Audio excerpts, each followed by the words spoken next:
All right. It is August 4th. Hello, everybody. We are back or returning to the Manitoba map. Hopefully, you guys had a fantastic weekend and everything is all right in the world for you. Feel free to hit me up with the like button, hit subscribe. And if you want music during the broadcast, just hit the link on the pinned comment. It'll take you over to Twitch. Uh, got some tunes playing. I'm just going to make sure got everything is functioning here. Like we are live. Oop. Live on Twitch as well. Fantastic.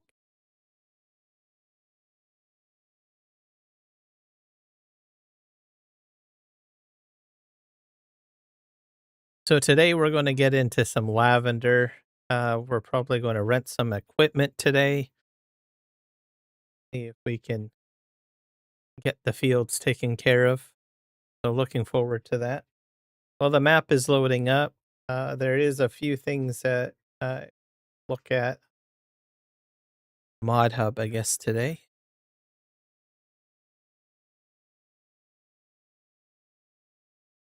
Let's see what we got available.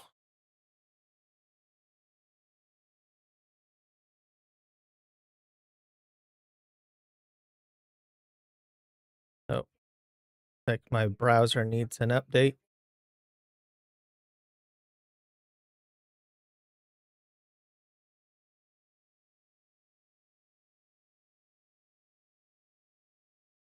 Uh, uh, there. Is that working? Yeah, it is. Fantastic. Bandit. Let's take a look at the Mod Hub today.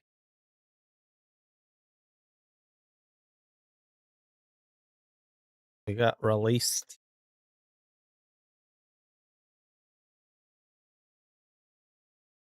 There's an update for the Plains and Prairie DLC pack.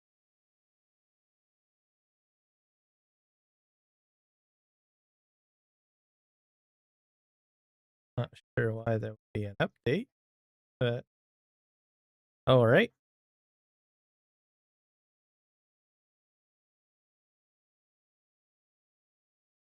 Let's go to downloads, our latest.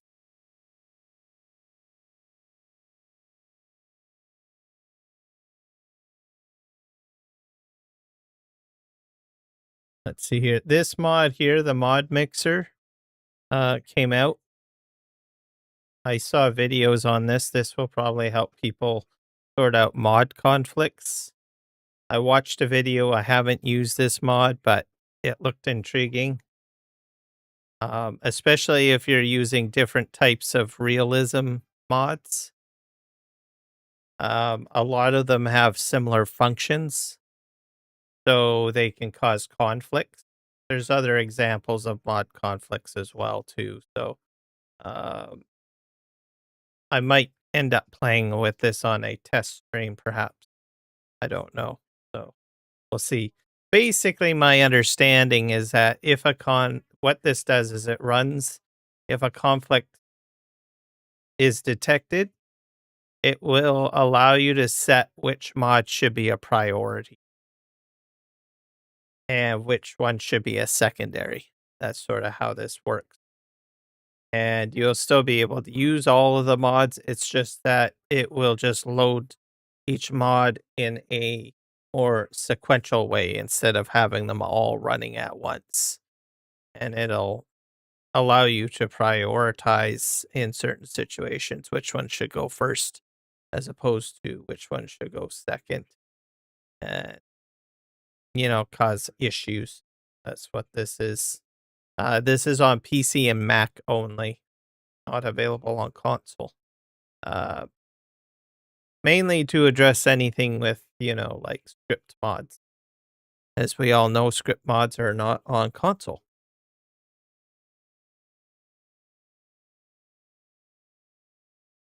Continue driving after exit. I don't know about that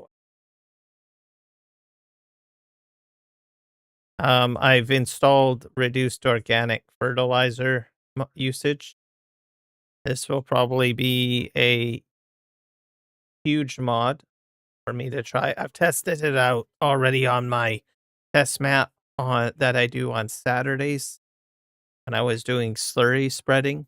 I'm not sure if I really mentioned it too much or discussed it too much because I had a lot on the go, but I did have it in use. It basically is like precision farming for slurry and manure so that you don't have to have your equipment returning to the barn or the slurry pit so often, right? So I think this will be very useful. Of course, you do get a little bit of a saving bonus with, I guess, precision farming to a degree. But anyways, I am using this because I do enjoy using slurry and manure. So I think that'll be a fantastic addition.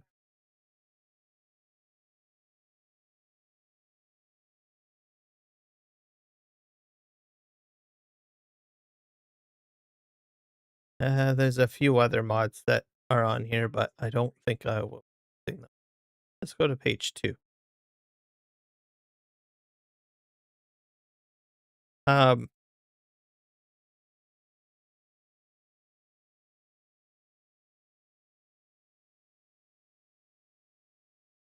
row crop. Let's see what that's all about. I didn't see that. Row seeding for barley. Row seeding. Barley, oats, wheat, and canola. With these crops, the sowing of barley, oat, wheat, and canola is displayed as row seed. They basically grow in a clean row. I guess if you want to have more than one crop on your field, I suppose. Probably not something for me at the moment. Maybe down the road, perhaps. I have installed this, a Volvo FH16 tandem.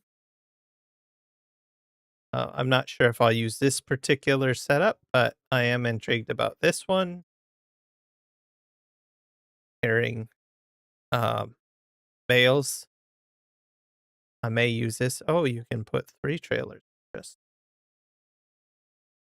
and the length. Oh, you could put Mahindras in there.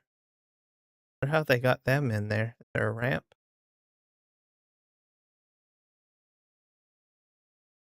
Improve my shipping ability, I guess.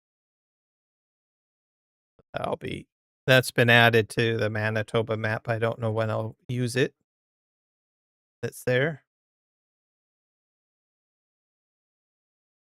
So I think that's about it.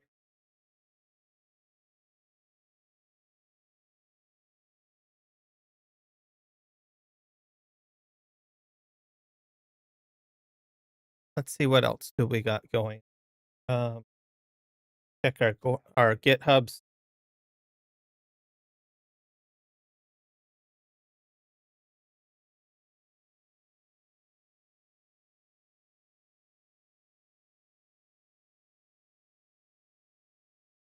See what we got over here. Any changes? This is December.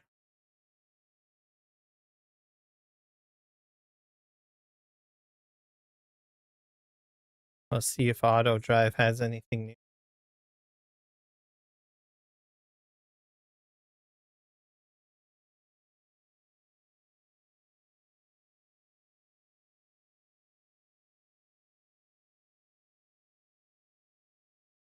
March 27th. So nothing new for Auto Drive either.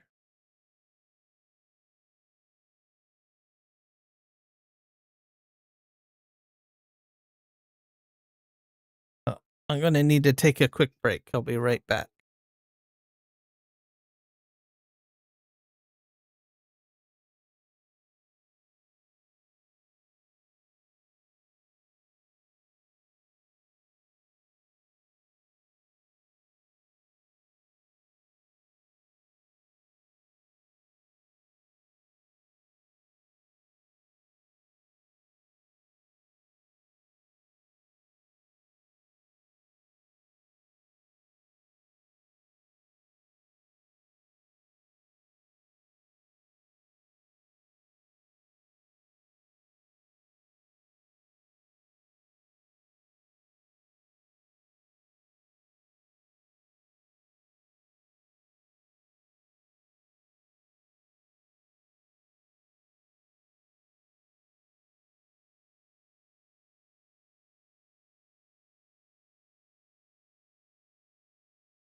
Okay, I'm back, everybody.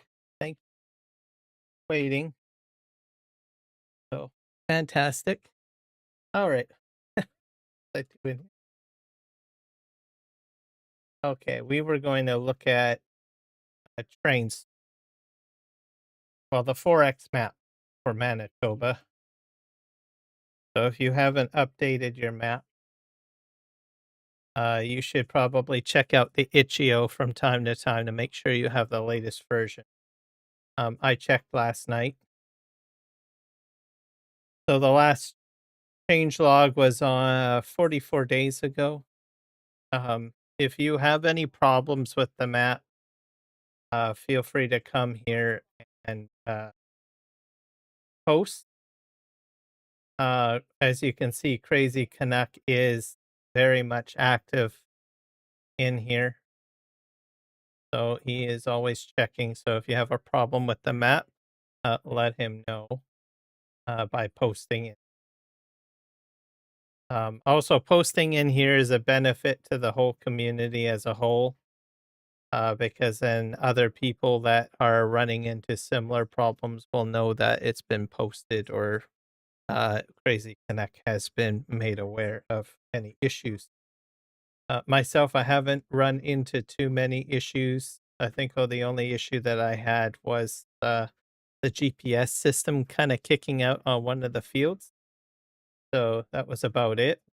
I still need, I'm probably eventually going to do a test stream on Saturday on this map. I think when not this Saturday, because I got something else in mind, for the posts that I have up on YouTube. Um, but we will be doing a different map. Just not the Manitoba one. We will be getting to Manitoba down the road. Um, there's a few things that I will be testing on Manitoba, mainly Maze Plus, and I will be because it's a large map. I can do large seed hawk automation, right? So seed carts and stuff like that, bigger equipment. So I think it might be ideal to do it on, well, this particular map. So we'll see. I haven't quite gotten there yet.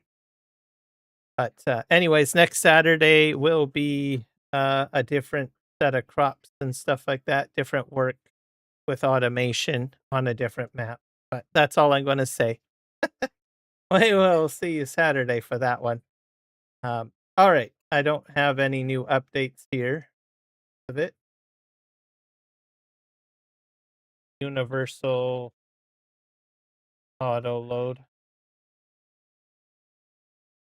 by GitHub. Also want to thank those on Twitch for following me. I continue to grow on Twitch, which is fantastic.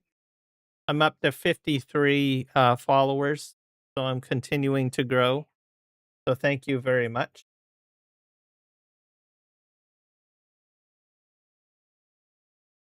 All right, let's see here.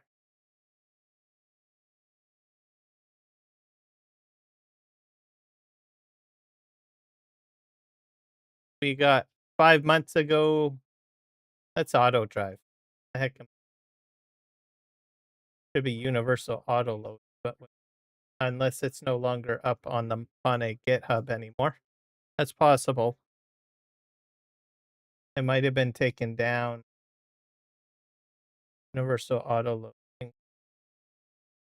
Oh, here we click that. See if there's any 5 months ago. I'm pretty sure Steven is probably just releasing directly to ModHub. So folks may not necessarily have to return to GitHub each time. But anyways, if you do have a concern, you can always go to the GitHub and post. So there's an issues section. People post here all the time. Right. 11 hours ago, someone had posted an issue or a concern. So with regards to auto drive. All right. Trains. Trains. Jay Weezy. FS25.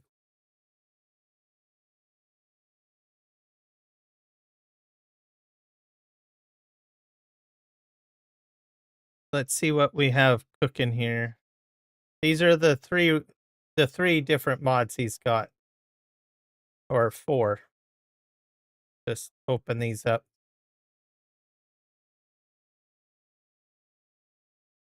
Got construction tool.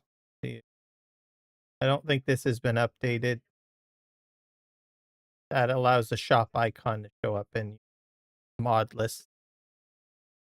What else we got here? There was an update 2 days ago to 2.0.0.0.2.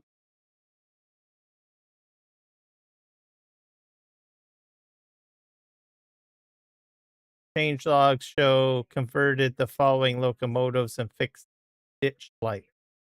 SD80 Max. So that's good, I guess. I don't know if he got his rail stop fixed though. This one is locomotives. Scroll down. There's 2 days ago for the rail stop.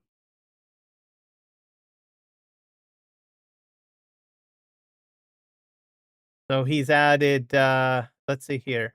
3.0.0.1 added the following rolling stock boxcar 60-foot high cube.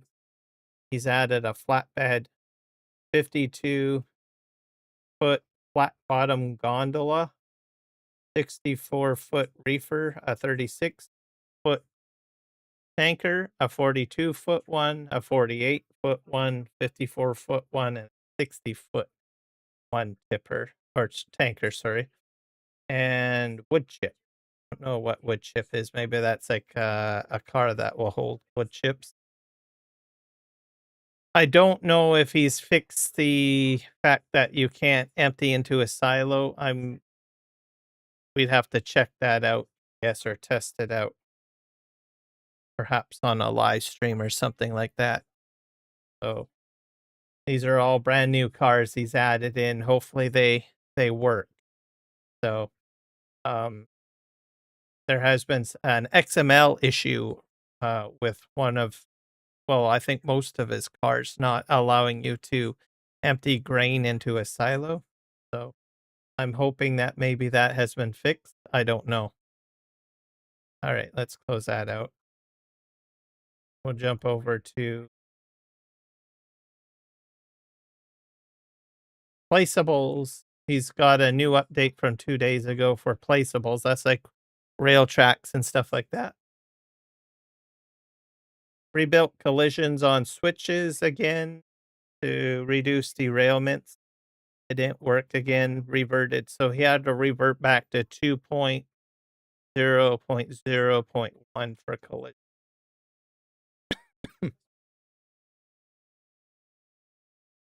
So I guess he's got some issues with the switches. So the switches are used for, if there's a split in the track, the train can go left or go right. So these switches will allow you to change the direction or which track the train can go on. I guess there might be some sort of collision problem. So it looks like he went back to 2.0.0.1. So that's probably what's got his focus at the moment. So it's encouraging to see that he is updating this. So we'll have to see what happens, I guess. Hello, 45 Hawk. Welcome in. It's 111 Fahrenheit today. That's just crazy. Speaking of weather, just in time, we're moving over to Chilliwack weather and issues, I guess. uh, windy. Uh, so mainly this is what it looks like for my region. See if I can scroll in. Man, I have to really So I live in British Columbia, the lower mainland,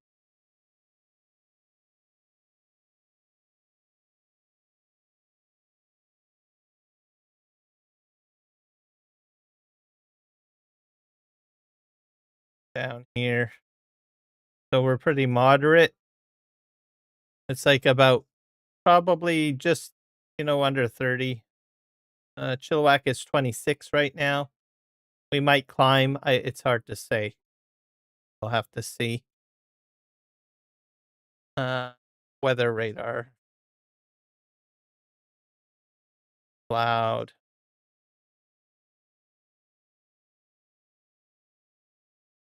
Why all these pop-ups are coming up. We have clouds. Nope.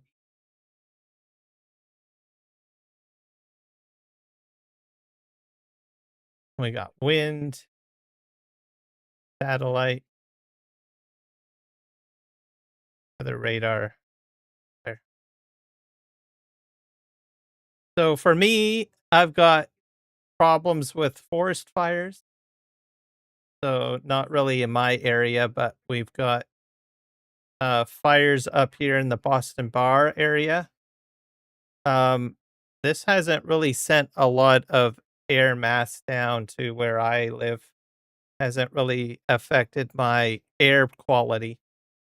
Right now, the United States has a large issue with fires. We're supposed who can I can I'm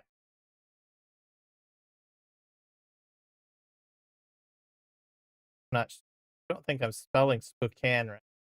It's in the state somewhere, but it's pushing up a lot of smoke over the border.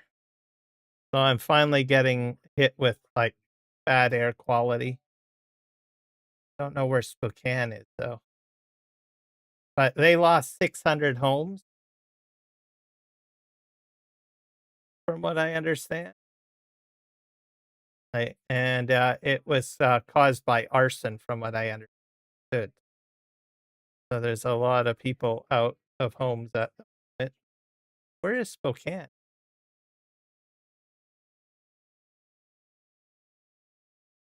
Oh, where Spokane is.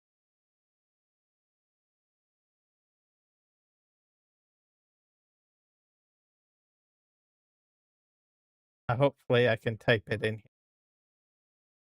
because I'm curious. Where I know it's in Western Washington, though.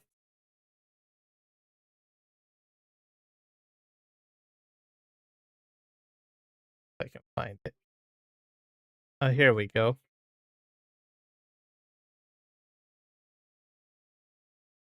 So this is Spokane, in Western Washington. I think that's what. Hopefully, that's Western. How far is it from? I think it might be. It might be. Is it south? But anyways, I can smell the smoke outside, so it's really bad. Air quality is bad.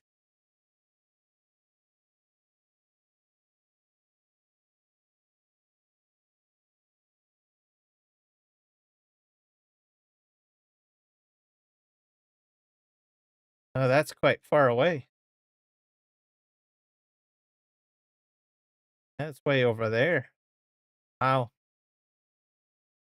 So we're getting a little bit of smoke from there. And I guess most of it might be coming from Boston Bar. But anyways, yeah, these guys are in bad shape. They've lost like 600 homes due to the fires. Crazy. This was not naturally done though. There's been reports that they've caught the person that had set the fire. So it was arson. And then which is too bad. Hopefully that person gets everything coming to them because that's 600 homes and 600 residents out of a place to live, right? And then for us in Canada, like I said, most of the fires are there's some in Merritt. there is the Okanagan Valley that might be hitting with a lot. So there's a lot of housing. I think there's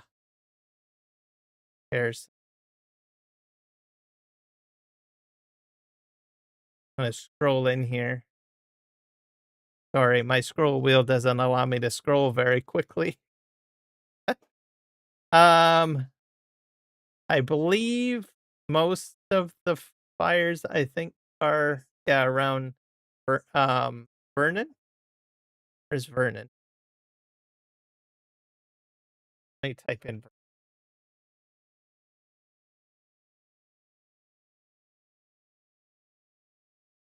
Yeah, here's Vernon. So mostly this side of the lake, probably some of these hills here. The lakeshore properties have been just hit bad. They're all like they're gone. Everybody has to will not be people will not be able to move back into them. I believe it's this side. I could be wrong. But anyways, a lot of lakeshore property is gone because of the fires. Last year, where's Kelowna? They had fires north of Kelowna. Here's the main city here, Kelowna.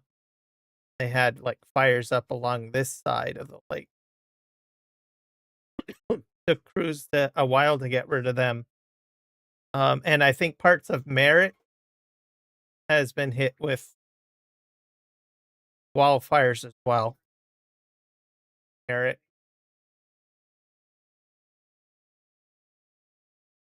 Let me type in Merritt. I'm going to be scrolling for a while.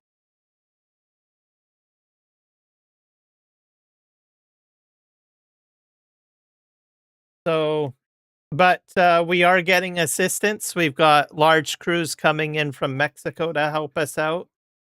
We've got crews from Europe as well out here. Some Australians. I think some Africans as well, and South Americans. So we've got people coming everywhere to help us with our fire crews. But the largest contingent just arrived yesterday in from Mexico. So we definitely appreciate those folks coming out to help. Merritt. See if I can find Merritt. Merritt, BC. Maybe it's 2T.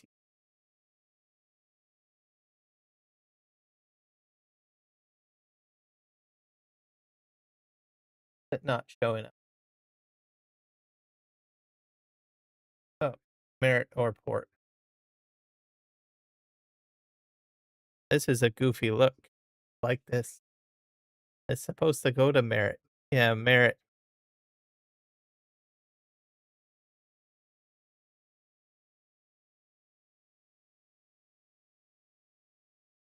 There's Princeton. Okay, Merritt's in here. I think Merritt has had some warning.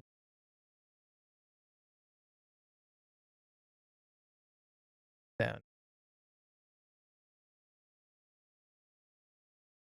So we're just starting our fire season. So we'll probably see forest fires through August and through September.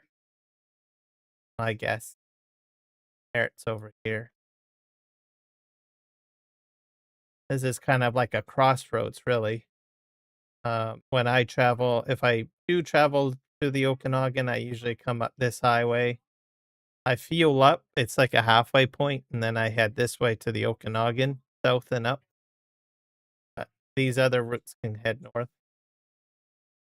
And then we've got Boston Bar. This is where most of the fires are. This area for me, anyways, that's affecting me. But like I said, it's still early, so we will have to see how it all turns out, really. Gonna minimize that. Map should be loaded.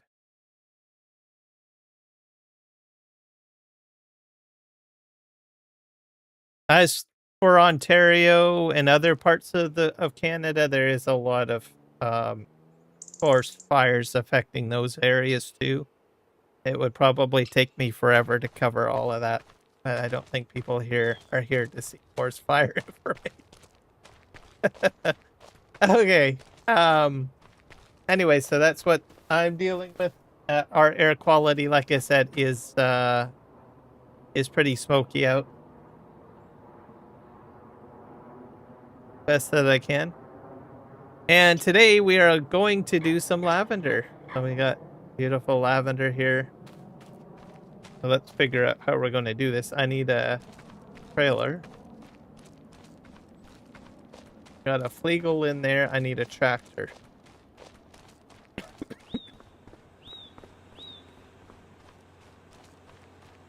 Let's go get ourselves a tractor. In most maps, you'll usually see lavender gathered, I think, with a cotton harvester. On this map, you don't collect with that. I'm going to take this bad boy out for a spin.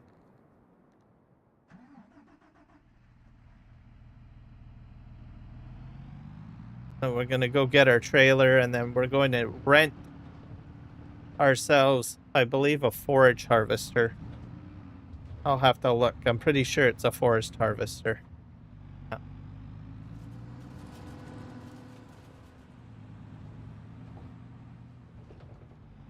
Probably a little overkill to use this machine, but oh well. Don't think I need this one for pulling basically a grain cart.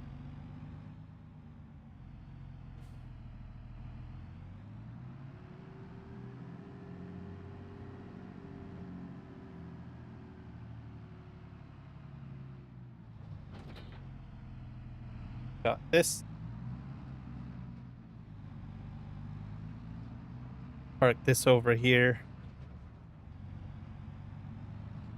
We're going to get ourselves hooked up with something to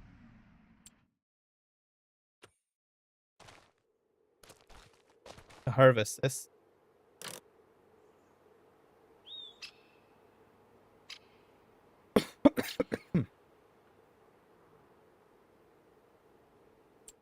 Let's see what we need to harvest this.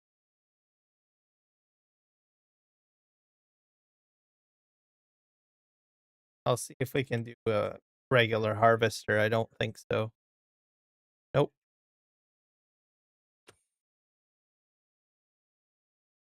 Looking forage harvesters, I guess.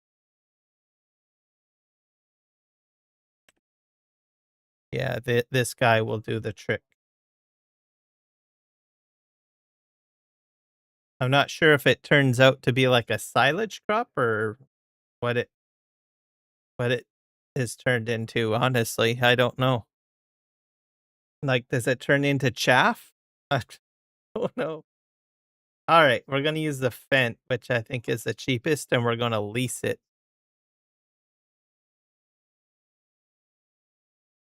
Customize.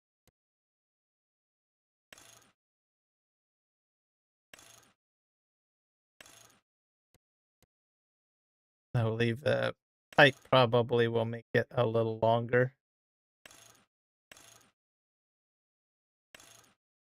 Long pipe looks good. And we will lease this.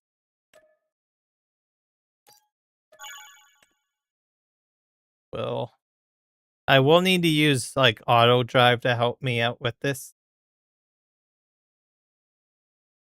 Perhaps, or either that I put it on helper mode, maybe. The possibility. I don't know. Really decided. Okay, I need a header for this, right? A few different headers here. You got the 390. What is that? That's a 9-meter. The 9-meter one, I guess.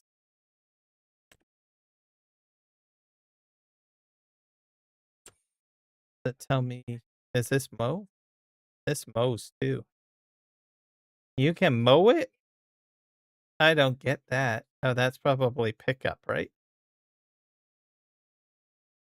Headers are attached to harvest. I don't know what this one does. That might be ground pickup.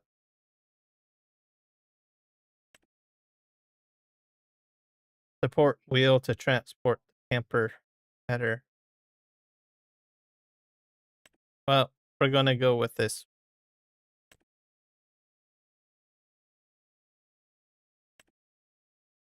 Buy that.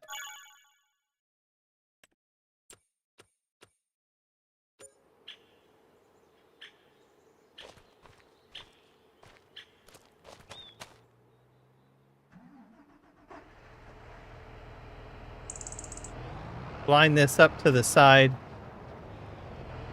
Not sure how I'm gonna go about doing this, but figure it out.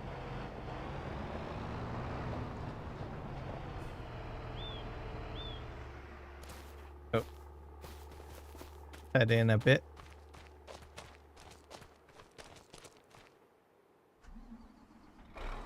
It was sandy all morning, huh? That sounds interesting.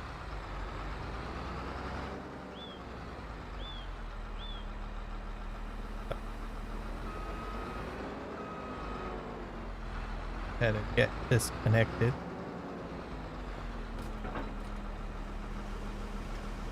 I'll unload this and then we'll cut in.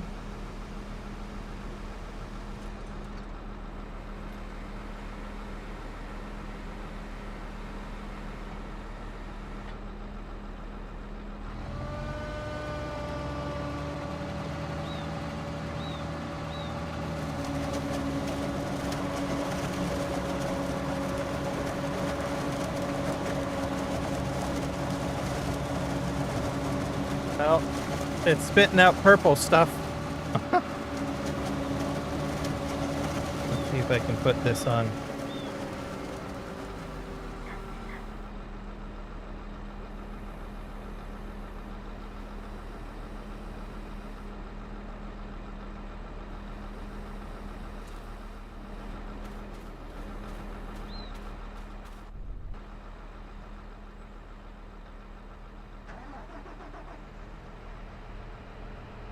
I don't know if he's going to harvest it or not.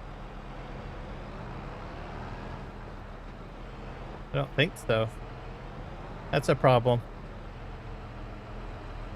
I'm probably going to need to do auto drive, I guess.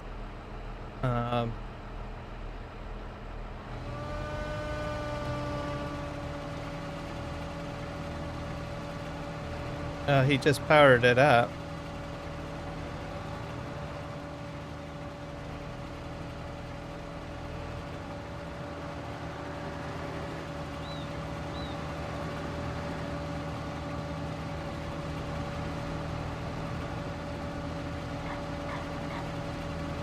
Let me just see here.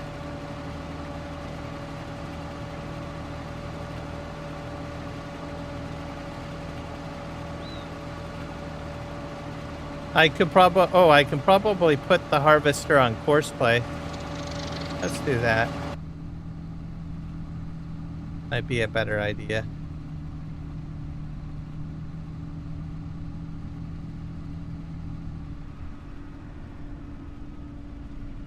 It's backing up on its own for some reason.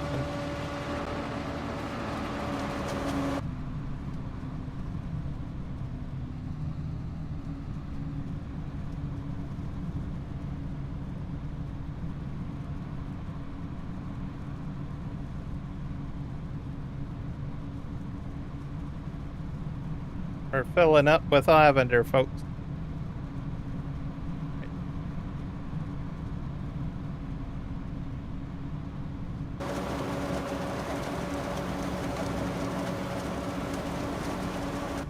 I will have to take it back to the yard once it's full. Hopefully this will go smoothly. I'm not sure how much money I'm going to make off of this, but let's see.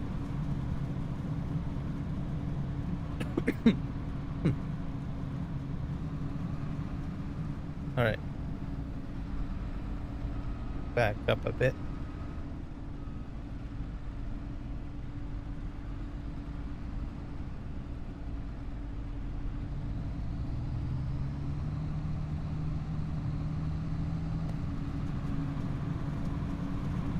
around the corner.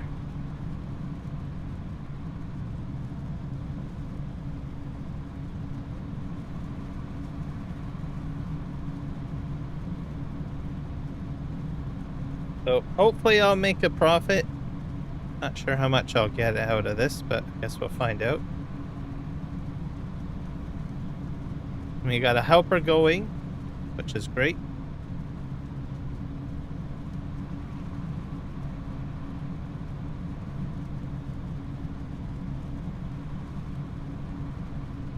So it was a very exciting weekend. FarmCon was on. I've seen some of the details. So it looks pretty impressive, I guess. Not all of it. They brought back the modding contest. It looks like it's related to heavy equipment. So construction equipment, I guess, for Volvo. So I'm going to wait until the videos come out from those that have gone to FarmCon. I know some of them have already come out, so I'm just going to wait till they DJ and Farmer Cop and all those folks, Mr. Sealy P, all can make it home, because I imagine we're going to see a boatload of videos coming out from them. They have done some videos while there, but imagine more will be on their way. So I'll be checking those out as they come out. I particularly like the coffee bean functionality where you just draw the coffee bean field down. I hope that they introduce that for like the other vineyards and stuff like that. So we'll have to wait and see. As I'm intrigued to get into doing some vineyard work or coffee bean work. The new John Deere harvester looks fantastic for sugarcane. I'll be looking forward to giving that a try. And then, of course, all the speculations about bananas. Hopefully we'll get some bananas. We'll have to see, I guess, when we get a little bit closer to release date, I guess. Man, why does this guy keep on backing up? Oh, he's cutting out the sides, I think. There we go. So we will see.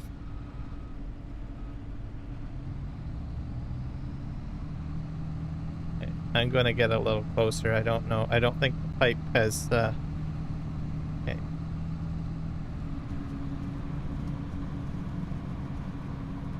I'm a 38% full.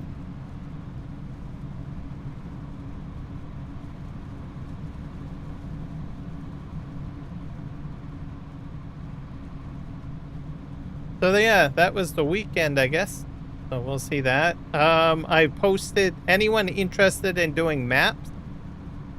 I did post a German video where there was a German content creator interviewing a modding group that is creating a map creation pack tool.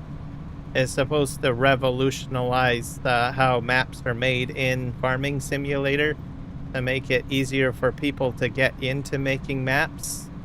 So I have posted that on my Discord and also posted it up on YouTube under my post community section. So feel free to watch it. When you open it up, it will be in German. Just hit unless you speak German, but if you don't speak German and you only speak English, hit the cog wheel and then set the audio setting to English, because the video has been formatted for English audio dubbing, so you can listen to it in English. So feel free to watch that.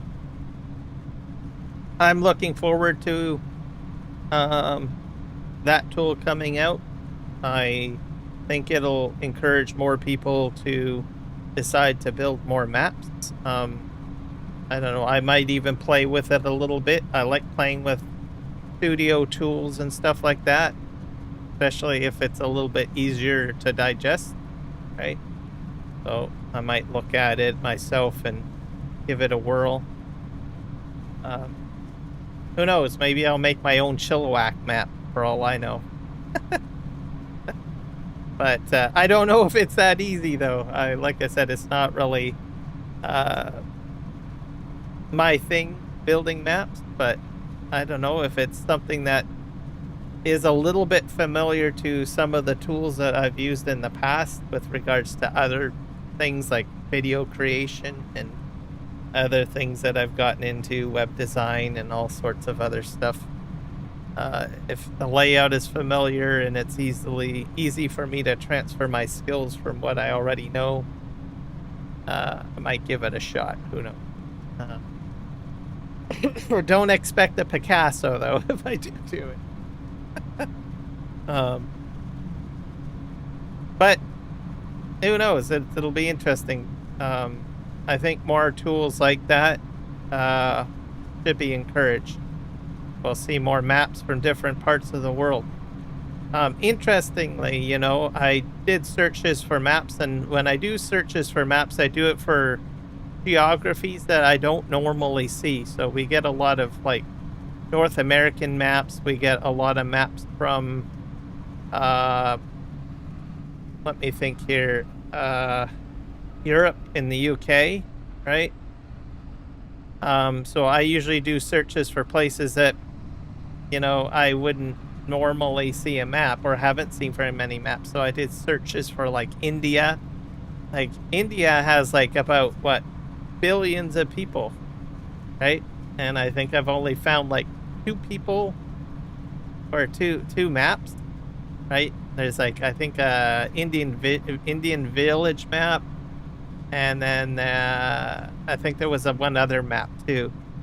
I thought it was shocking. It's like, well, there's that many people in India, right? Why isn't there any maps? The other thing too, with Farming Simulator 25, when it released, right?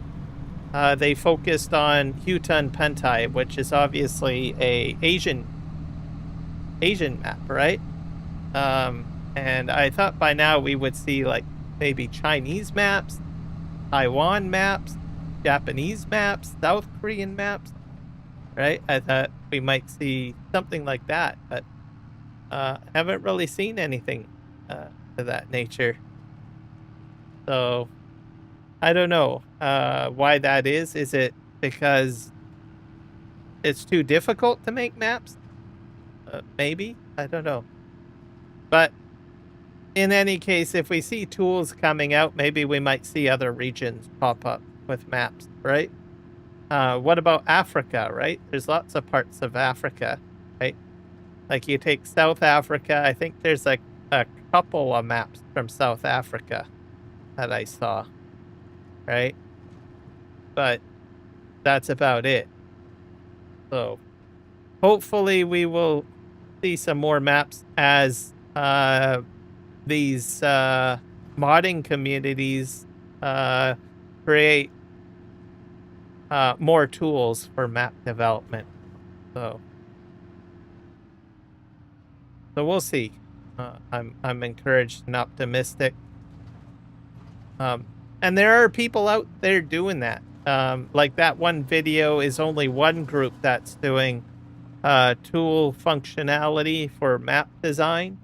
There was another guy too that is developing tools that I played with a little bit for creating maps, especially for like real areas, you know. His premise was taking like making it easy to take a Google map snapshot and having a tool that will make a compatible map system for Giants to understand, so that you could like take an area like Chilliwack from Google Maps and then turn it into a map. So these tools are getting built. They're a little, the one that I did play with is a little janky, but it continues to improve. I think it needs to be a little bit more simplified, I think, for me. I mean, if I spent more time to research map development, I could probably make a decent map, but uh, I spend most of my time trying to figure out ways to, improve live streaming, which takes up most of my time. But, if there is a pack that comes out that literally makes map development easy, I will, be encouraged to do that, right? Especially if there's like a studio program instead of the Giants editor that's reasonably developed, right? Then you can jump in there. And then we already know that, there are maps that are put up on the mod hub that will tie in, mods that are already on the mod hub. So we've all been there where you go and you download the map and then you try to load it up and it says you need X, Y, and Z mod from the mod hub, right? So that's been a growing insight to map creation too, right? Because sometimes a map developer doesn't have the time or the interest in building mods, but they want certain aesthetics added in so they can, borrow mods from the mod hub, right? As placeables and stuff like that.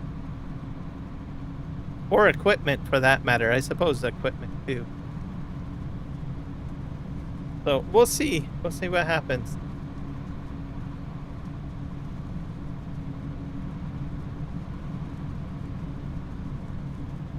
I'm going to close courseplay.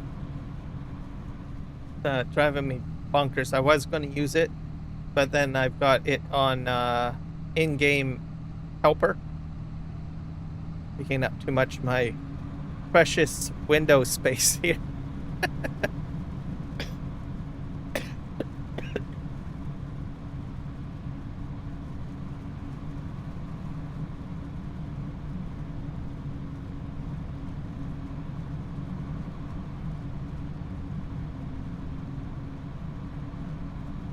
So we'll see how well the helper does when it gets into the island area.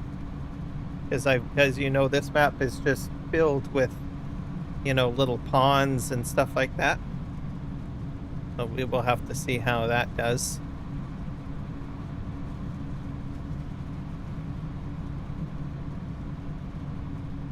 And looks like the helper's doing fine. I thought I would have to, I was going to do courseplay, but or auto drive or one of the two, but like I just got the base game guy going here. Hopefully he will get all this lavender picked up.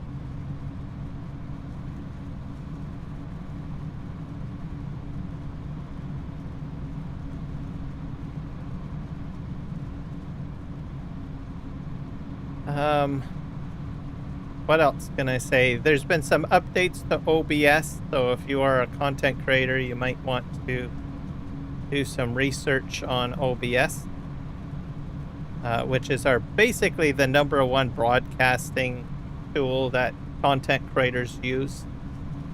I haven't had any problems, but Michael Fayer released a video indicating that there has been some people upset with video editing.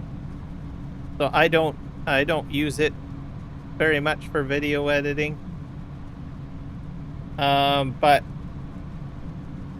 just be aware, if you do use OBS a lot for recording videos, you might just do a little research online on what's been affected. Some of the tools that they've added in has made it a little bit easier for me to select assets. So if you're not a content creator and you don't know what I mean by an asset, it's like an image or a video. They're adding a visual thumbnail for you to see exactly what it is instead of just straight text. So that's handy and helpful. I'm glad that they added that in. Most of the time I don't have problems selecting assets if I want to add them into a stream, but having something more visual is always an added bonus. Stops you from having a 4-second sit down thought. Oh, okay, what is that again? A little easier if there's like a visual, something to see, right? What it is. So I'm glad that that's been added in.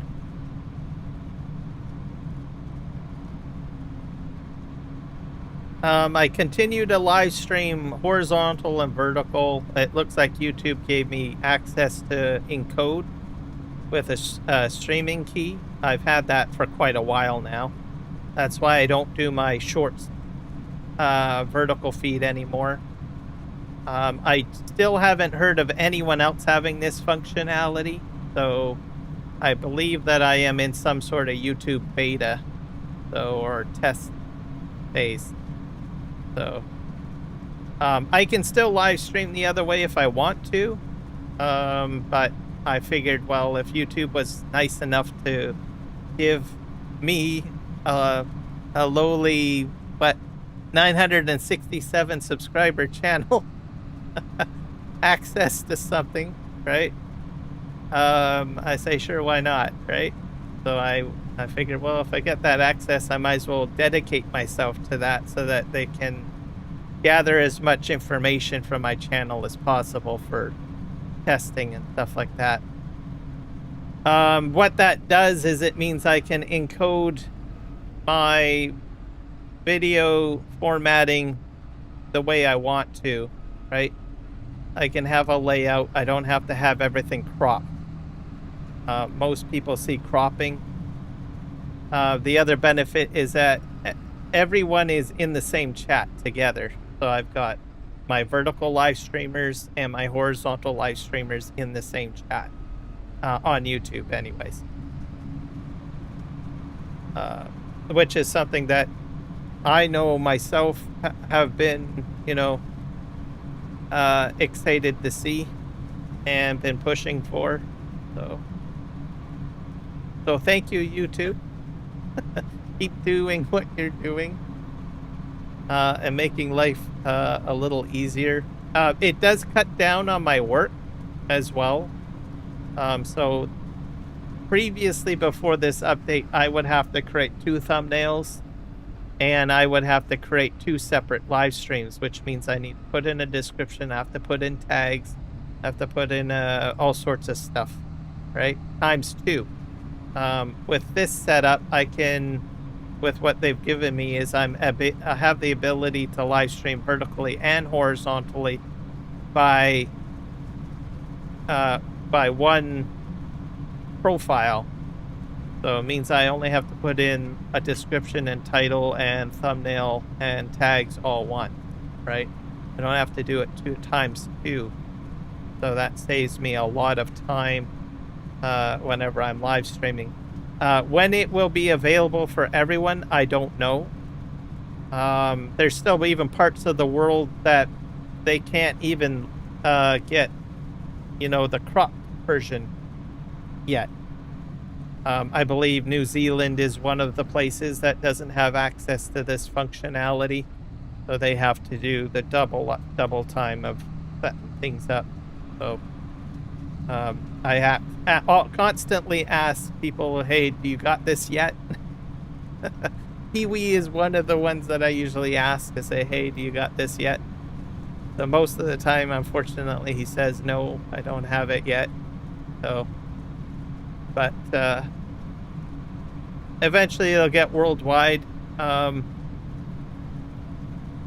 imagine that they will have to do a lot of adjustments and stuff and see how it affects everything. We will see. What else? You can put thumbnails for shorts. I haven't done that yet. Haven't started playing with that. I do have access to that. I don't know if everybody else does. I think everybody does. I think there was a public announcement. I'm full now, aren't I? I don't really know when I will start doing thumbnails for shorts. We'll see. This is a problem. Oh, God. Let me think here.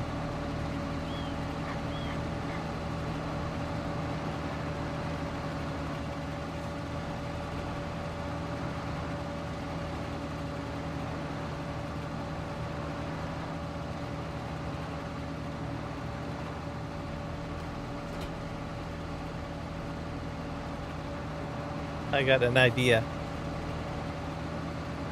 Do this. That guy should shut off the machine. Why don't they shut off? Do they keep on running until I get back? I always wondered.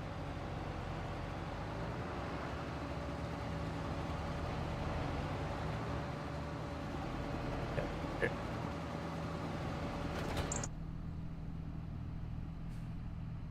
So that's good.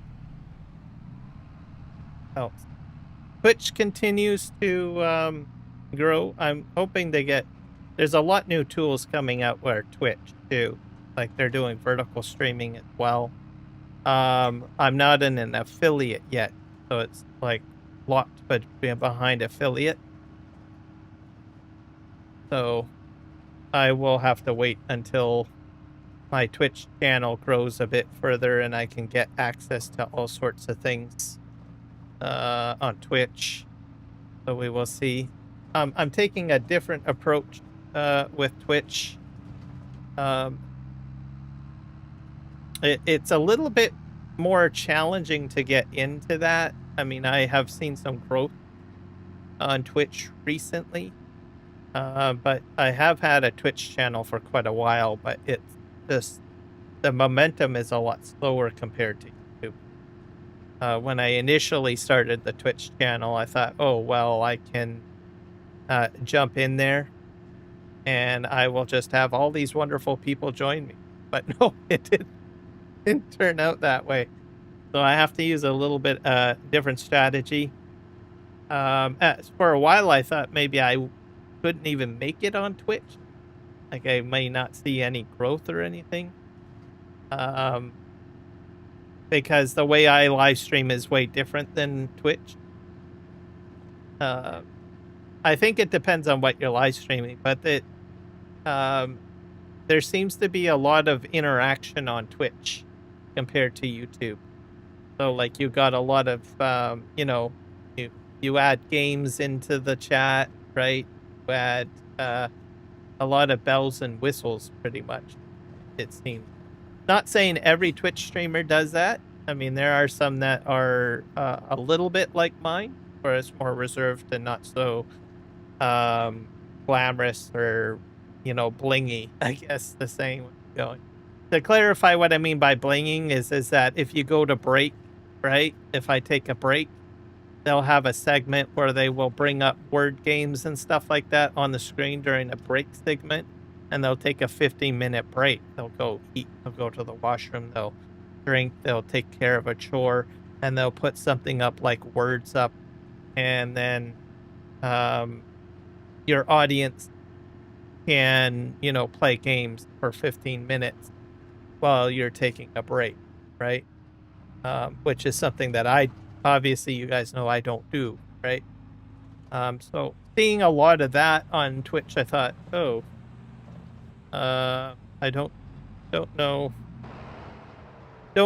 if I will make it very well over there, but things have changed. I found a way to do things the way that works for me. I can keep my original style, and there are content creators like me that have a similar style where we just play and we just talk, right, and play music. One of the biggest thing is music. So my strategy was to basically play copyrighted music on Twitch, because you can do that as long as you set yourself up properly. So I'm not saying to everyone, go over there and start doing copyright music. You need to have everything set up in a certain way.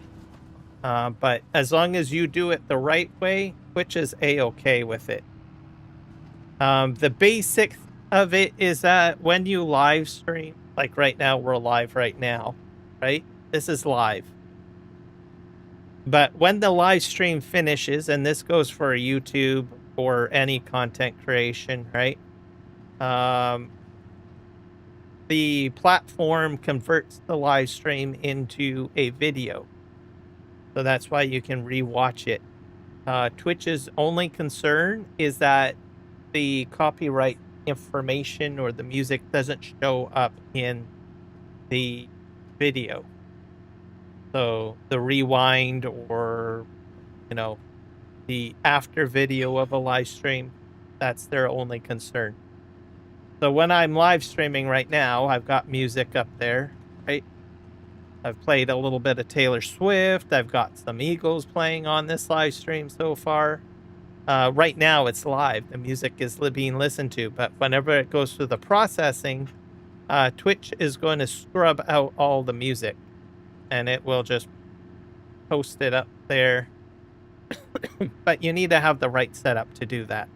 So that's how it works over there. That's why you hear a lot of Twitch streamers playing, you know, all sorts of copyrighted music, right? People are probably like, well, how come so-and-so can play all this, you know, wonderful rap music or country music? That's because they've got things set up with their lives a bit differently. So since I was able to figure out how to do all that, I have decided to switch my platform where on YouTube I just have conversations with folks, right? And I just have tractor sounds. And I widen my options for my viewers. So if you want to listen to music, you can still get the same quality of the live stream that you get on YouTube, but you get the added bonus of music, right? And if you don't want to listen to music and you just want to listen to me yammering on, well, you just stay on YouTube, right? There you go. It's been a while since I've been on Kick. I don't know if they have made any changes. I'll have to take a look. I've been looking at Rumble a little bit recently. Rumble is kind of interesting. You get paid right away. You get monetized. I still have to research exactly how it works, but it sounds like what happens is that when you go live on Rumble, they will host your content on other platforms. So because you give them access to your content and they host you on like YouTube or Twitch or Kick, they will give you a revenue cut right away. So, which is different model than compared to YouTube. Basically, you just stay on, well, YouTube and that's it. So, I don't know when they made that change. So, I gotta figure out how that works. But it's kind of interesting. So, your platform, it almost sounds like that they are doing the heavy lifting for you. So you're selling your content over to them and then they promote it more. Sort of how I understand it. So if you don't have like a YouTube or Twitch channel and you give Rumble exclusivity rights to it, they'll push the content out to like YouTube and Twitch apparently, or something towards that effect. They don't specify which platforms. They get to decide which platforms to send it to, because at that point they have control over it, as I understand it. But you can also set it up where they don't have exclusivity. You can, like, so if you do have a YouTube channel, you can choose the option to say not exclusive to Rumble, exclude YouTube. That's the only one that I saw. So I don't know. Okay, what's this guy doing? Don't make me go into the lake. So I have to do more research on it so that I can say but it caught my eye. I thought that was interesting. Um, I will say that Rumble is um, I think a little bit more controversial. That's basically the channel that people go to. They use that service to talk about stuff they're not supposed to talk about on other platforms. So, like for heavy political stuff, you'll see on there, right? So it just depends on whether you want your platform over there or not. Do your research, right? So anything controversial tends to be on Rumble unless they've changed their terms of service.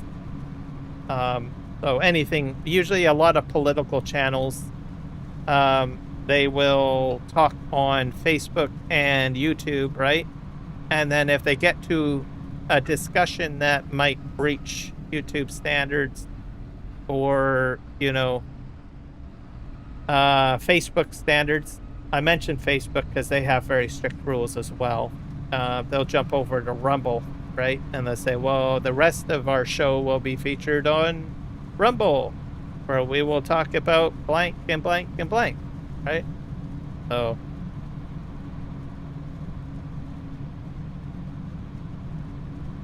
that's something to be aware of. It just depends on what type of content you want to do, right? So, and then at the same time, you need to understand the sensitivity of your audience. So if your audience isn't going to be very keen on you moving over to a questionable platform, you might decide not to do that. Like I said, I don't know what their terms of service are over at Rumble, if it's changed, but historically, it's always been, thought as the place to go to talk about things you couldn't really get away with. And I'm not talking about stuff that's like, overly graphical or anything, but people usually get a little upset with politics, so that's usually where they go. They go to Rumble. But anyways, what I thought was interesting is that I think they're trying to attract more variety on their platform. And since they've switched to this ability to, pay you out right away, like you don't have to go through the 5-step process that you do on YouTube, right? So usually you need to get 4,000 subs 4,000 watch hours, and you need X amount of subs to get paid from YouTube. And the same thing with Twitch and Facebook, right? They set certain parameters or benchmarks that you need to reach before they start paying you out. Well, it works differently on Rumble. As soon as your first video is made, you can start making money right away, and they dump it into a PayPal account. A little bit easier.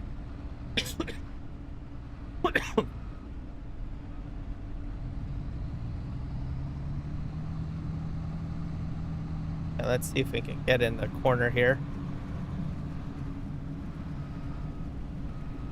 Kick, I'm gonna have to relook at. I was live streaming on Kick for a while, and then I stopped. The benefit with Kick is if you hit all of their parameters, they'll pay you an hourly rate. So you'll get paid like, an hourly rate. I don't know what it is. I think it's like $15 an hour American the last time I researched it. I don't know if they changed the threshold yet. So I will have to look at that.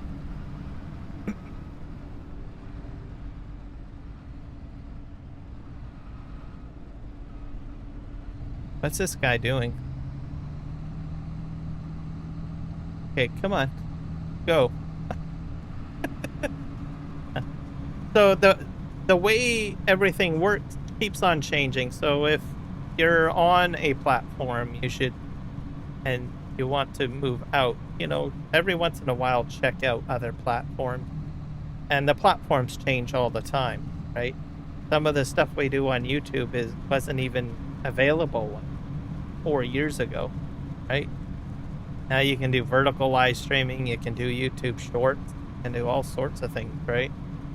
So these companies continue to change their strategy, add new features and functionality.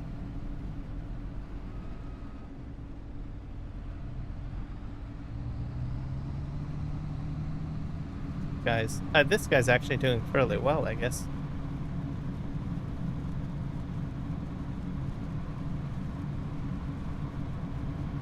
So I don't know what to expect in the coming years for content creation.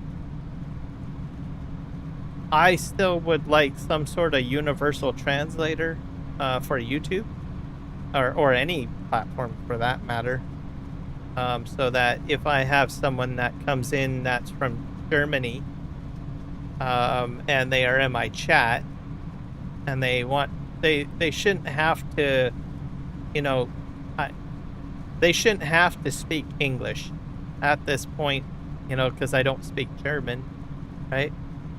And I don't know German, and I don't think I'm going to do very well at learning other languages. But anyways, my point is it'd be a lot easier if we could have it so that if I have someone that speaks German, right, they can come in and they can speak their language or type their language, I guess, right? And then have the chat auto-translate it automatically into English for me to read. I think that would be great. I would love a universal translator. I think we're getting there. We're seeing like dubbing, right? So as AI gets a little bit more, you know, smart, like all of the audio dubbing that you see recently on videos, well, for me as a viewer has helped quite a bit. I watch a lot more content that isn't native to English, right? So I will watch content creators from India. I will watch content creators from Germany that speak different languages or their native tongue, right? As long as those content creators turn dubbing on. I think there's a lot of content creators that don't even know that this functionality is there, or they don't have access to it. I don't know. But if you do have access to it, turn it on. You're going to increase your audience. Myself, I watch a lot more German content creators for Farming Simulator. They have a different perspective on Farming Simulator compared to, I think, most of the content creators that I currently watch. So I'll usually jump in, like, for instance, auto drive, course play, stuff like that, right? I find that there's a lot more content for that from German content creators. They continue to feature it in their videos with updates and stuff. So, but there's other examples too. Even some realistic functionality, right? Like the map stuff that I was talking to you guys earlier about, right? These guys are like literally building tools that, you know, I don't hear about from, you know, standard English content creators, right? So what I do is I go and I look for other content creators that are doing that, and they dub their videos in English and just changes German to English. Very easy.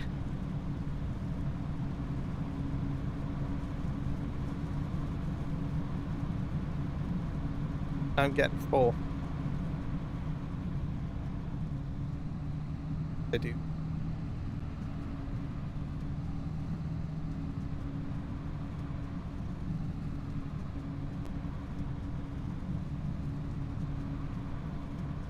But if you guys are just jumping in, please hit the subscribe button. Also, follow. If you like the content. I'm gonna have to back up.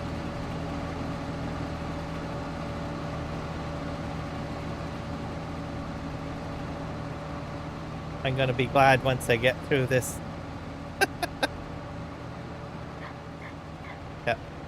love that lovely color, that lavender.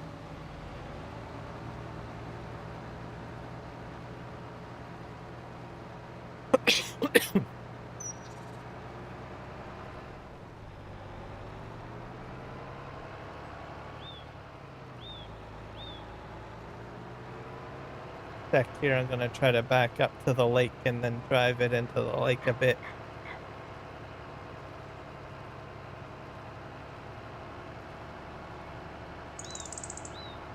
Hopefully we don't get hit with rain. It looks like it's a sunny day. So as we know, on Manitoba, we've been getting a lot of rain on this map.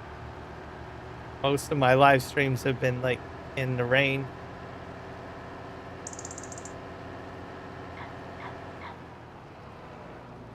Oh, forward here.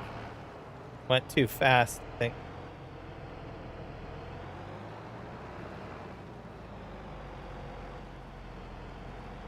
Back up slowly, and I think I'll back this up into the pond back there.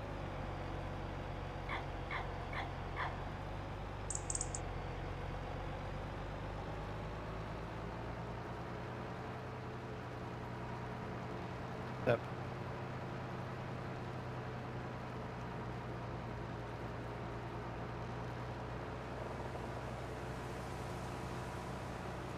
So like I said, I did post an image. Hopefully you guys check my post up on YouTube for this Saturday's test stream. I'm not entirely done, as you guys, if you've checked out my automation stream from Saturday, you know that I haven't finished cornfield, but we will be probably finishing the cornfield at some point. But I will leave that as is. We're going to switch maps and we'll do some other testing with automation. So you guys can guess. I posted an image. It'll be a different map, a new map. And I gave some other clues. It's going to be smaller equipment. So most of my test streams have been with large equipment. So we're going to do different crops and we're going to do smaller equipment. So hopefully we'll see you guys Saturday for that live stream. I'm excited about it, especially the map. I did a light tour of the map. I'm not going to mention what it is because, like I said, I did post for people to guess. So you guys will just have to show up on Saturday to see what it looks like. It is on the Mod Hub, and I will say it is available for all platforms too. So, so I'm trying to incorporate mainly maps that I'm testing on that will be viable for everybody to use. So hopefully we will see you there.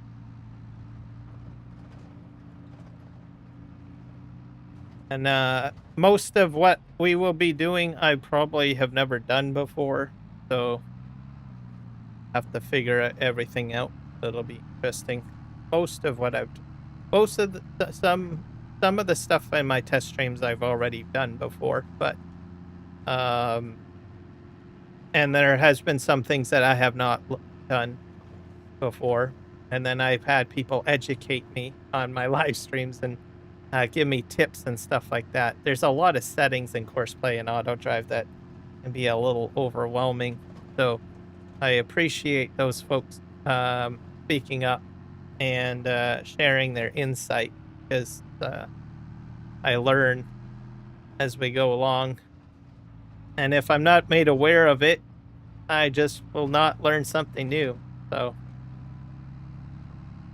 I'm excited about that. Trying to think what else. I constantly look at the slurry stuff as well. So I know that I've done some slurry pump stuff. So we will be looking at that. I'm looking for new updates up from the modders. So hopefully we can get that to work. As we know, Wopster is coming out with his pumps and hoses. I'm excited about that. So yeah, Saturday, that will be Saturday. And then we'll eventually, like I say, go back to the corn map. And then we'll be on this map too. I want to do a test session on this map, or on the map, not this gameplay, but this map. Once I get into like doing air cart automation, you know, those big giant seeders and planters and stuff like that, I'll need a large map, so I might do that on the Manitoba map. So all sorts of good things.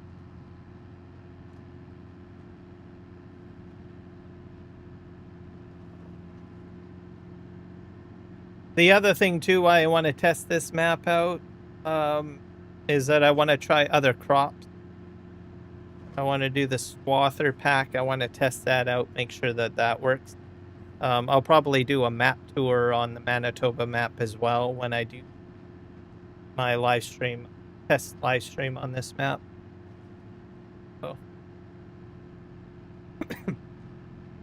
So if I do a new map, I'll like if for testing, I'll usually do a test stream.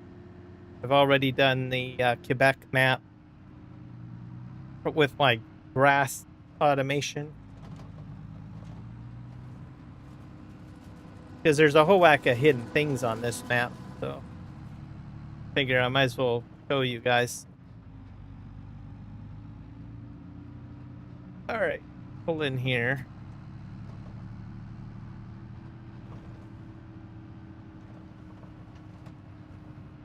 This in here.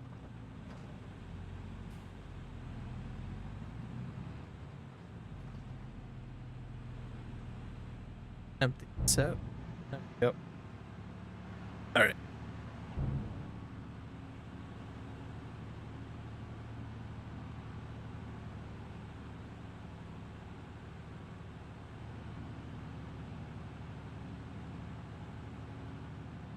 Don't mind me. I'm eating some pancakes.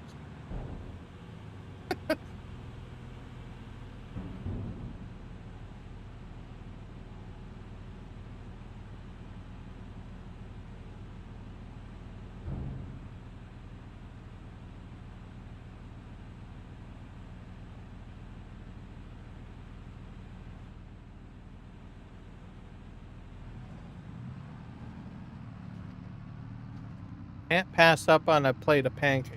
Love them.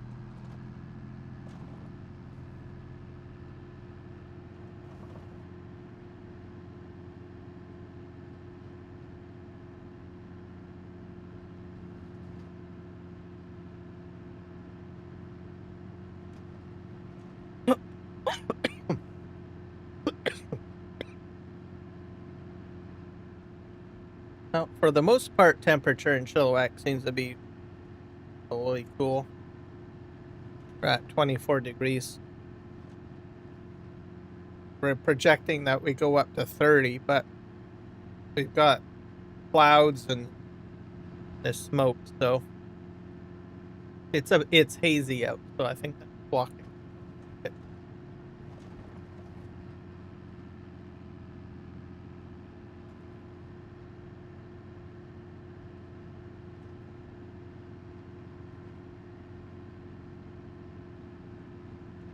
I'm gonna go get some more lavender added in. My mint plant, by the way, as you guys know, I've mentioned on a few of my live streams, I've gotten into becoming more of a green thumb. So I have 2 lavender plants and I have a mint plant. So I continue to monitor them and keep them growing. Mint, I've been getting a lot of mint. If you love the taste of mint or you want mint tea, you should just get a mint plant. They're so easy to grow. At least for me anyways, right? It just grows like a weed.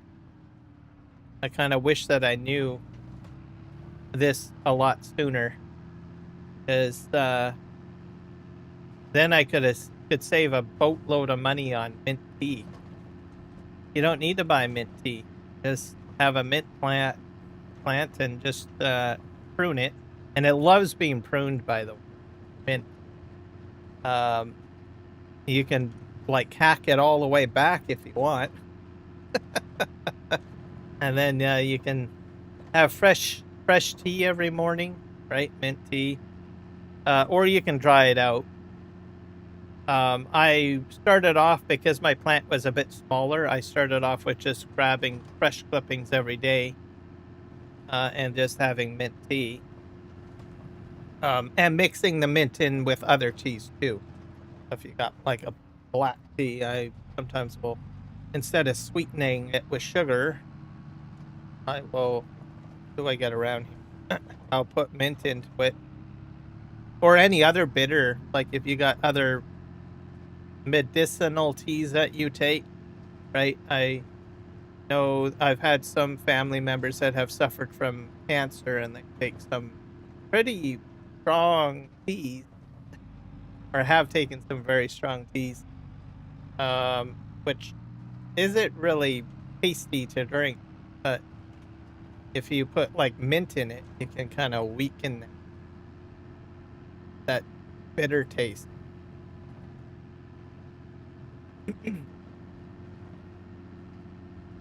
But like I said, it is still mint, so not everybody likes mint.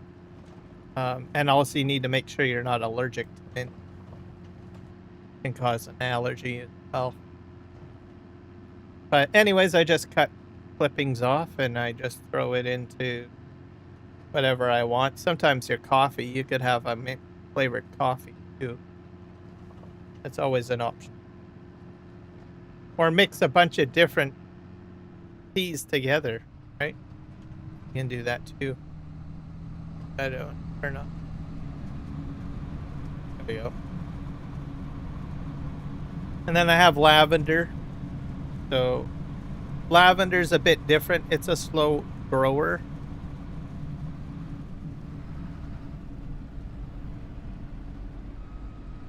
And that one needs a little bit more care of the two plants that I have, because it's you don't want to overwater it.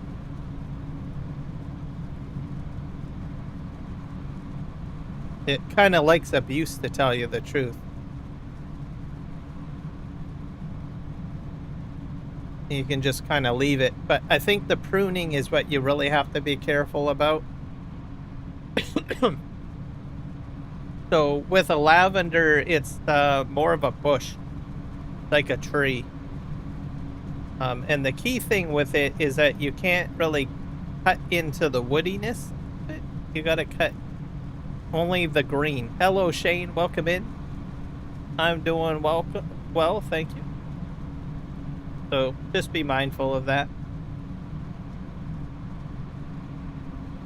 I imagine if it grew fairly large, you could probably end up with small size bushes.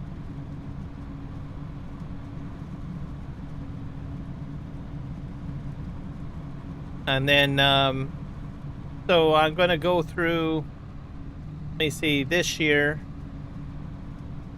and I will continue to grow and try mint and lavender. Eventually I'm going to move into doing actual tea. So like green tea, there's a special plant that you need for that. There's an actual tea plant. Has like a special scientific name. Might add that to my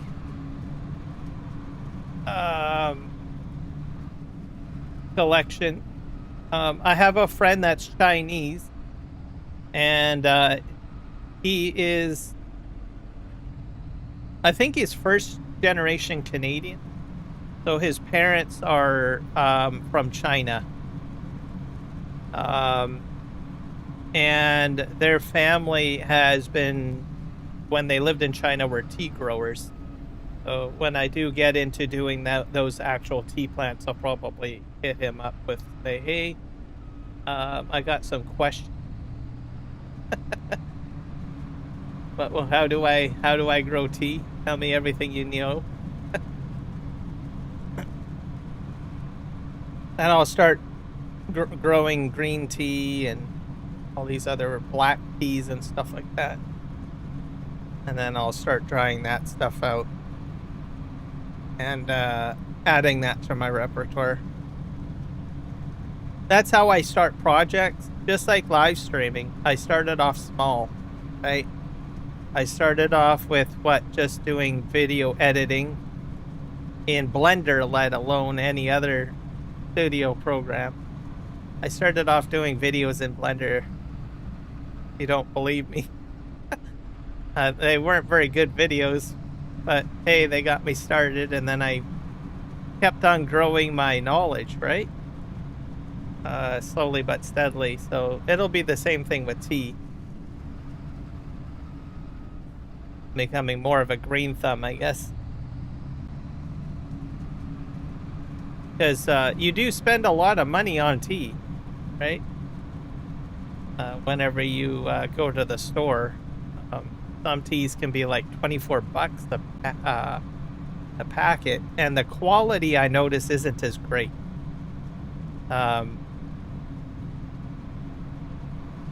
it gets manufactured by the factory or whoever boxes it up, the quality is just not the same as getting it fresh from a plant, right?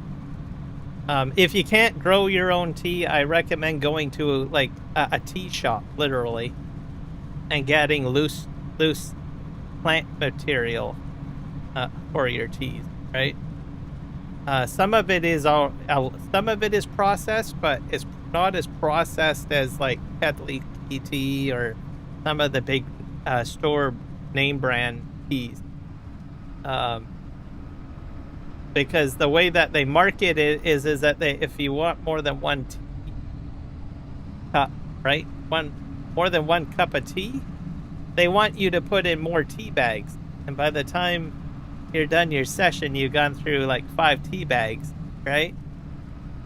And then you're out of a box, and then you're off to the store to buy another one. But if you learn to do your own plants, or you go to a tea shop that has like loose tea, you could probably get a lot more cups out of that tea in comparison to a tea bag that's been processed by Tedley, right? And the flavor is far richer, right? Like I've had mint tea and out of a tea bag, and it tastes good, right? But having it fresh from the plant, it just knocks your socks off. You're like, holy crap, I can't believe, is this real? Did they inject something in this or what? So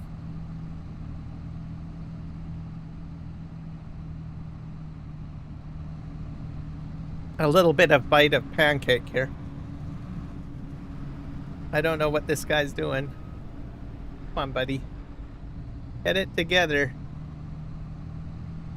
You missed them. Go. Oh well. Overall, I think he's going to hit that tree, isn't he? No, he didn't. Good job. Make it to the end here.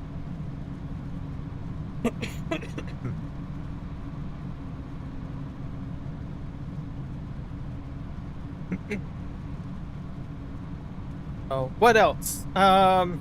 If people want to know more about this tractor, especially with the K9 dozer blade, I featured that on my live stream on Saturday. Feel free to check that out. I went through a different setup process to try to get it to, automate, which I did get it going. But through my discovery, using the custom modding setup, there's like certain configurations you need to set this tractor to. So I kind of cover that. But I did get it working. That's the main thing.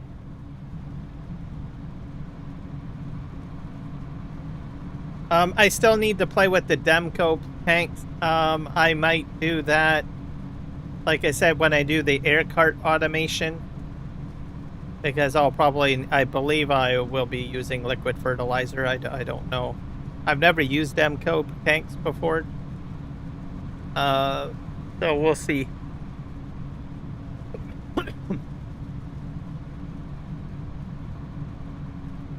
Because when I do the air carts for planting, for seeding, I plan to have use this tractor here. It's versatile with tanks on them. Try. Excited.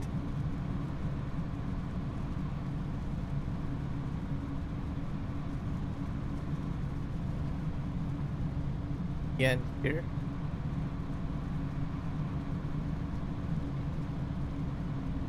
And if anyone is interested in versatile,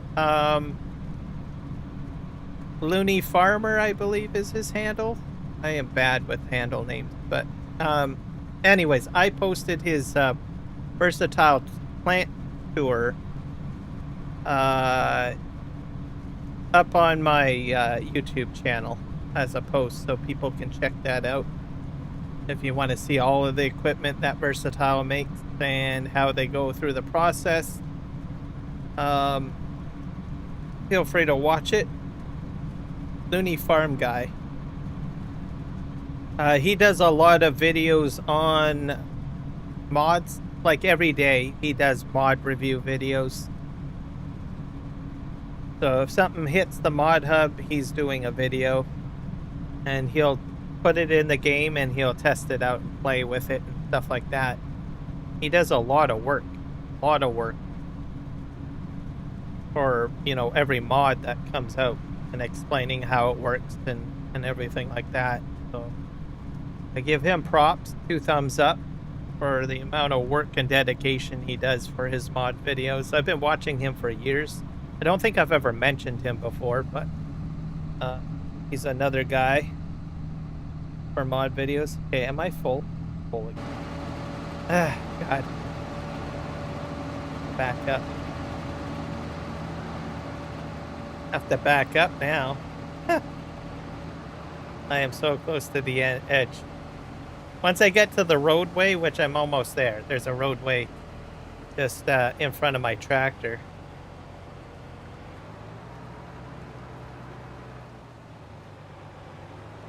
So I'll be able to escape. Try to back up down here. I think the trees thin out. I might be able to back up and turn around.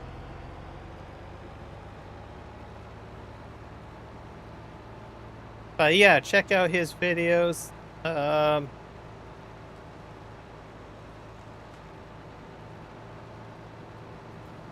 Especially if you want to know how a mod works. So it's a bit similar to Mr. CLP. I know he does testing as well. But Looney Farm Guy, he does a great job as well. So if you need to know a little bit more about how the mod works and stuff like that, he actually installs it into a game session, records it, and talks about it. Oops. A jackknife, I think. Here we go. I got my way out.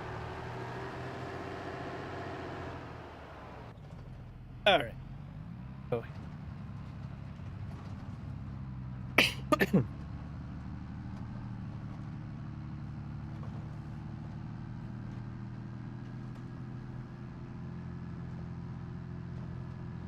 I think I have to go all the way around.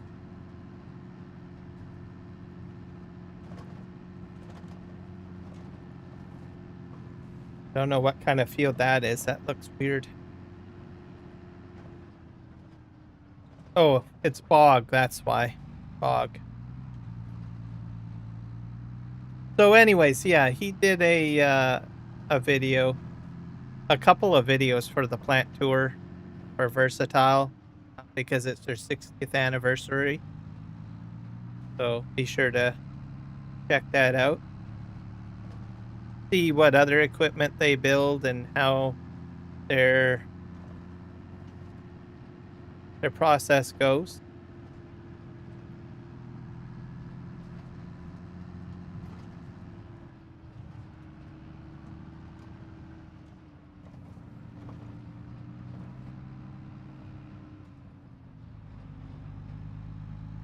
What else? In PEI, I watched a video, then this is not a mod video, this is like real farming. I think they're using like a technology, electricity, to zap weeds. So I saw a video of that. I wasn't too impressed. I give them 2 thumbs up for at least, you know, trying something new, but basically they're just shocking a lot of electricity into the ground. I think they do it. I think they're not the only ones that do it. I think some parts of Europe has tried electricity. I think what I had learned is that it doesn't work on all crops. And if your crops are already growing, it you're going to just end up killing your crops. So I thought it was a bit counterproductive, and you might still have to do some spraying. So I think they've got a little bit more work to do. I think what they would have to do is they'd have to do something like spot spraying, you know, that there's like AI in the mix that determines where it needs to spray, meaning it has a profile of the plant and it knows which plants to spray and which ones aren't to be sprayed. They would need to include that type of technology, spot spraying, or I guess they could call it spot zapping, right? So that they can use it on their fields, right? The other factor too that they brought up is fire hazards, right? So these are all things that they had mentioned in the video and why it's not, you know, viable for everyone to use. But anyways, they're using it in PEI, or experimenting with using electricity to kill weeds. So hopefully they can answer some of these other questions that I outlined, which they're aware of. I imagine they will come up with a solution somehow. But I think it'll have to be like precision farming, you know, where they spot weed. Where am I? Spot spray, right? Where there's sensors that can detect what type of plant it is, how high it is, and calculate all of that, and then make a determination whether it should take the bug zapper or weed zapper out and zap it, right? Have to see, I guess.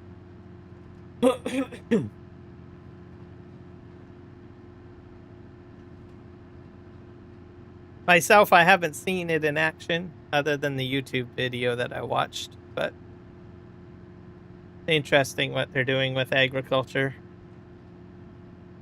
Vertical farming continues to happen. So if no one knows what vertical farming is basically it's instead of farming left and right, front and behind, right, like in a field, they basically put farms inside buildings, right, multi-story buildings. That's what they call vertical farming. It's basically greenhousing, I guess, in a way. And each floor of the building has different crops on it.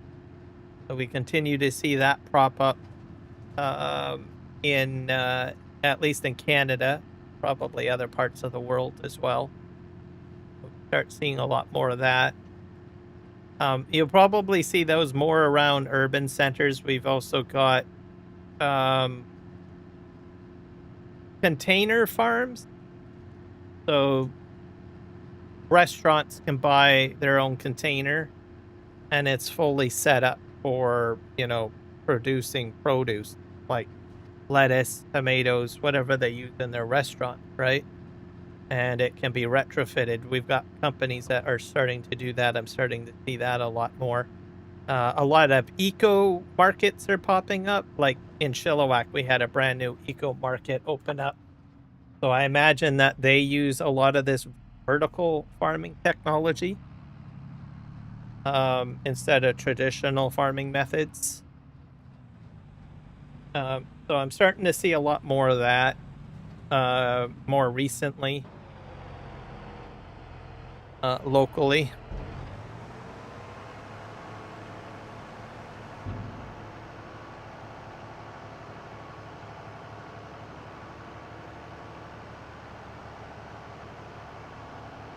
I think some of these ideas come from Europe.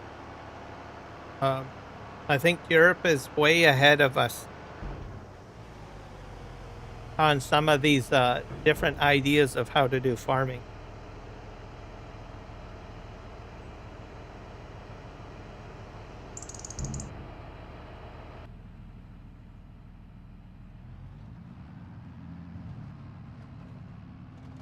But we're starting to see it pop up more in Canada. Our fuel stations are changing as well. So noticed that we're starting, well, in Chilliwack where I live, we have a lot of EV stuff. We've had a lot of EV stuff for about 4 years now. You go to any shopping center, major shopping center, and there's an EV.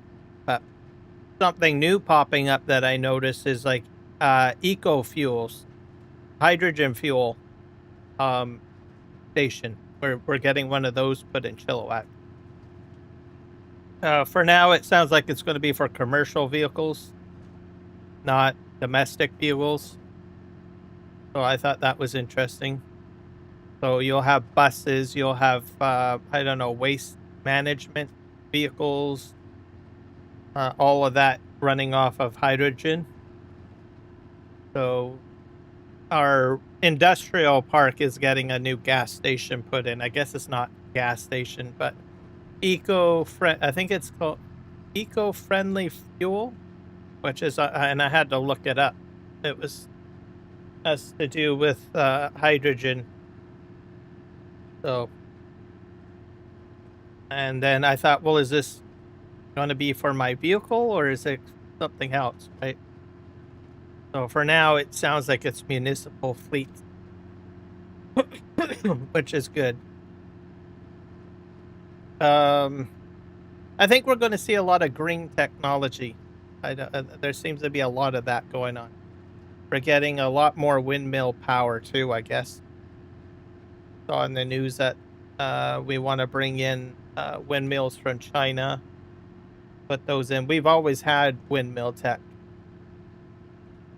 So we'll see how that goes. I think they want to put them like compared to other places, like Canada is like a vast landscape. Like when you come to Canada, a lot of people say, well, man, it's so spacious, right? In comparison to other parts of the world or other countries where it's like a big giant metropolis, right? You drive 15 minutes down the road and you've got like so much infrastructure everywhere. It's not like that in Canada. It's very very wilderness, and it's very much undeveloped. Our developed areas are along the border with the United States and in select areas, right?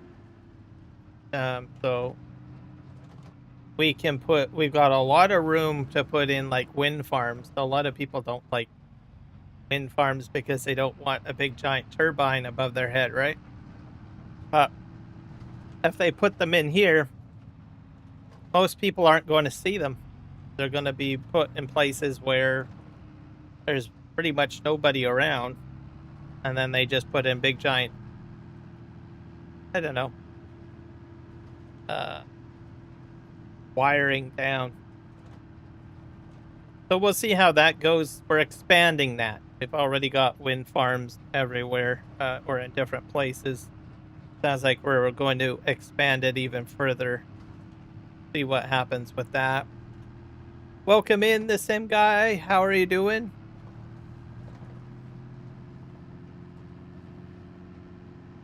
We're working on, I don't know, deciding if we're going to have a pipeline. So we're still working on that.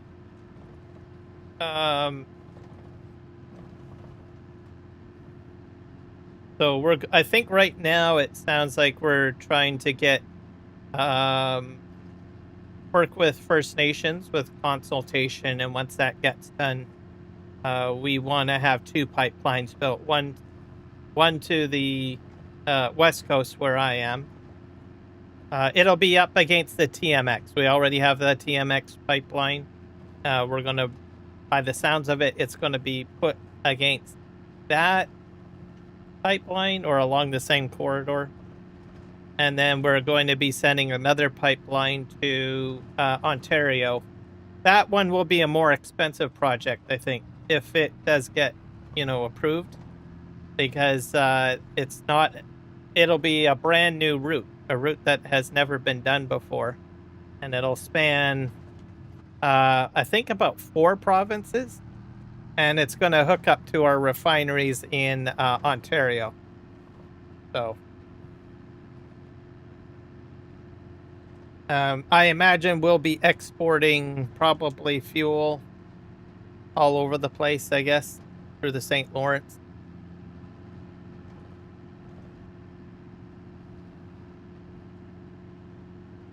For the Mazda, no, I have not.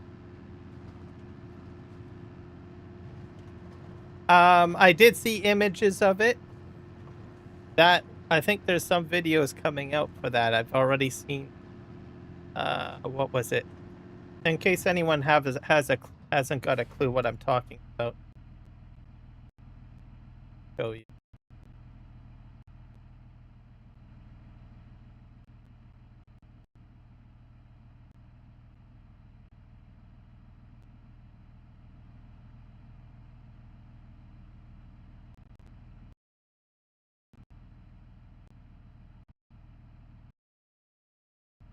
I need to put in farming.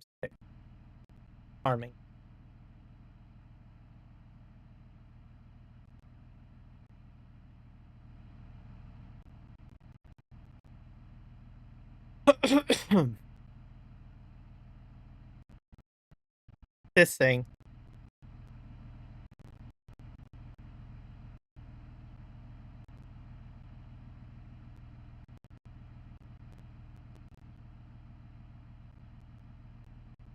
So it's basically two sticks by the looks of it, throttle buttons. So you can probably put that up on your desk. I don't have desk space for it, so I will not be going to get one of these. Also, most of the controller work I do is with heavy equipment. I need a Thrustmaster on the left and a Thrustmaster on the right for what I do. But this would probably be great for wheel loader operation, I think. Anyone had a wheel loader. But I have seen videos that are out there. I still have to watch them.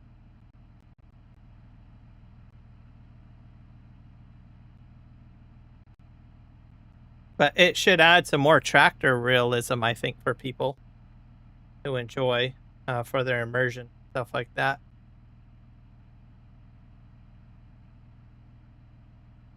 So we'll have to see what people think when they get their hands on it. Some people might still stick with Thrustmaster or Logitech.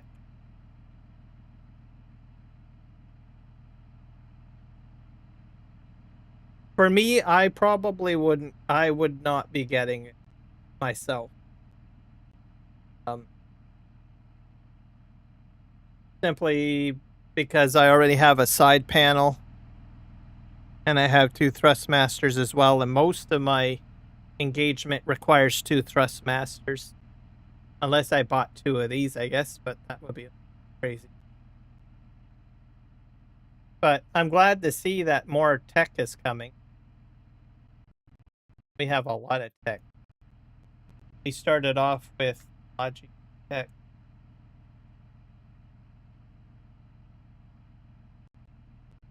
So I have one of these. I've had one of these for years. So I find it handy. I can program all my buttons at the top, and I hit a button Like this button, when I empty a trailer, I hit number 1. This I don't use so much, but that's simply because I use Thrustmaster.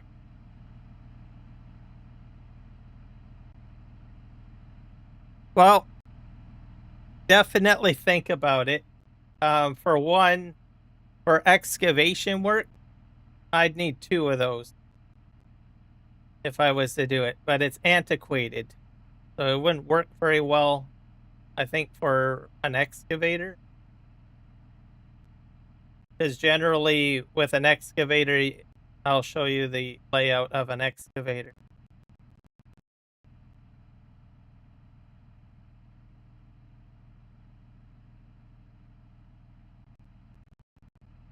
So you get this thumbstick here and this thumbstick. So when you're in an excavator, you've got a thumbstick here and a thumbstick here, right? So for me, when I do my simulation,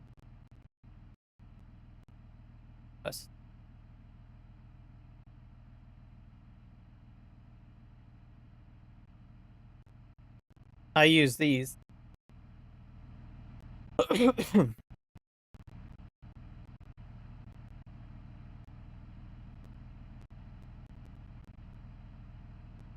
So I have one on the left side of me and one on the right. And that's $119 Canadian. Far cheaper. And it does what I need it to do. So I'm not keen on the new one. I know that there's a new one out, the Thrustmaster.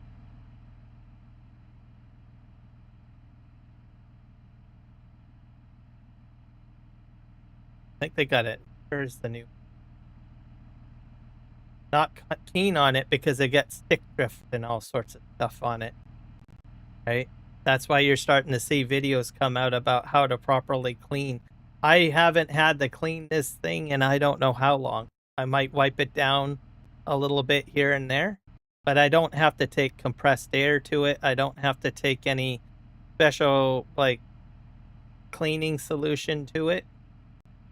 And I've had these for quite a few. So that's why I stick with these. You can still buy them.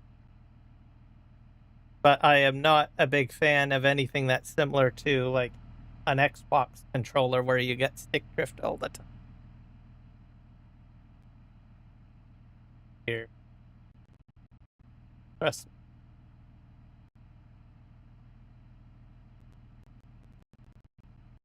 Oh, we have a Canadian shop?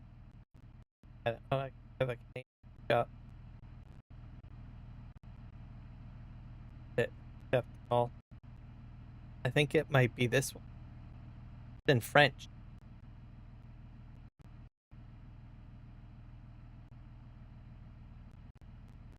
Joysticks here. I guess you can buy replacement of these, eh?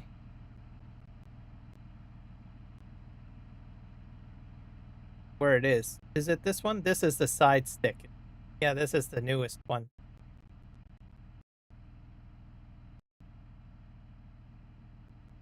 Oh, that's the Airbus. Anyways, there's... I can't remember where it is, but anyways.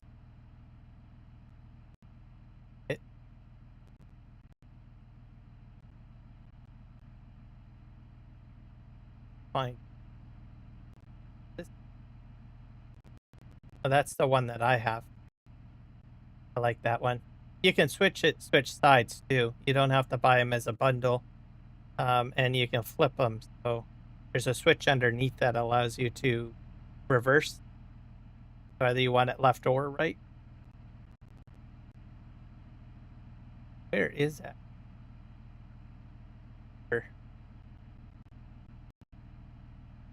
This is probably good as any, but on the new one, there's these modules. What happens is the dust gets under here and a bunch of grime. You have to clean it. And I've never been a big fan of that. Having to spray chemicals in to get the dust out or air. To use air, it does a fairly good job, I guess, to a degree, but there's always the risk of pushing the debris further into the device. So whereas with this one, not an analog stick up here, but this is solid plastic, right? There's nothing getting into that. That's why I'm not particularly a big fan of some of the newer controllers that are coming out. But overall, I am happy that they are continuing to buy stuff or create, new equipment. But if you do have some of the newer stuff, I do have a video that I would recommend.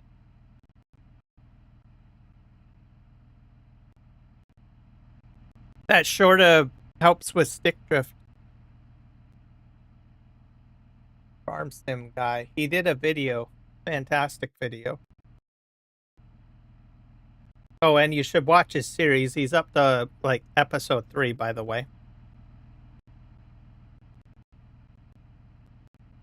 Just go to videos. I'll post his video in here. Yeah, this thing. How to calibrate your farm stick. No more drift. So if you are getting drift with the newer farm stick, this video can help you out.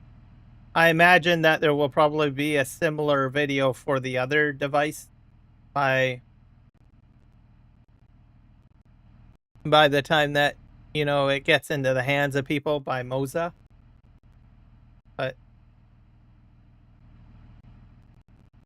let me get you guys this video. It's by Farm Sim guy. I watched this. I thought it was a good video. And he also covers the calibration software. Well, so it's good to hear that Thrustmaster is at least, putting in, updates to their software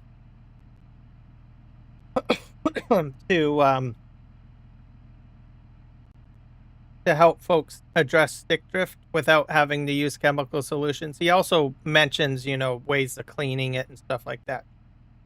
But he does focus mainly on the software aspect of it. So if you have like outdated software for your Thrustmaster, get it. I don't know if Moza has it either. Hello, 45 Hawk, welcome in. The party is on YouTube. We got 34 viewers, so thank you, everybody. Hopefully you hit me up with a sub and a like. I wonder if Moza has software. Does it? That would be a good question. Let's go to Download Center.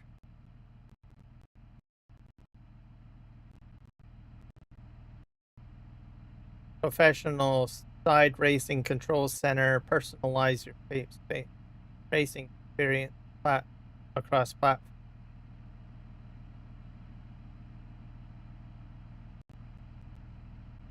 I don't have one of these, but it looks like they have firmware versions as well. You can roll back to a previous firmware version. That would be exceptionally useful. I like companies that, provide updates,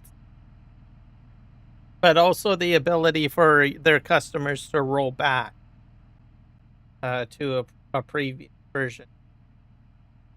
So that's a thumbs up for me. An online installer, offline firmware update tool, so you can manually update it. And you can manually roll it back. I don't know exactly how that works. It looks like you can get some of their equipment for Xbox and PC. Does it do PlayStation? PlayStation people will be like, use it for my PlayStation?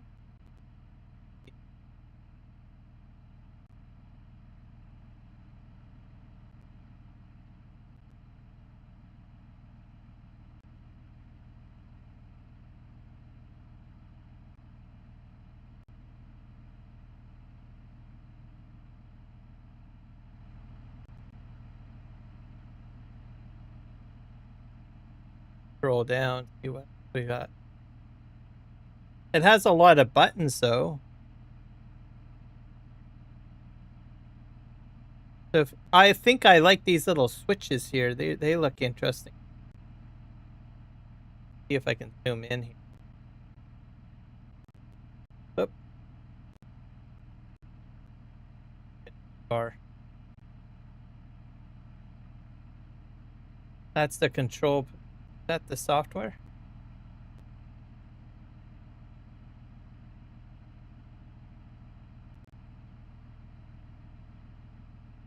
I'm impressed with the UI. The software customization is impressive. Very clean and very simple. I don't like overly antiquated settings. I like things to be nice and organized. The other thing too is it looks like it's in a black background. Some companies opt to go with white. You're looking at it and you're like, oh, my eyeballs are getting burnt out by looking at this screen because it's too white. But they have a very simple interface on the left where you can click on different options and then you can go ahead and configure it as you need to. And this will work with Euro Truck Simulator 2, American Truck Simulator, Sambus Simulator, and Bus Simulator.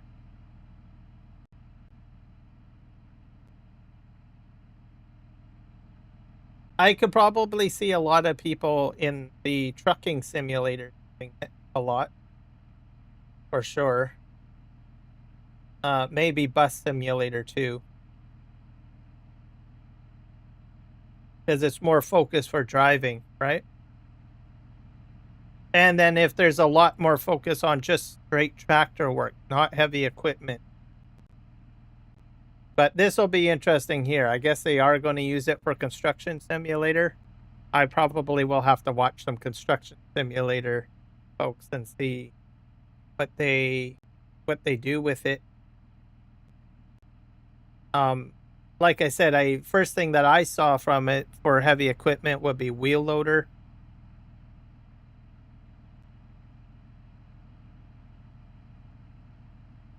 So I guess we'll have to see. But like I said, I'm still a little bit concerned about this piece up here. If they get like dust in behind that. Most people are not interested in dealing with stick drift due to debris and dust. Right? They just want to get into playing. I think they've got two of them, right? No, just the one. So, I don't know. Be sure to check it out, see how it works. I don't know. Do some research. My for me, like I said, I probably wouldn't get it because I'm already set up. And like I said, I am a big stick fickler when it comes to having to recalibrating everything. Not interested in doing that. Just want to go in and play my game and enjoy what I'm doing, right? So that's one of the pet peeves with a lot of the new stuff coming out. So I'll stick with my 1600 M's, I guess you could say. All right.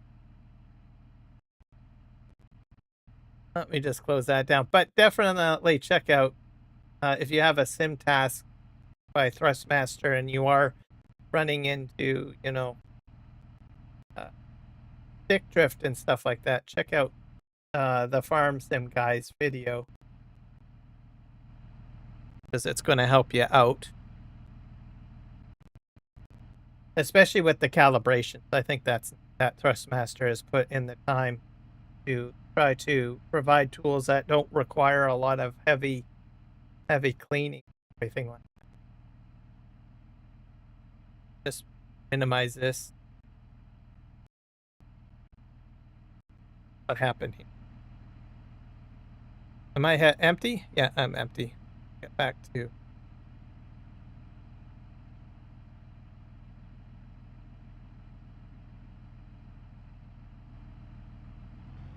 All right. So I don't know. So I guess you could say I'm overly critical of the Moza right now, based on my game style. That's just me. And the other aspect of it, every time I see new tech come out, I'm always looking to see, is there the potential of stick drift? And that's usually my biggest drift.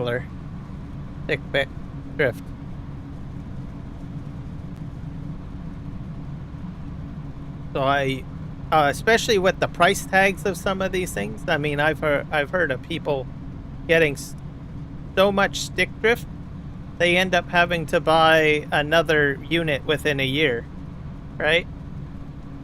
So, which means that they're putting in another $249 for a controller that's lasted for about a year or so, right? I have heard of that happening. So then that adds up. So meanwhile, I've held on to my two Thrustmasters for, I think I'm up to 4 years now, and I haven't had to do anything, literally, other than maybe unplug a USB cable every once in a while. That's about it, right? So I'm not spending like tons of money on equipment, right, every year. So,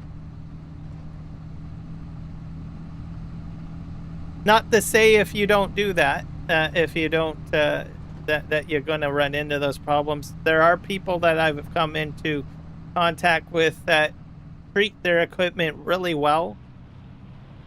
They will basically physically disconnect the device from their computer, put it into a box, cover it up with a lot of good stuff to protect it, and it'll last years and years and years without any stick drift and or anything. But then at the same time, you may be preserving it very well, but then you're spending a lot of time of unhooking and rehooking, right?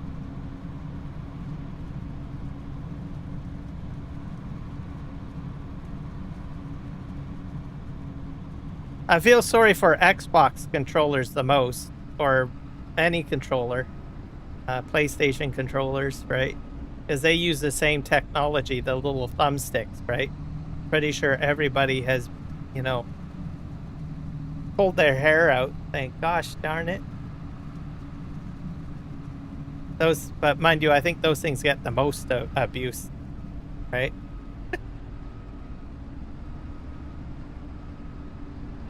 Hey, come on, buddy.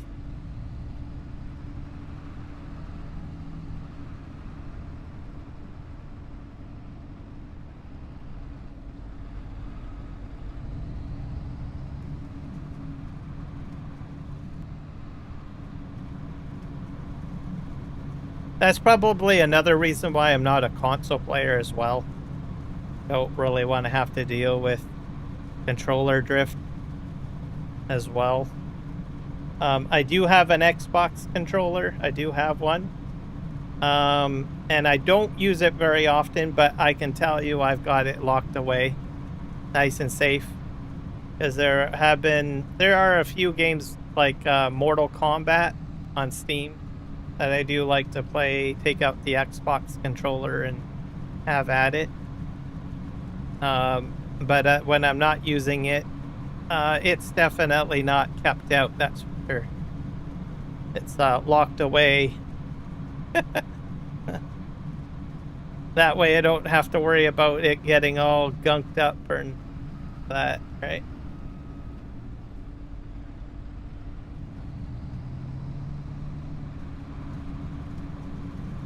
And that, I think it's like, I don't know which Xbox controller it is. I think it's like not the most current version. No, it's the one, I think it came out with the Xbox One, maybe?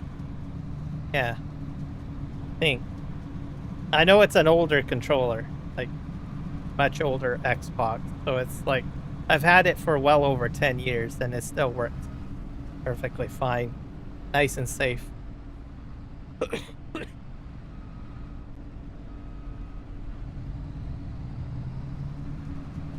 Oh.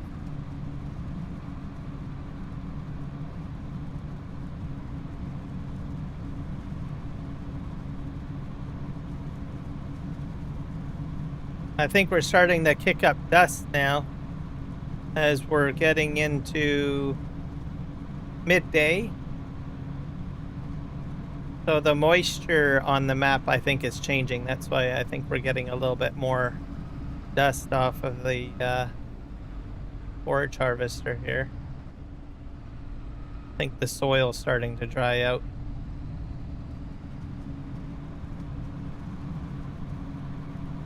So hopefully I don't get hit too bad with dust. Gotta follow this guy. And we're still doing the first headland on this, guys. Just kind of crazy. Back up.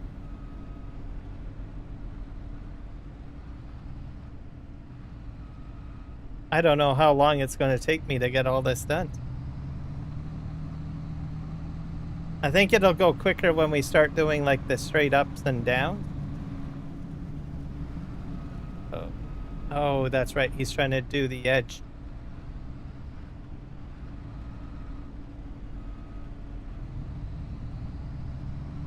All right.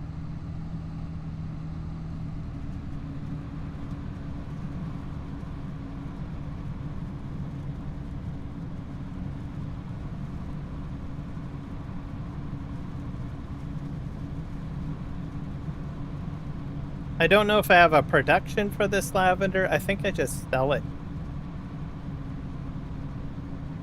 I get about $800 per 1,000 liters, I think. What I get. Between 600 and 800, and I'm not sure how much of a yield I'm going to get. I'll have to see what happens.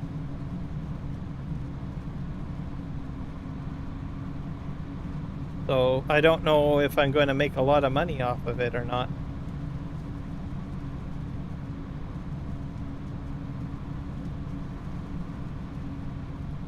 That's the main road there. So most of the challenge here is taken care of, I think. At least until I start going around the farm area and the main road. But I think going... What are we doing? Counterclockwise? Yeah. Probably was a good idea.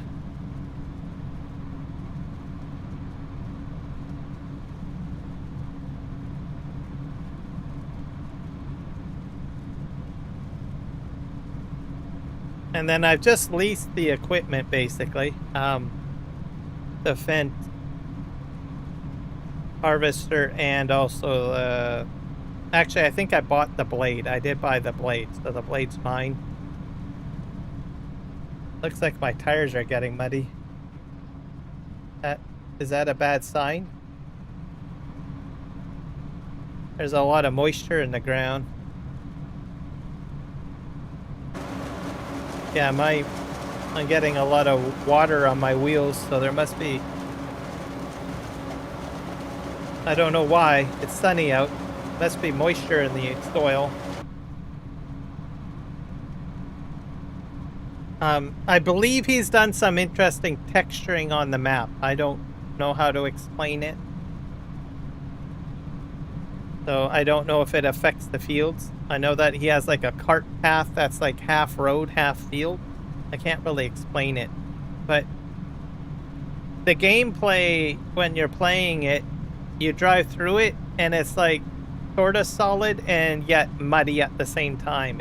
It's an interesting concept. I don't think I've ever seen another map do anything quite like that. So I had a brief conversation with him on Twitch, like I think last month. I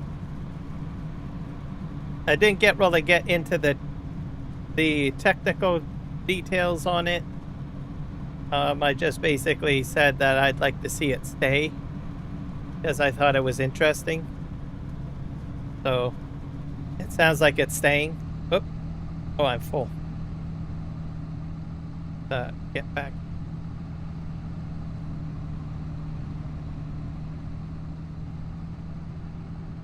So I don't know if it affects the rest of the map, because right now it's sunny and yet I've got water on my wheels and mud buildup.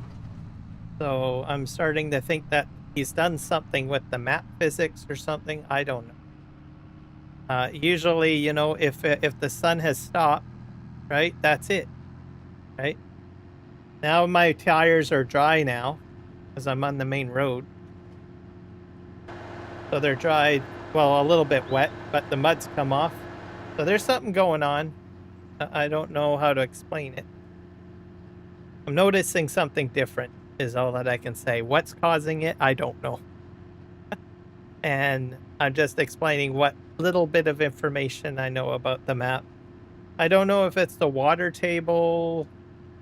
I don't know, something going on. I know that he's done something definitely different with the texturing and the soil, which is further down this road. There's a cart path, so which makes it muddy and rocky, and I don't know, it's weird. All I can say, it interacts very interestingly with the real mud mod. I'm going to give it thumbs up on that.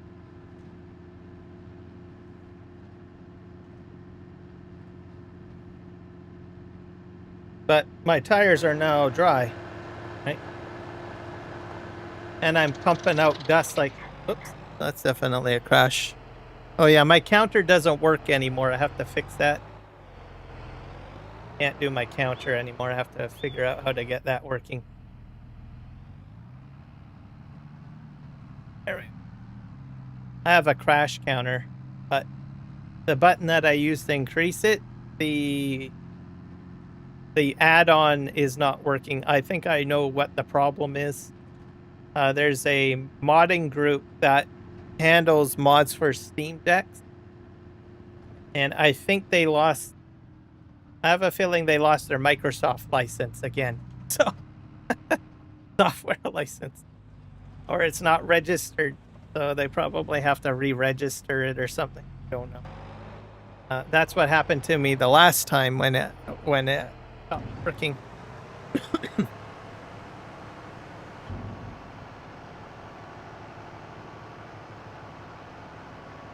I don't blame them too much because I bet you it takes a lot to get your software probably licensed or certified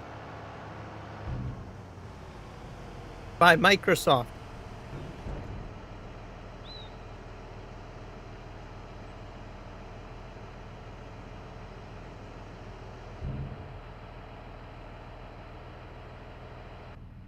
So it's hard to say. All right. Been out here. I'll have to check out their site to see if I can get it updated. I imagine they will get it patched or fixed. So I get it will show up on the Steam Deck website, Elgato's website.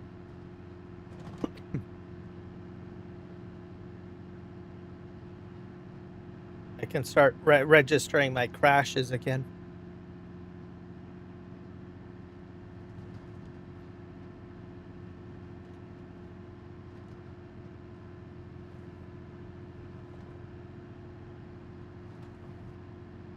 So we'll see if we start getting some water on the tires when we get back over to the forage harvester. And if mud starts building up. Because that tells me that, you know, the fields are treating moisture differently than the main roads. Like there's something going on.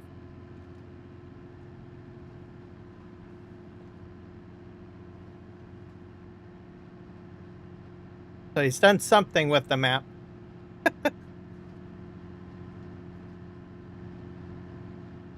Adds a little realism, I suppose.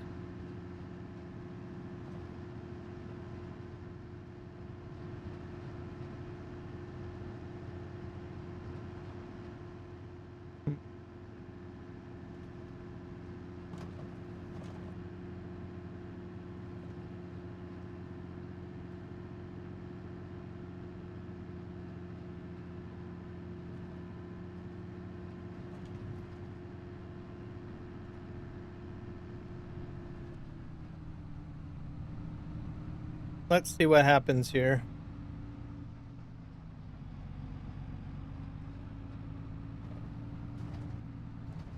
Get some mud on the tires.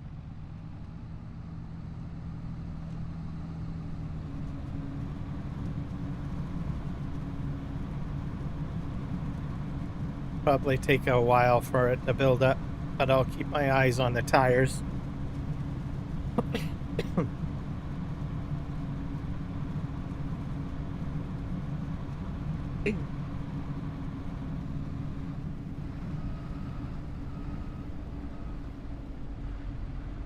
I'm gonna go up next beside him, I think.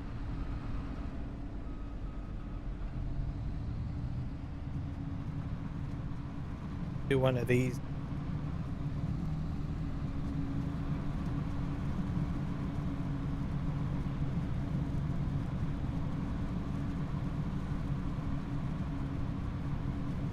Get back into the field to see what happens.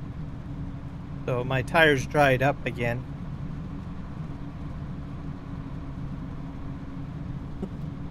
Combine's kicking up more dust. Yeah, I'm getting mud on the tires again.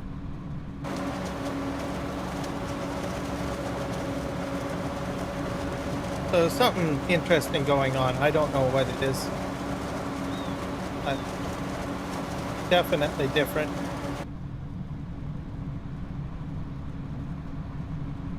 It's starting to really cake up my tires right now. But if I go on the road, it'll all flick off. And then it'll go a little bit more clear dust here. But as long as I'm working in the fields, I'm getting like a bit of mud on my tires. So go figure.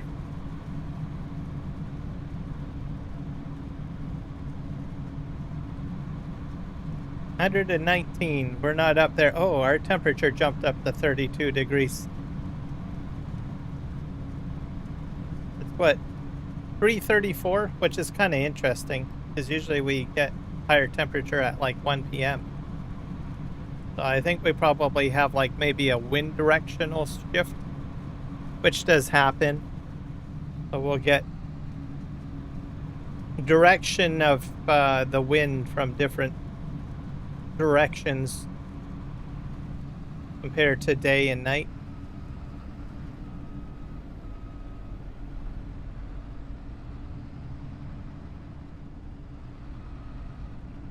All right.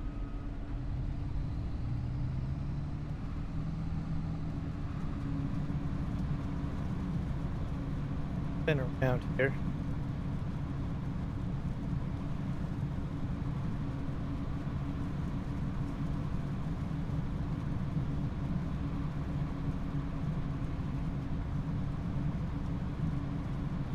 I think we're going to have probably more than one live stream doing Lavender, because this is a fairly large field. I'm using the largest trailer at the moment.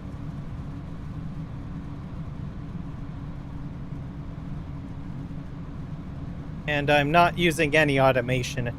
I could probably do that. We'll see. This episode, I think we'll do it this way, and then the next episode, I might set up an auto drive course for, well, the tractor that I'm in.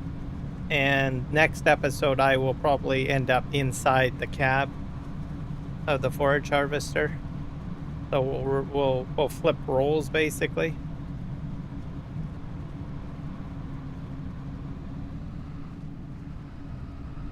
Realistically, I've got him doing the harder work, or the hard work, I think. Just the headland. I can't remember if I set. Well, I guess it might have. Might have more than one headland though. I didn't think about that. I just hit H, so I put it on the field and hit H, and let it go. So there might be more than one headland to do. But I still think that this guy's getting the raw deal compared to me. He's doing the hard work.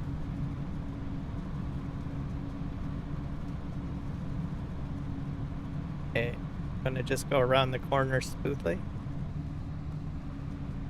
I don't know.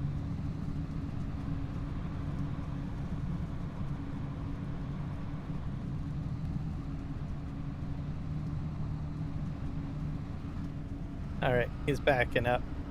Fantastic. Turn around the corner. Man, he is such an aggressive driver. Like, I don't care. Rear ender is your problem, not mine. What he's saying to me. Mind you, I think that is questionable now. As long as you've got a dash cam. And boy, golly, I got a dash cam. I'm recording him right now. I'm live streaming. I got 45 witnesses at least. I know that for sure. Yeah, that guy in the fence, he doesn't know what he's doing. Give him a big giant ticket.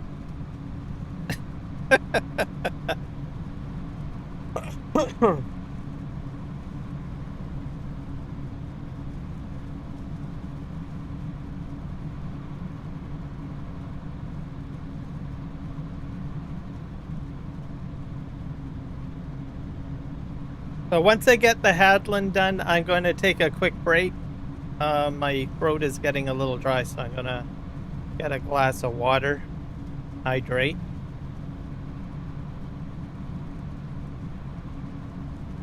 Sometimes I can talk and talk and talk and not have to take a drink, but there's some days that it can be a bit challenging. Today being one of them. It's a bit warm. Got smoke as well, so I think it's important that I keep my throat in good shape.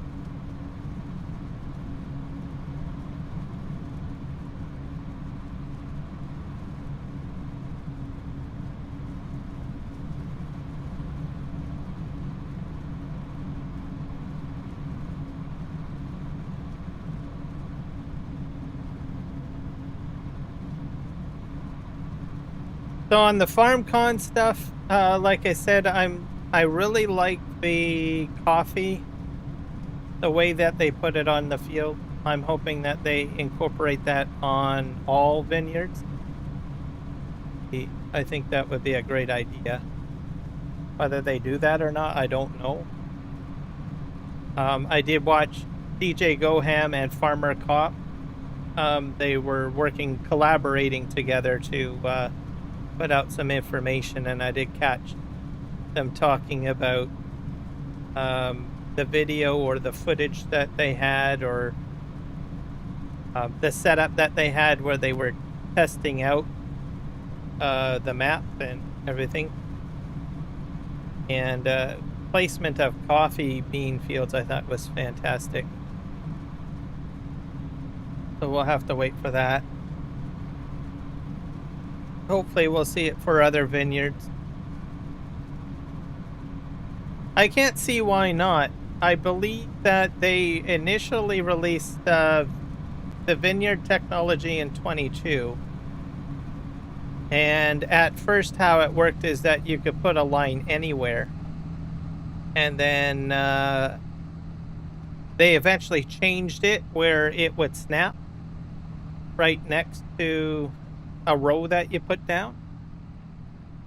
So the initial concept of vineyards being put down was completely different in the initial release. And then they made some changes, you know, quality of life changes. So that's why I'm thinking that they will probably, you know, try to incorporate it with other vineyards. I could be wrong. They might just say, nope, too bad. You only get this for coffee. But I don't think that would make much sense, right?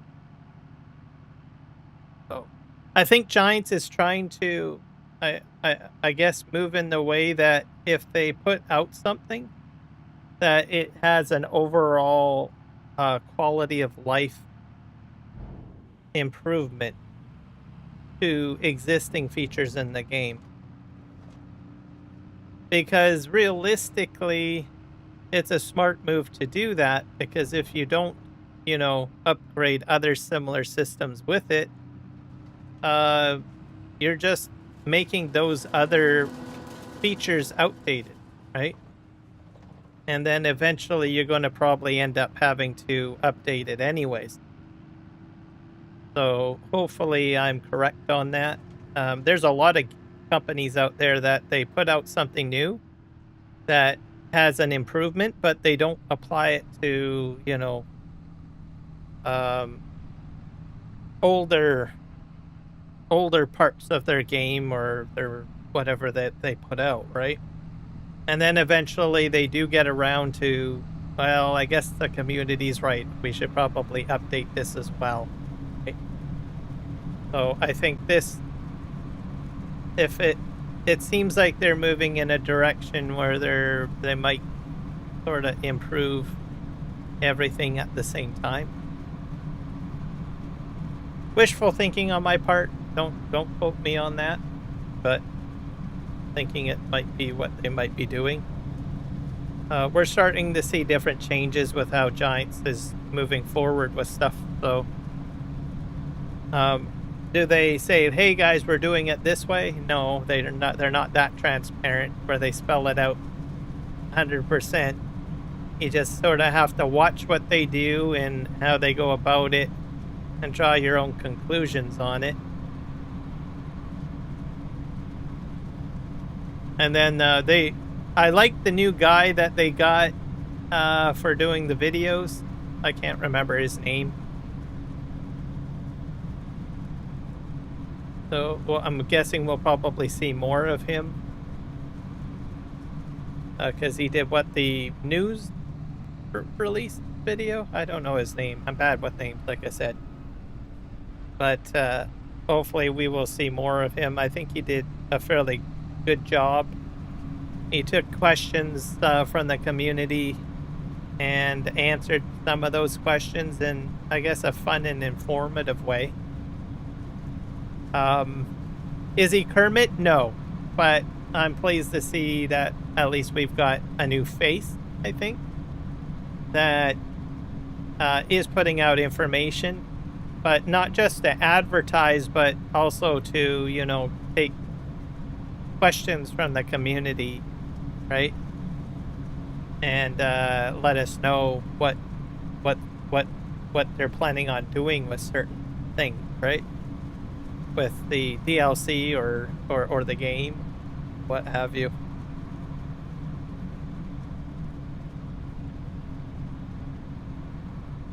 Okay, what's this guy gonna do? Yep.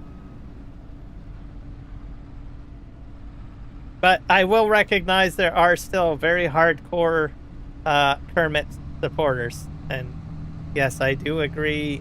He did fantastic job as a community coordinator when he was doing his role.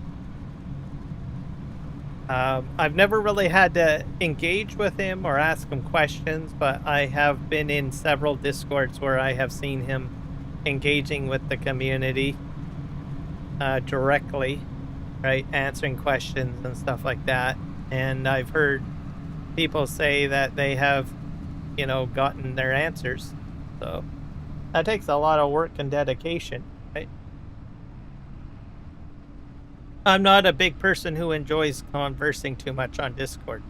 Use it as an information place sort of thing, right? But anyone that takes a lot of time to jump in there, maybe I should empty out. I'm going to empty out, guys. Plus I can spin around.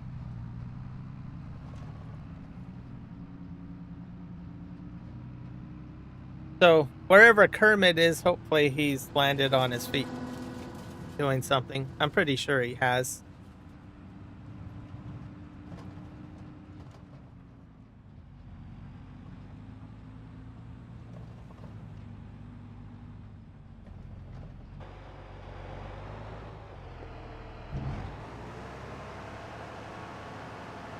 that out.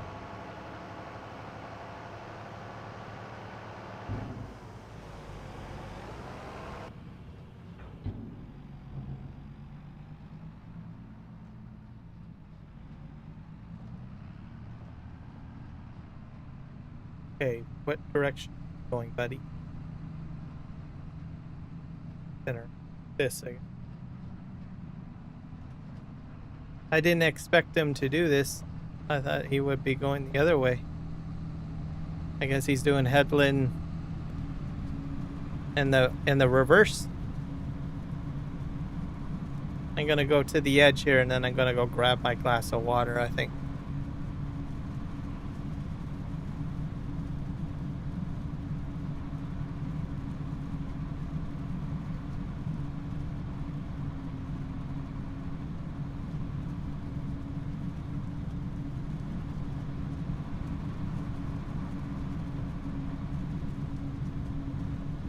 Are you gonna give me a sign what direction you're going?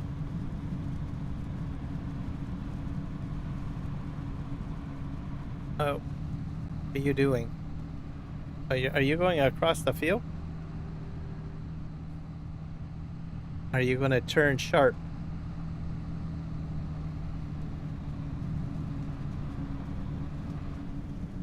Oh dear. Yep. Oh, you're turning. I'm gonna go get my glass of water. I'll be right back, guys. I put it on break scene.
All right, folks, I'm back. Got my glass of water. Throat feels refreshed now. Oh, he shut down. What are we doing?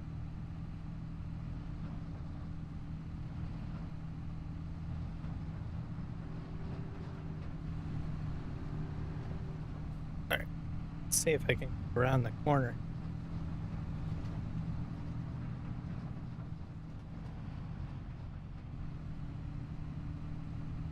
All right.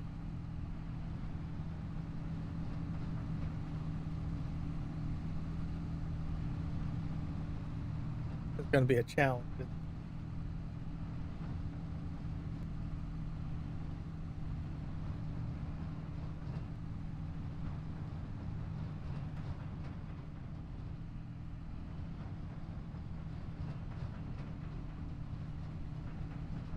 So, I'm using beam tracker in case anyone's wondering why everything's to.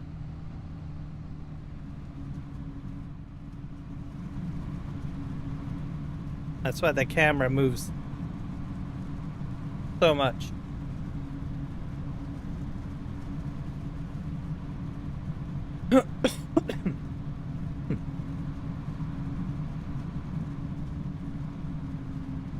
Now, as for Thursday, we'll be doing our regular live stream on Western Australia.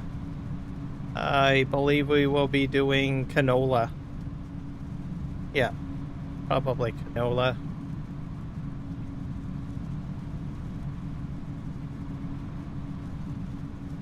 I'll probably harvesting it and probably turning this straw into pellets again. So expect that. We'll be drying the canola too with a dryer. I've got a canola dryer. Or sorry, a grain dryer. See if this guy can.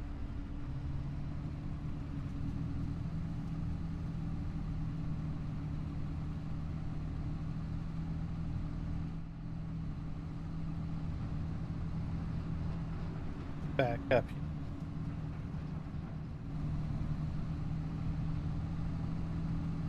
Come on. Maybe I have to go straight this way, maybe.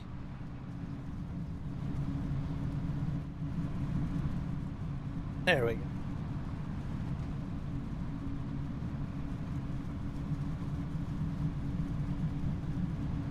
So yeah, we'll be doing canola harvest with the, I guess the T1000, the Tribine. And we'll dry the canola, and then we'll get the Primos out into the field, and we will be doing, turning the straw into, well, a pellet.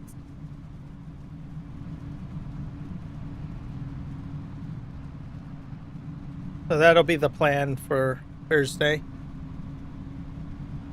And then we'll probably do some other stuff too. I don't know what though.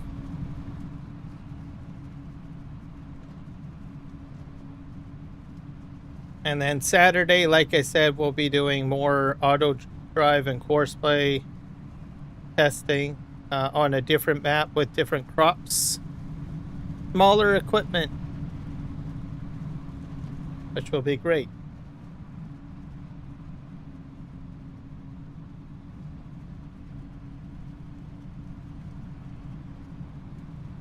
I might end up using some of the Sky Agricultural Pack's smaller equipment, maybe. We'll see.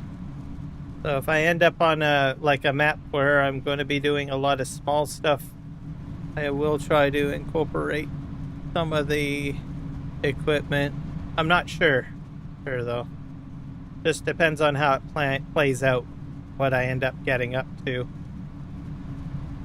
And I'm hopefully whatever I have planned on that map, I get it all done in the one live stream for folks instead of spanning multiple live streams. So we will see.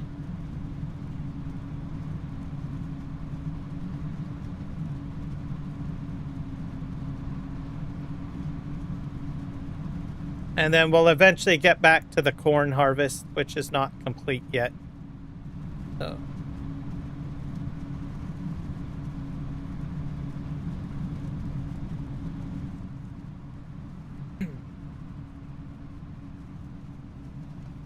And then I will be editing some of the live streams to put bookmarks in and stuff like that. Just have to start watching it, putting them in, finding good spots, so just to make it easier for people if they want to rewatch it, because some of my live streams go on for 10 hours. So, and if you're trying to find something, right, how did he do this or that, and you're scrolling through 10 hours of live stream to find it, right? So I'm going to be putting bookmarks in. It seems to be working out. My live streams covering testing for the train mods and stuff. I got an initial jump from viewership from the live stream, right? But then after that, the live stream was over. There was very little traffic, right? So that's just giving you a snapshot of what I had noticed. But then when I started going in and editing my live streams and stuff like that, I started noticing that the traffic on those live streams are starting to go up. So that tells me that I must be doing a good thing.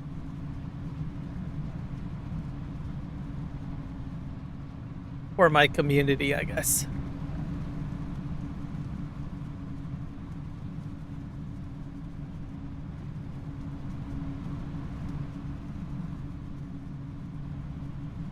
So I'll eventually start doing now that the train mod live streams are both done, people start editing the live streams or course play in auto drive so that people can see a subject and they can jump in and start doing, using it as a resource for what they want to do.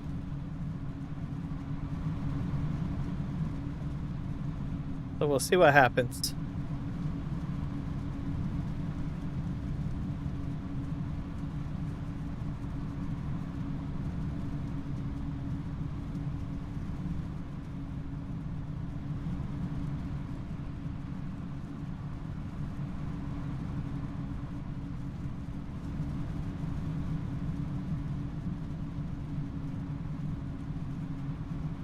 My tires are dry. They got mud on them, but they're dry. And I'm close to a water source, so kind of interesting. Well, I'm full. So this way it won't go empty.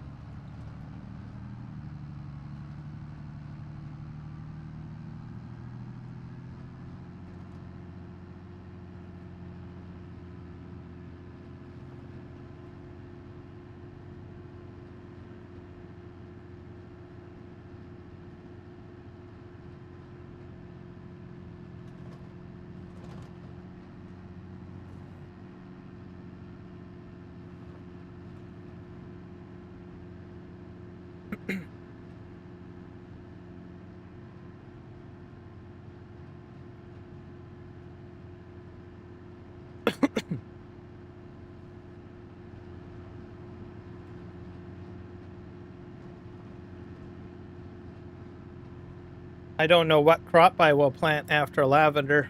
It's too early to say what I will plant next. Not even finished my lavender yet. Usually probably once I'm like 50% done the field, then I'll probably have to start looking what I'm.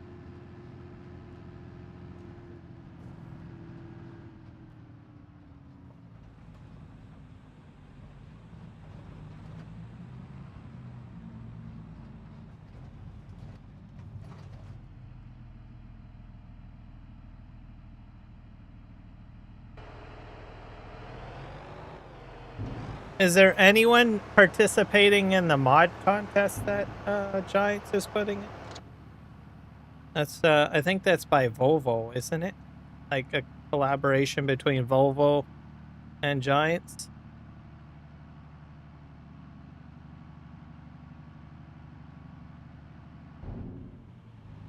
I'm kind of encouraged by that because I was like, we got like a kind of wonder, are we going to see like more construction or are we going to see more logging equipment when they announce? Like, it makes me think that there's something bigger going on, right? Other than just the mod contest. So that, because I think the last major heavy equipment pack that we got was like in Farming Simulator 22 with all the logging, right? It would be interesting if they take it and they finally give us something like in-game terraforming or something like that and just shock us or whatever. I think that would be like great. And then tie that in with heavy equipment. Or some sort of, mining or construction mods or something. I don't know. Especially if they start putting out like more like Volvo excavators and stuff like that.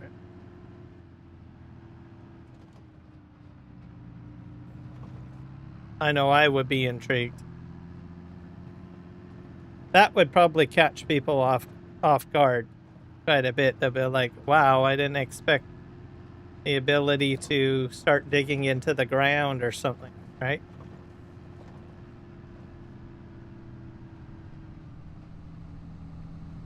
I think we're getting to that point though, because like we get land deformation, right? We've got a lot of more interaction with the soil. So I say, why not, right? I think they're just taking small steps into it.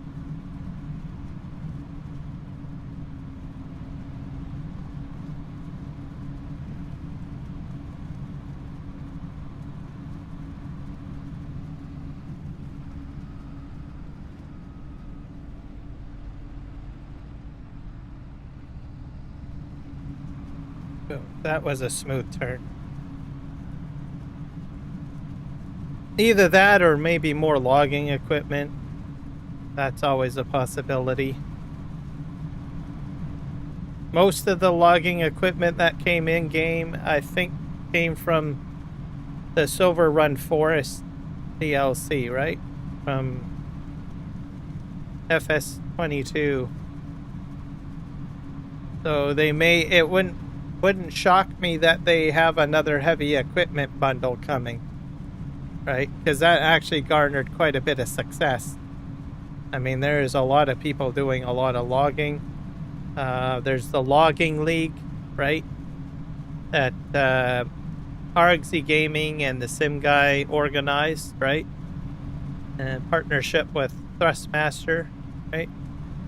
That kind of leads me to wonder, well, maybe they might think, well, you know what, it's high time we start, you know, maybe doing another sort of heavy equipment kind of DLC, because I do think they did garner a large success from that one, the Silver Run Forest map and all of that.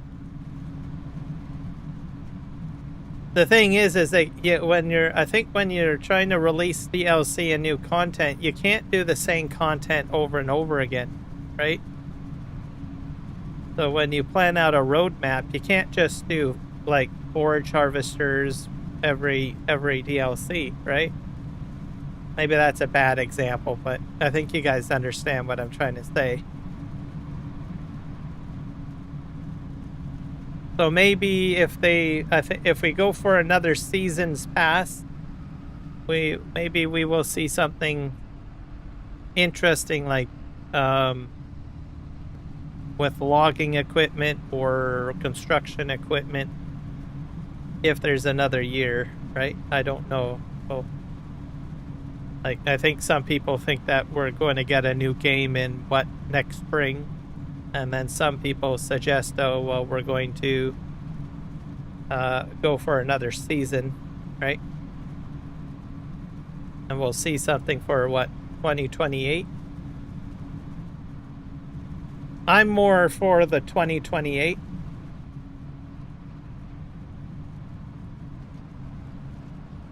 Because I think there's still a lot of life in this game. Oh. And they can enhance it still. They continue to enhance the game with DLC releases and stuff, right? So if they're smart about it, they add functionality into the existing game and make sure that it works, so that when they do come out with a new game, right, they can take some of the stuff that they've already developed and, you know, that they've tested and put it into the new game, is how I look at it. Kyle, thank you very much. Welcome. Thank you for the follow. So that's my hope.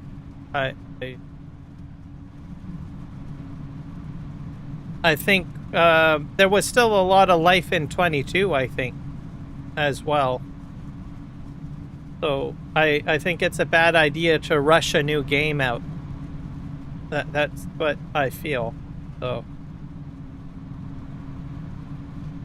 if they need to make money, they just put out more DLC, right?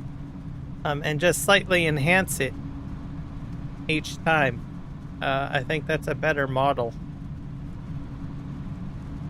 Some people may disagree with me, but I'm moving. I used to like the idea of a new game coming out all the time, but after I saw what happened when 25 initially came out and there was all those bugs and stuff like that, I was like, okay, well, hold on a sec. Obviously, there's something going wrong with the development process.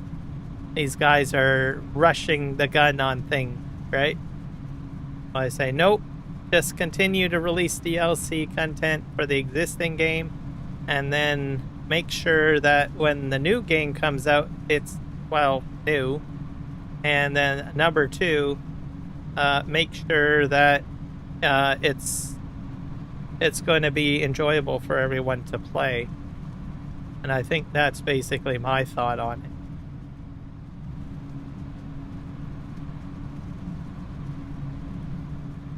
I'm pretty sure there's people that might have other opinions on the matter. I'm still new. I only started, like, I think this is my third game, I would say. Yeah, because I came on board in Farming Simulator 19. So I would consider myself still the new kid on the block. But I do know that there are people that have been farming simulating since, like, FS, I don't know, 17? Or even earlier than that. So, and they may have a much different perspective. Let's see here. Gonna have to get around this guy.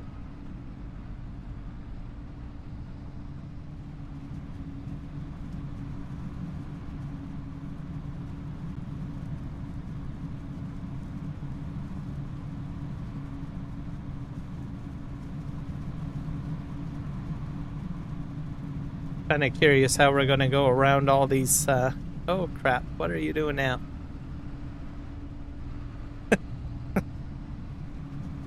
Okay. I get a little nervous when he just stops like that. I'm like, okay, what are you going to do? All right. You going to rear end me?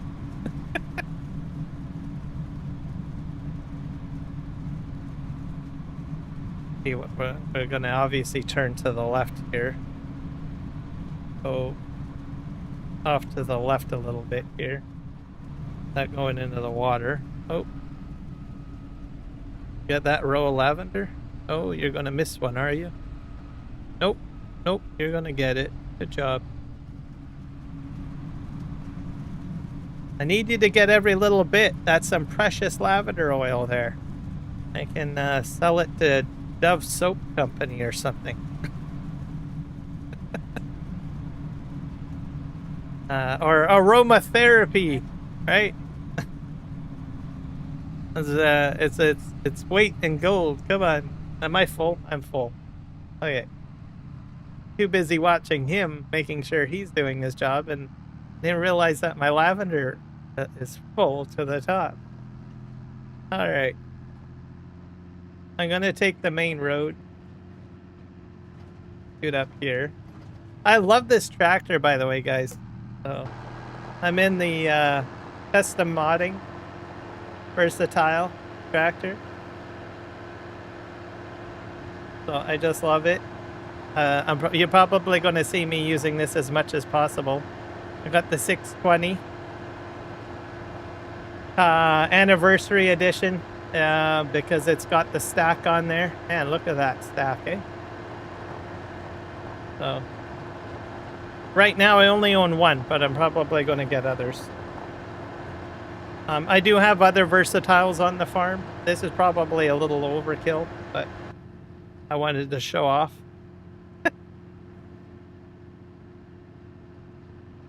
I've been waiting for this thing to come out for a while, so I think they custom modding did a really good job on it.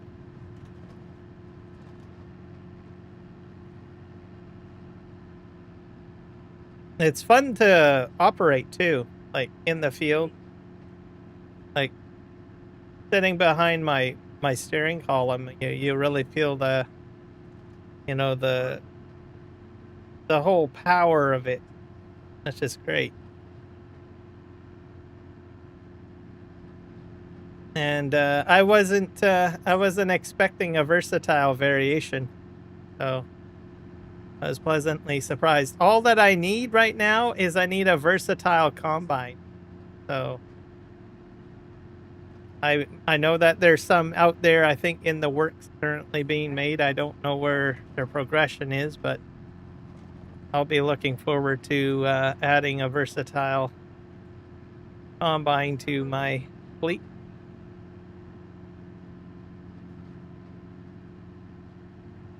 No, you can never be over. You can never be overkill. That's true. Good point. I will agree with you on that one. Bring on all the good stuff.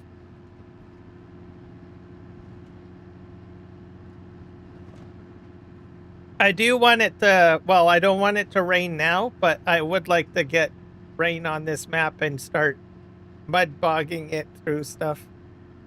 I'm pretty sure it's going to do well.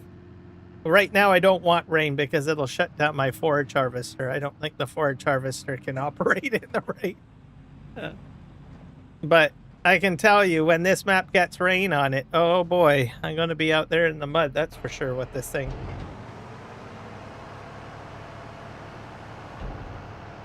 And I like the chonky wheels. I mean, this is freaking awesome. Chonky wheels. I could have did the doubles, right? Double. But I thought, nope, I'm going to go with the chonky wheel configuration. All right. Spin around.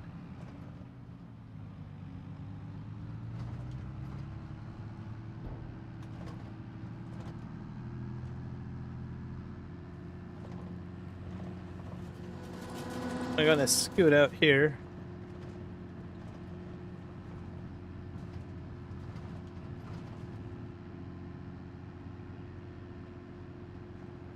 Exactly. Well, I'm going to eventually have those big, you know what I really want to do? I'm going to put these in front of big, giant air cart seaters. Have them out there. I think what will be exceptionally awesome is putting them in front of like big, giant slurry spreaders. Oh, I'm going to have them out here big time. Just big, chonky wheels and big, chonky slurry spreader wheels.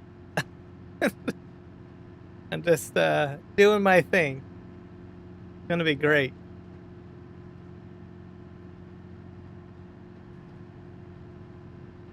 All right, here. That's the dream, anyways. So we'll get there. Bigger is definitely better. I will get the big Roy out here, though. I will get one of those. I haven't used one of those in a while. I still think this is probably my favorite over the big Roy. But I think we'll probably feature the big Roy at least a couple of times in my fleet. But this thing, oh my god, this is the dream. This is the dream. And then when we get into silage, I'll be putting the K9 dozer blade on there. I want to get the Demco tanks on it. All the goodies. Gonna be amazing. Okay, where did my forage harvester go?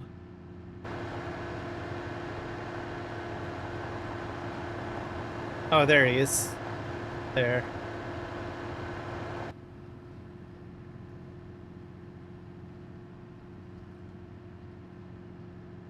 Yep, it is a Canadian tractor company.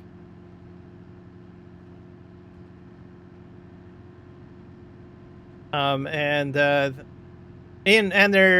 one of their factories is in Manitoba, which is, well, where this map is, really, the Manitoba map. So there's like I said, the Looney Farm guy did a map tour of the factory. I should probably go get his video. I'll repost the video, because I think he did a really good job. Give me a sec here.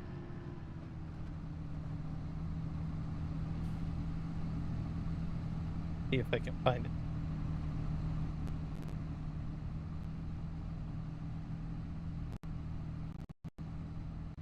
I'm gonna go to YouTube.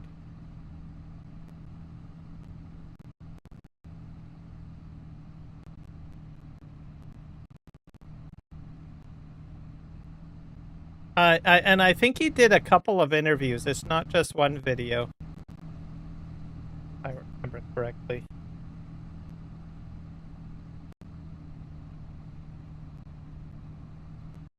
Yeah, here we go.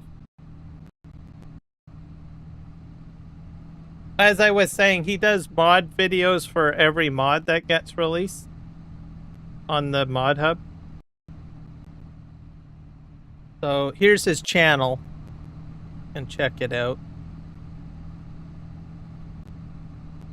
And then I'll find the video he did where he toured. So like I said, he does every mod, like I said. And he'll point out if something's broken. Here's the versatile. See if I can find it in here. I might have to scroll a little bit because like I said, he does reviews on every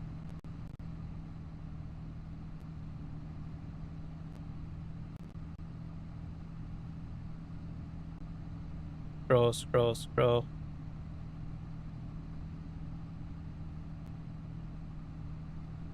Let me type versatile. Oh.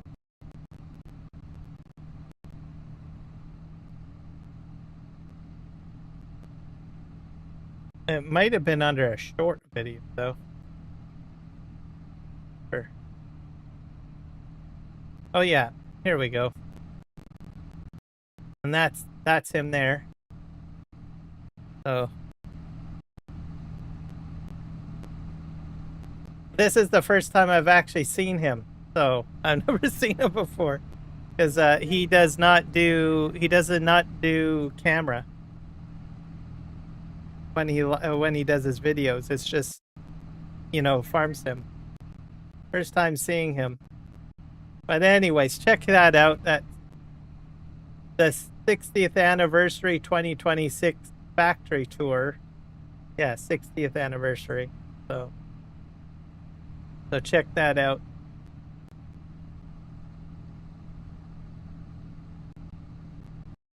Why is that? Oh, I found out South Africa tractors are European spec because it's easier to get parts from Europe than the US. Yeah, that's the other thing too, which is a good point. People say, well, how come a tractor is this way or versus that way, right? It all depends on supply chain, right? Where is it easier to get equipment from, right?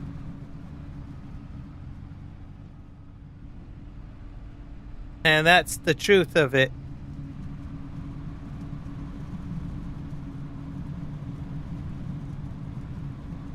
Because all that they need to do is they need to just cross the Mediterranean Sea, really. And they can basically truck it down to South Africa or other parts of Africa if they want to. There's a lot of infrastructure in Europe.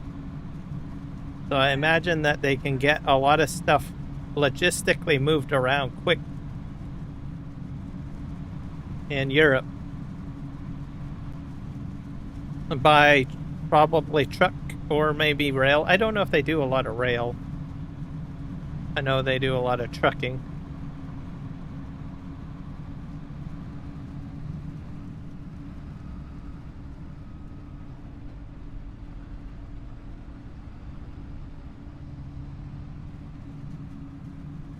South Africa is technically a European country. Yeah, I could probably see that. It probably has a lot of influence.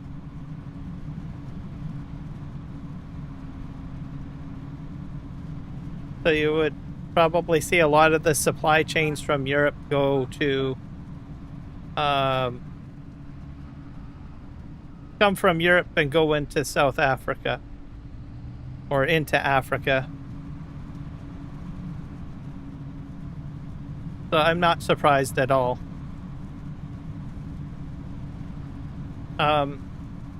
Canada, we get a lot of our stuff from the United States. But I think we also make our own stuff as well.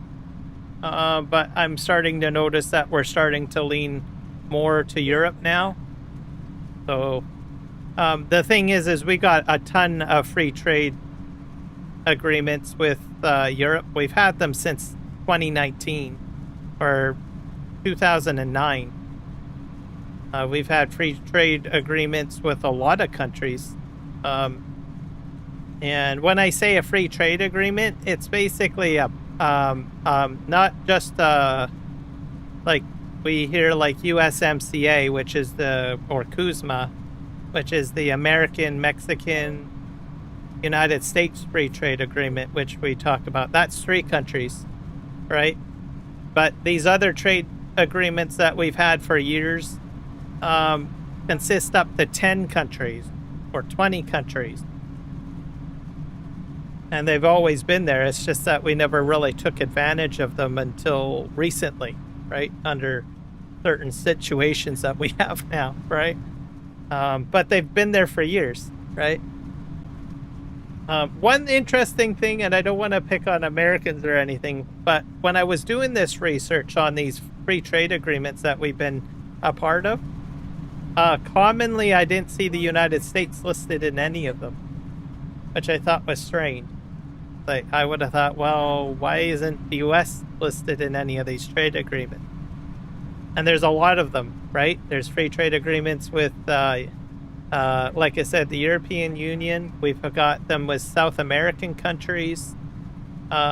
We've got the Oceanic League, which is basically like China, the Philippines, Indonesia. We've got free trade agreements with them that we've had for years, right?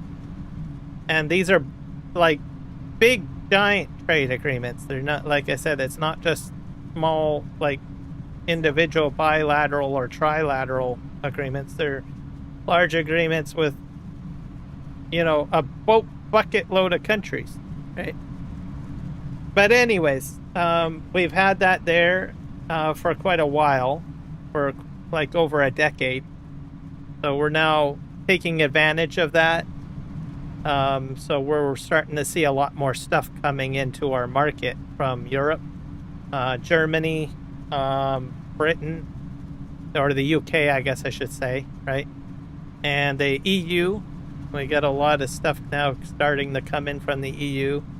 And not just Europe, we're expanding into Australia. I think our Prime Minister went to Australia the other day. We're getting into defense industry stuff with the Aussies.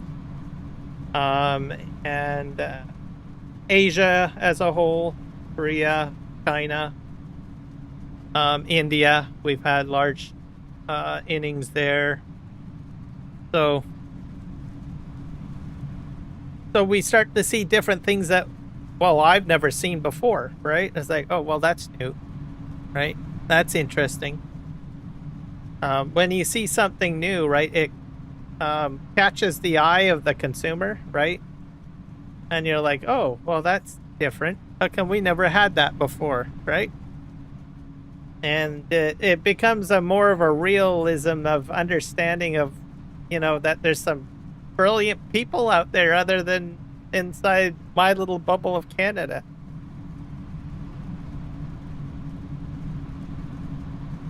A lot of business with China, Germany, UK, and other European countries. Yep.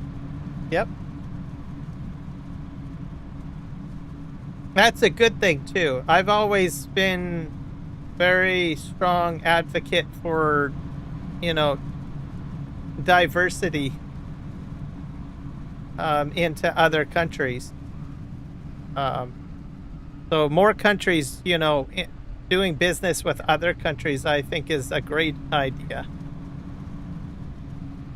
And I honestly think people will enjoy it too, right? It allows for a society to have access to new products, but also new ways of doing things. That's the big thing too, right? When you interact with these different markets, they do things differently, and you can change your own systems and how you do things and improve it, right? And sometimes you start seeing how other people do things and you're like, oh, that makes a lot of sense. Why weren't we doing that all along, right?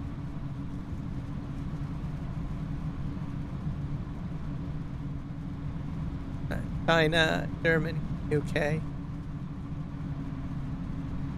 But we also ship a lot of iron, diamonds, gold, and other minerals. South Africa has the most minerals in any other country in the world. That I can believe. There's like a lot of stuff in Africa. Like a lot. There's a lot of mining, copper, raw minerals. What's going on here? Am I full? Like, I'm gonna go up this way. Where's my farm? Farm's way over there.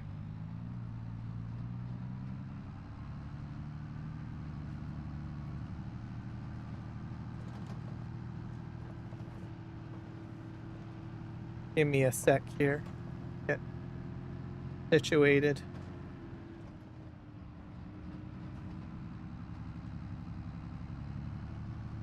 I think South Africa has a lot of stuff, really.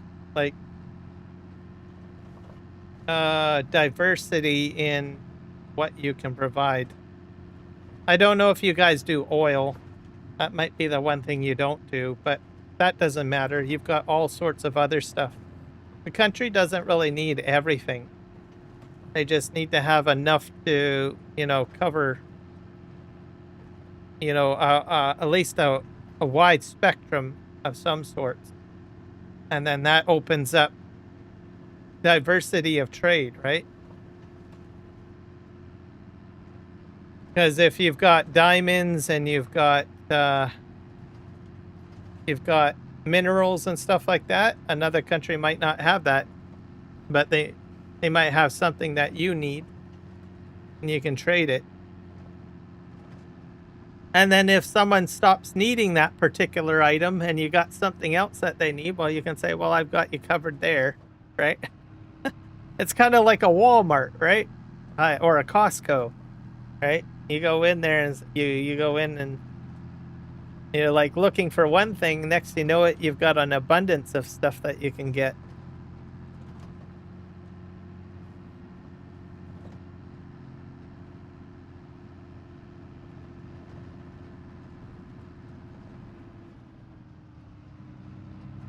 I did, you got some pretty funny comedians too.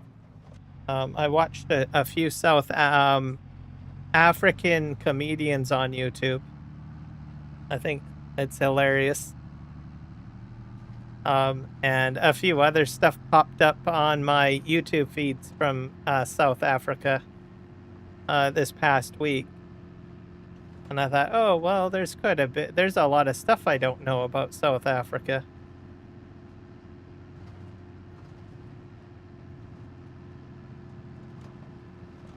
This might sound bad, but or only thing that's bringing.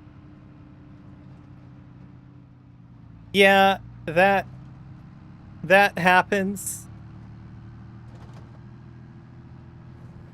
And hopefully the citizens can, somehow sort that out.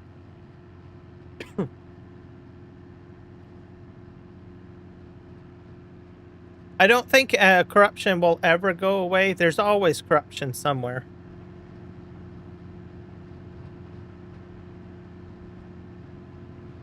But it's important to do your best at trying to get rid of it. To have more of a humanistic outlook on how a country is run. And it all boils down to the citizens, right? Citizens have to, if they really, really want something, then they can make it happen.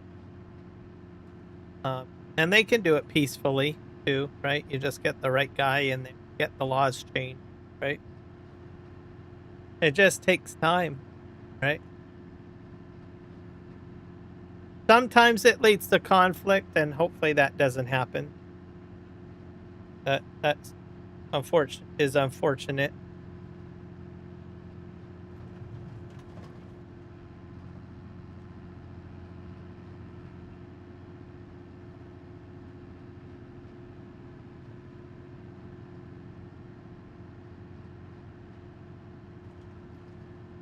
I did under some of it I did understand, some of it I didn't understand.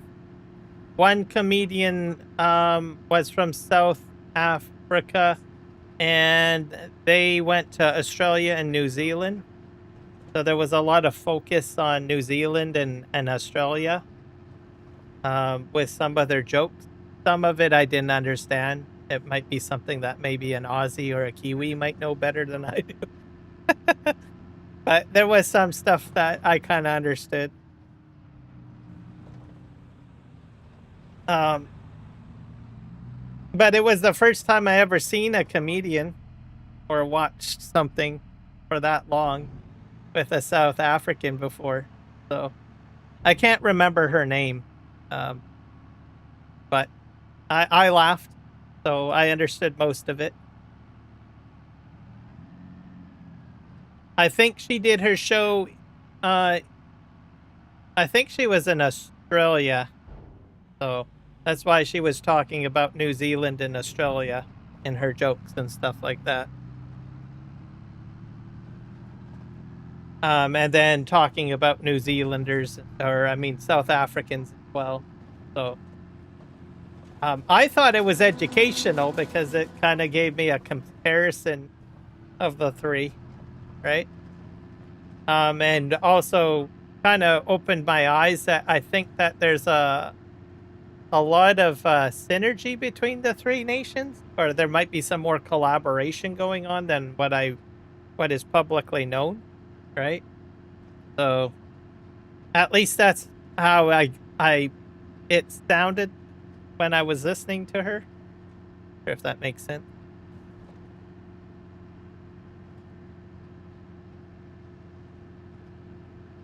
Yeah, well, that's interesting because I watched Now You See Me 3, which is basically kind of a fantasy show about some magicians that try to change the world. And the villain was a South African, so she was in there, and I thought that was cool. Um,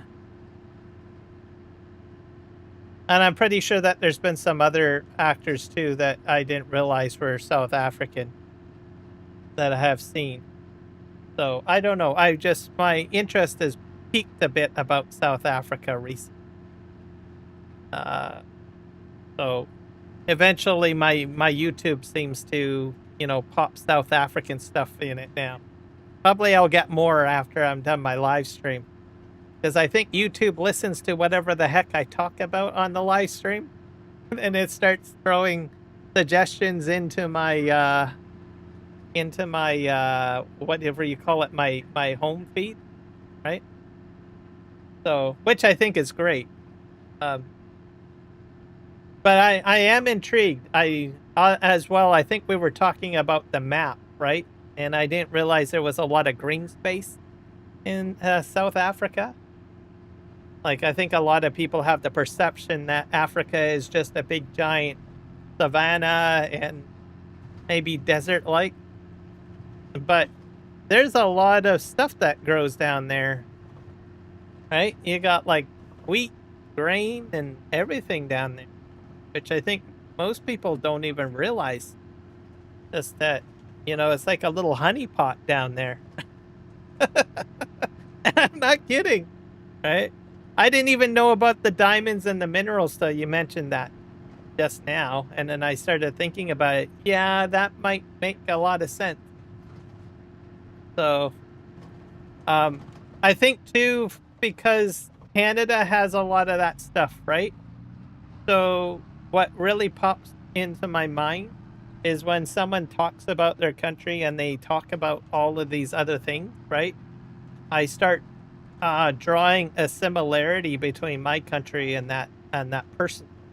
So in this case, South Africa, and then I can understand, right? It builds a bit of a mutual understanding uh, between me and that individual, or whatnot, or where they're from, right? Because usually, if you've got that similarity, you can pretty much safely say that there might be some you know, commonality on thought process and stuff.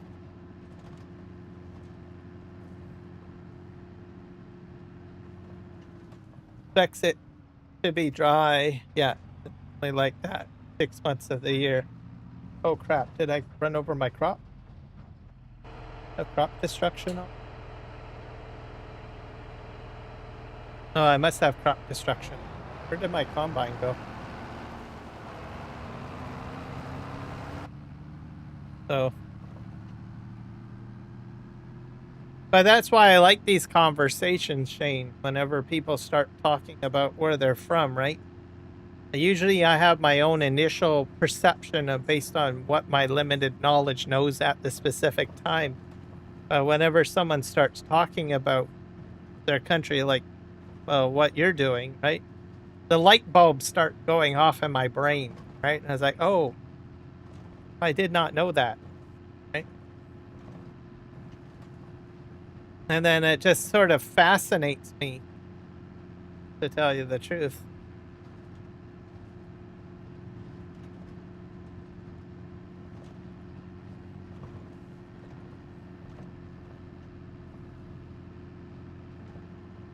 And then as I dig into these things, right? Or if YouTube miraculously dumps a bunch of information or thumbnails that I find interesting to watch, then I start digging into it a bit more, right? And then I'm like, oh, interesting.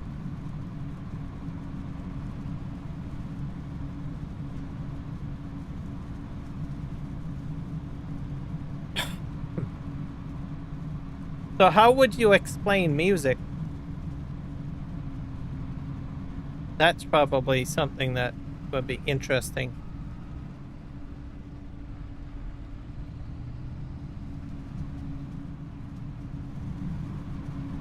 I probably should look up some New Zealand, or sorry, South African music.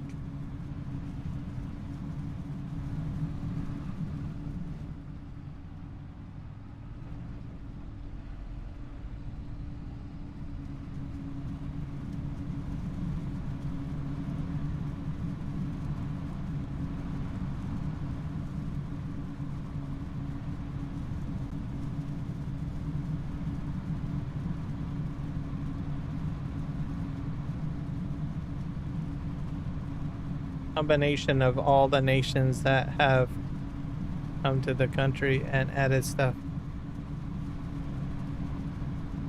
I imagine some of the food that's brought there, or the recipe books, right?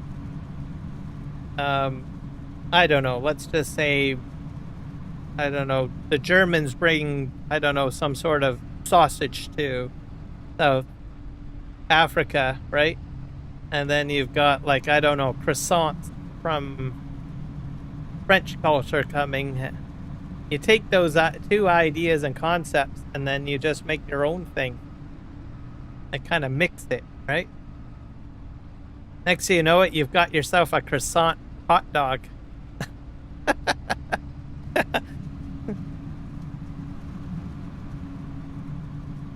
Someone that's cooking right now is probably going to say, hey, that's a great idea. I'm going to go ahead and do that. Get myself the biggest German sausage, put it into the croissant, and away you go. Add some spices. Explain some of the music. Have to hear some of it to get what I'm talking about. Won't really understand well.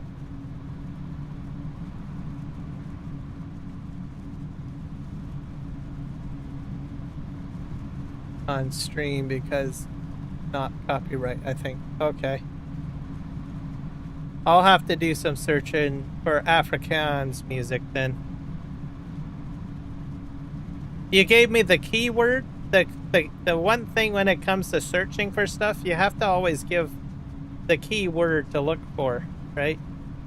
So, like, if you said to me, well, we got great music in South Africa, I would probably look for South Africa music and might not get a good diversity or a good outlook on the music, but giving like a more specific word like Afrikaans or something like that usually helps. So I probably will look for that.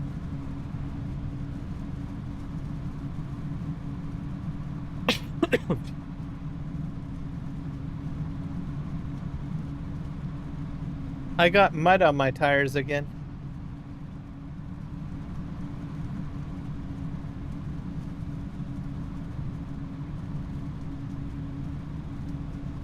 Hello, Joel. Welcome in. You love croissants? Yes. You should try a croissant hot dog. I just invented it. Well, probably not. Someone else has probably tried a croissant hot dog before. Let's get a nice, I don't know, German spiced up sausage. Open up the croissant and throw all your favorite stuff in there. You search it on YouTube, you can put subtitles on and it can translate it to English.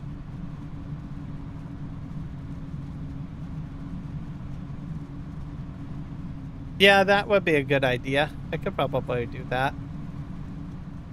As long as the music sounds good, it's usually okay. Like as an example, I will listen to K-pop. I don't even bother looking up the words. Just as long as it sounds good. Sometimes I will put like captioning on just to get an idea of what the song's about. Sometimes Spanish music, South American music.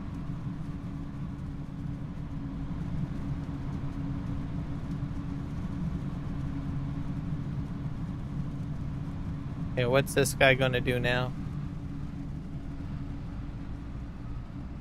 This way.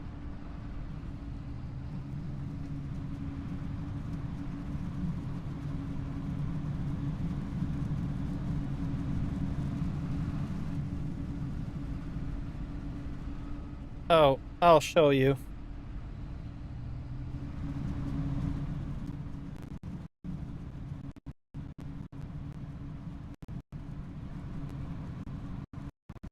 Give me a sec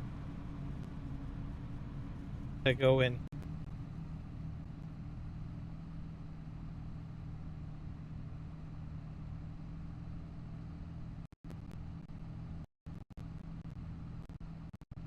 So this is what I'm using.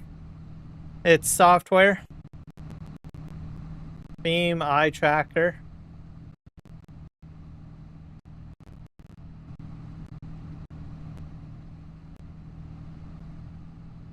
You can get this on Steam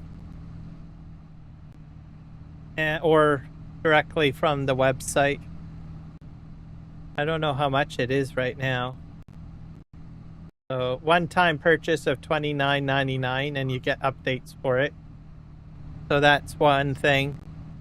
And then you can use it with, I think, almost any webcam. So I'm using a fairly decent webcam because I bought it for streaming, right? Even though I don't put my face up there. So I use an Elgato camera.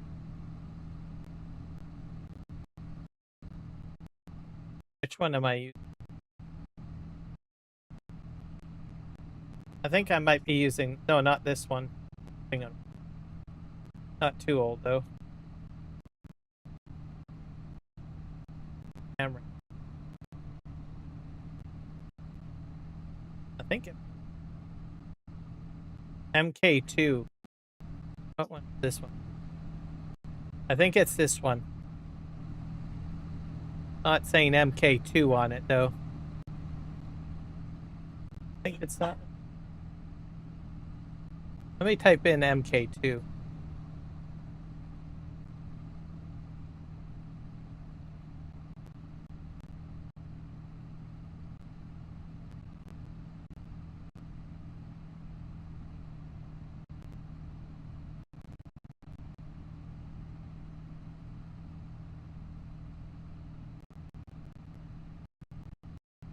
That's the stand.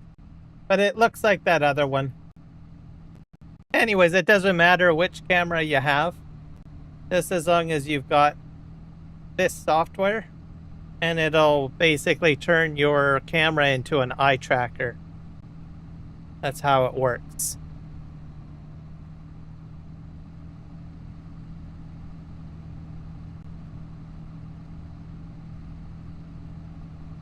Well, there's things that I can do. I have used it for unboxing. I have done a Steam Deck unbox video. So I've done unboxing videos, and I don't show my face in that either. So I bought a Steam Deck. Show you what that is.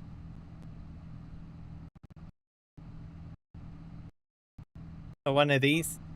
So when I got it shipped to me, I did an unboxing video. So I used the webcam to record aspects of my unboxing for it. Yeah. So because I bought it to play Farming Simulator on, which you can do. But I don't live stream my playing on it, because it's just easier to use my computer. This is the newest one. This one wasn't out when I was purchasing. I think I have this one. And so there was two variations. There was this one and this one. So I bought this one, and this one's the newest one. All right. But anyways, the beam tracker allows me to do what I'm doing now. And the farm sim guy got me into doing this. I think Kiwi has it as well. So you might have noticed that he probably uses it sometimes. And there's a few other content creators that use this, the beam tracker. I probably use it the most because I'm quite comfortable being in cab all the time. But I thought I would mention just a few other content creators that I'm aware of that use it. And I get more enjoyment out of my simulation setup. There you go.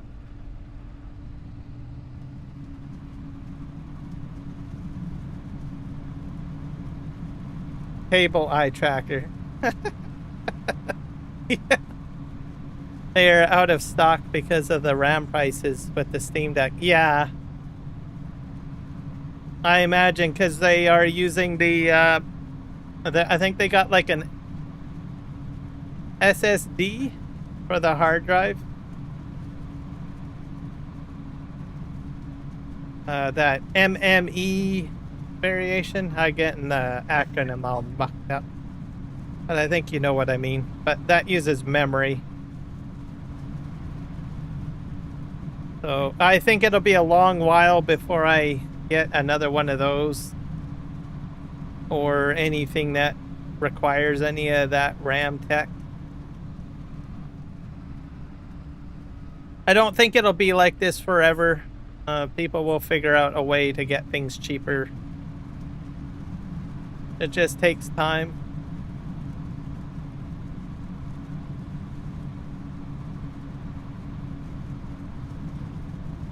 But I suppose all the, what is it, the data centers? People have indicated that data center construction has affected the market too, which I can probably understand. So I don't know. Maybe I'm wrong. Maybe it might take a while before anything comes down in price. I don't know.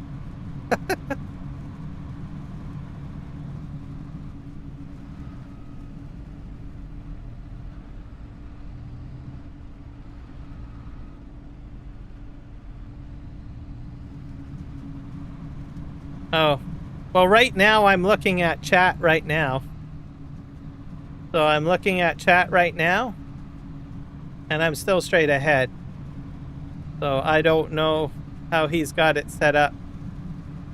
Mind you, I have a second monitor, and the position of my chat is right on the edge of that second monitor. So I really don't have to look very far. But then some people may need their chat like open full screen on a second monitor. So I don't know how his setup is. But for me, I've got my chat right on my second monitor, and I just glance over. Like I'm looking at it now, and it doesn't really, it moves it a little bit, but not too much. So right now I'm focused on this thing, so that's why I'm there. But if I look ahead, I'm still looking at the chat right now. So it just depends on how sensitive it is or how it's set up.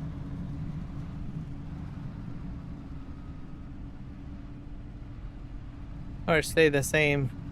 I honestly don't know. I think it's going to probably could still go up.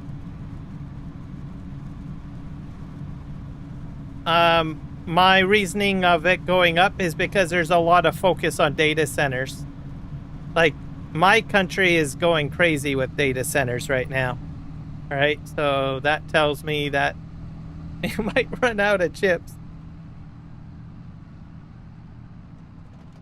I have a love-hate relationship with AI. I love some of the stuff it can do, but hate what it's doing to the RAM prices.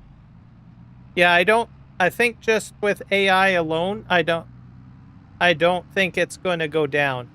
I don't think the prices of RAM is going to go down. Because there's just too many people wanting to do AI. I mean, you take Canada, our windmill system that we're bringing in. I talked about the windmills earlier on the live stream. We're bringing in Chinese AI to run it. So that means we'll have a bunch of data centers for that. We've got Facebook coming in as well with data centers. Like it's just crazy. I mean, anything you can think of, even dogs, right? Dogs and cats. You know, you got a pet dog and cat. They want to have AI trackers for those guys. So everything you do is going to have AI.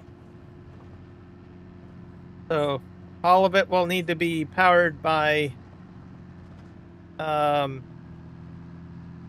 what do you call it? AI.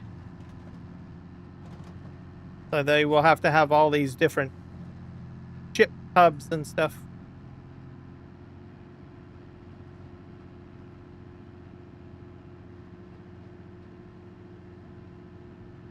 Well, that's still debatable on that one.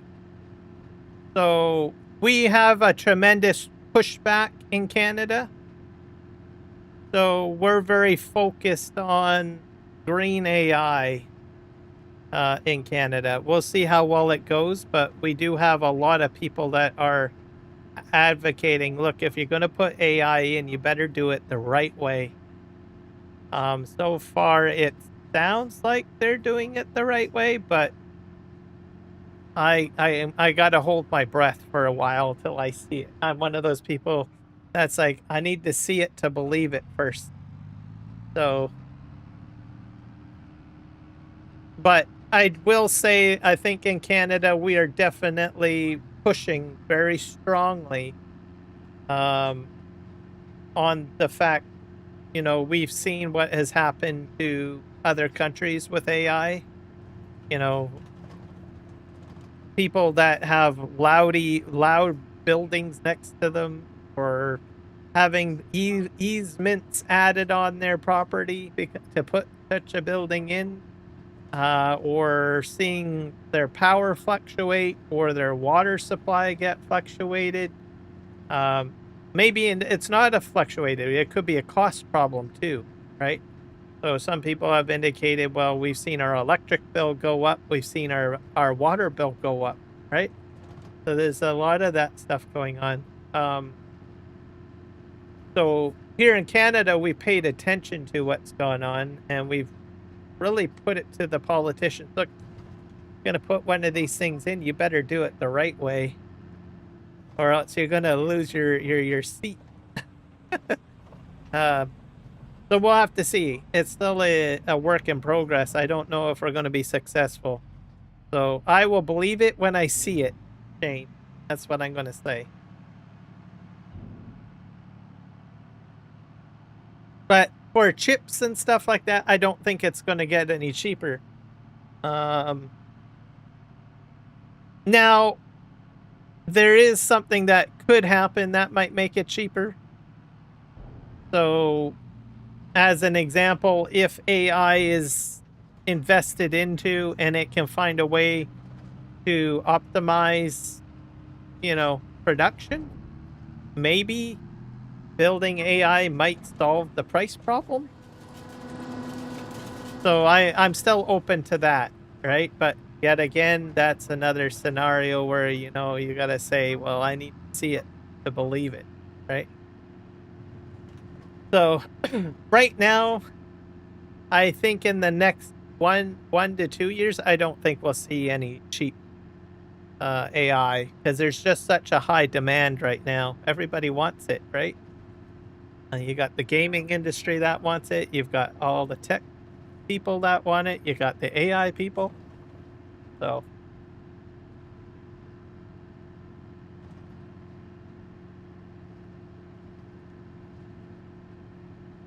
AI's that escaped from a server that it shouldn't have done.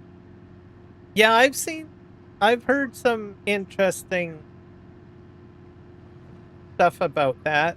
I haven't heard about escaped AIs, but I've heard of AI experimentations that I'm like scratching my head, right? I was like, oh dear, do we really want these things running around? Right? Especially if you ask them questions of what they think of humanity, right? And some of them don't really think very highly of us. So, um,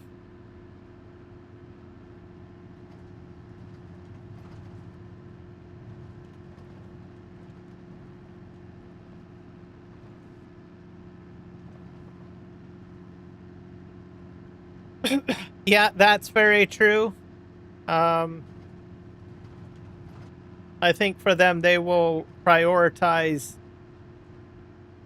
um, China first. So for my country, we're just stepping into our, handshake with China sort of right now. So it's kind of like the honeymoon period and trying to figure out, you know, how we want that relationship to go. So far we've opened up, like automobiles, but we're expanding that into like wind farm with AI. But I do think that perhaps South Africa has a much wider range relationship with China. I know Australia, New Zealand does as well. I think Europe. So I don't know. I'm intrigued by the idea, but I don't have enough information to see how it's going to play out because we're just stepping into it, I think, with Canada.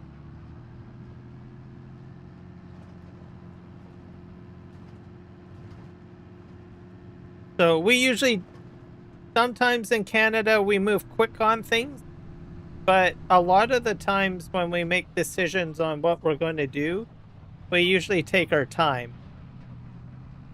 We don't jump in very quickly.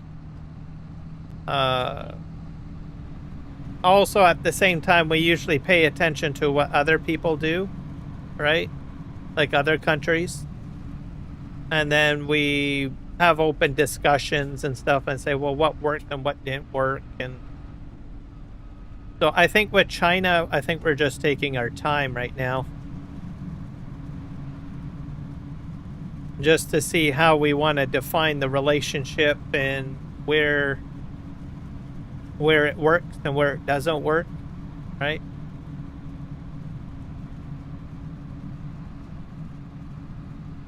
I think one thing with Canada, we did define, what we're willing to do and what we're not willing to do. I think because our prime minister went to China and on the news, there's a lot of things that we question China about, right? And I think for the most part, we're up front, right? So as it was sold or mentioned is that we will work with China on the things that we can work together on, but have a mutual understanding that there will be certain things that we just will not agree upon. And I think that was, clearly put out right away. And that seems to be working quite well too. We've been incorporating that into other relationships like Saudi Arabia, Qatar, right? There's a lot of we've always been very focused on humanitarian focused concepts in Canada, and I think we're kind of we still maintain those beliefs or those dialogues and stuff, right? But I think at the same time we look at a country and we say, okay, well, where can we work with a country without just completely saying no, right? So, and I think before we used to be very hardline, no, no, no, but I think we're now kind of changing a little bit, but we're doing it in a way that we're not like overly saying yes, yes, yes. And we're clearly saying, look, this is our situation, right? So it's weird. I don't really understand it 100% myself. It's like a new pathway for us. So us Canadians are just waiting to see where it goes.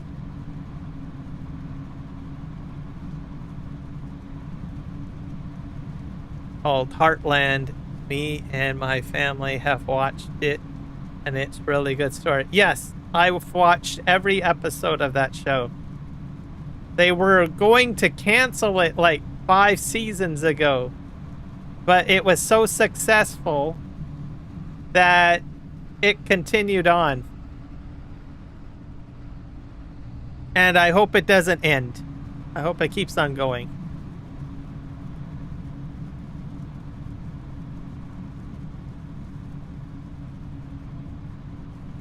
Well, keep your keep your Western Washington smoke away.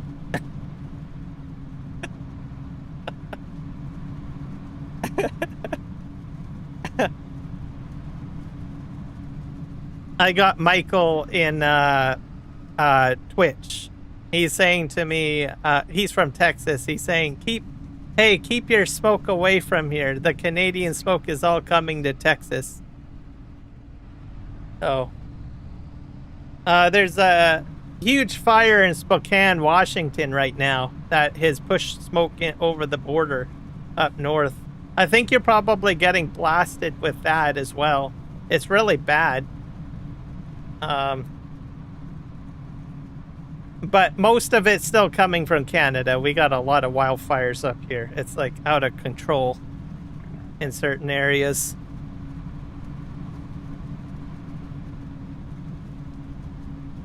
They want to cancel it. I also hope it doesn't. No, they were going to cancel the show, Heartland. But that was like 5 years ago, but they decided to renew it. So I don't think it's going to go away anytime soon, which is good because it's a really good show. They just have to keep it going through the generations. It's a generation show, right?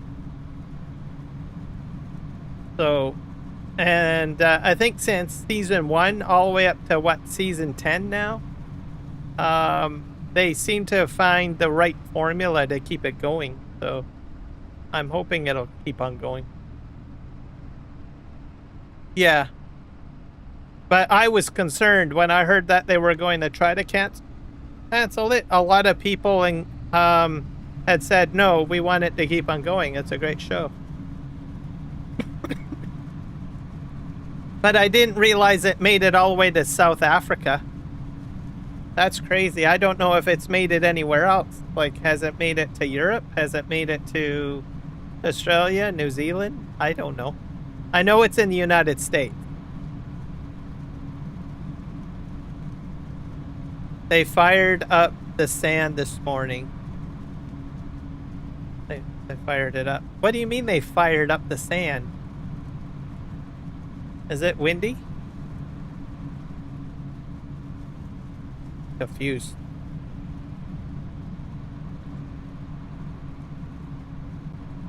Confused. Oh, they are busy with season 20 now. Yeah, season 20. Oh yeah, it's 20 seasons now, isn't it? I don't know. I am caught up to the latest edition of it. I've stopped counting how many seasons there are.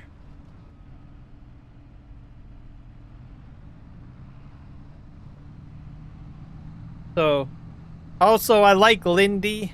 It'll be interesting to see her grow up.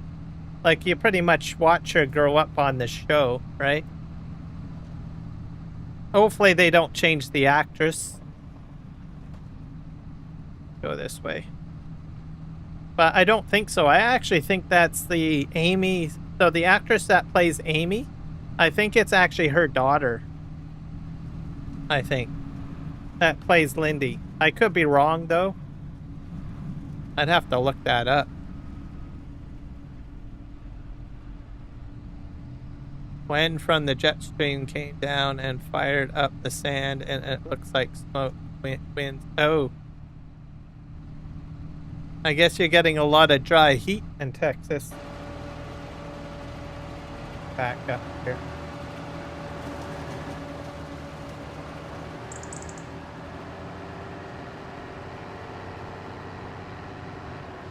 I'm gonna go in behind.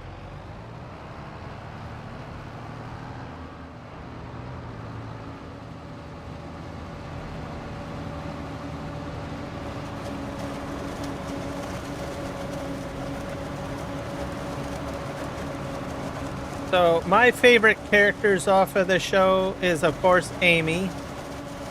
I like Lindy.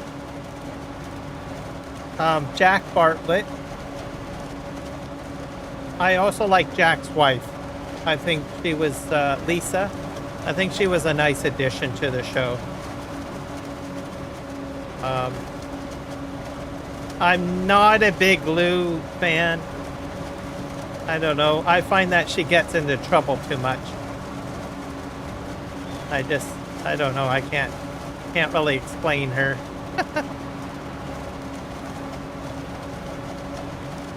And I think that's about it, really. I mean, all of the characters are good in the show. It's just including the temporary ones that show up. But those would be my top ones that I enjoy. I do miss Ty. I wish Ty Borden was still in the show, but as I understood it, the actor wanted to move on to different things, so he decided to write him out, make him die or pass away.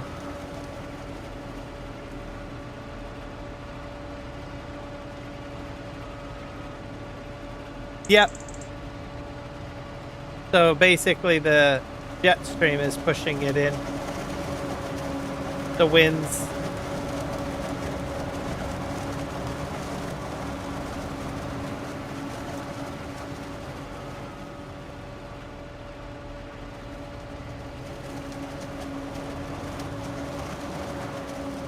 Lately, I've been paying attention to volcanoes. Like, I feel concerned for people in Italy that live around Mount Vesuvia, I think it is. So there's been a lot of volcanic kind of activity, earthquake activity. There's been a lot more earthquake activity, even around Canada, too. Like, we have, like, earthquakes that happen off of our, west coast, but they're very deep, but there's been a lot more of them, and that's got me a bit concerned. And these earthquakes that happen everywhere around the world are popping up in weird places too, and more frequently. I think Ontario had some earthquakes, I think, last year, which isn't normal. So it's a little puzzling.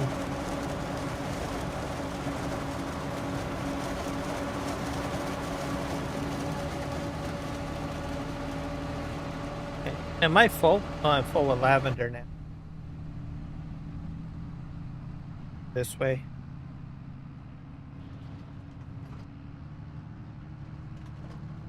I wonder how much lavender I have. Haven't been really paying attention.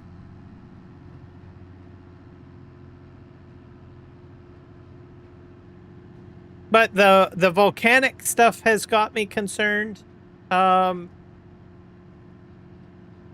Like where I live, that we've got Mount Baker just south of us. It's a dormant volcano, but we've got other dormant or quiet volcanoes sort of in the Cascade region up here.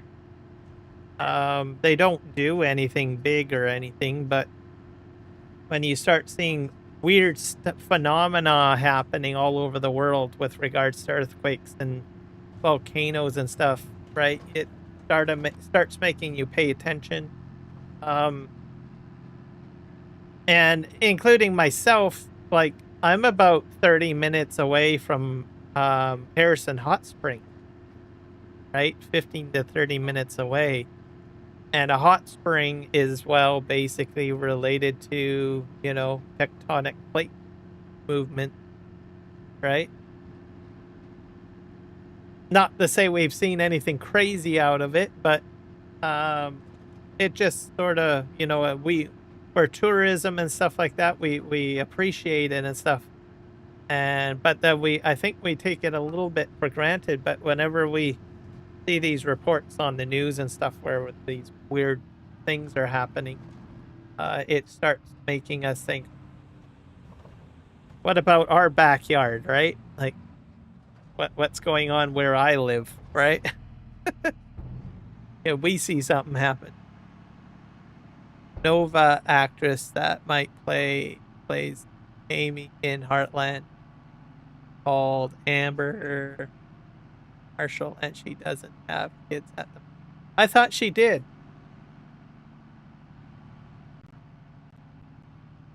Let's look that up. I'm gonna look it up.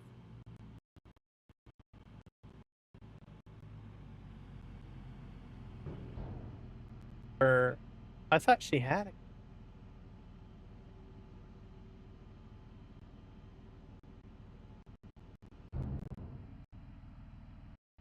Or maybe not.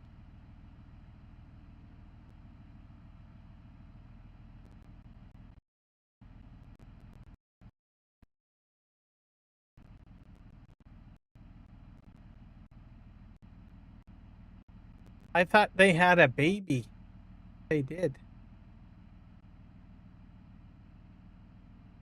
I might have been wrong, though. Or misunderstood something.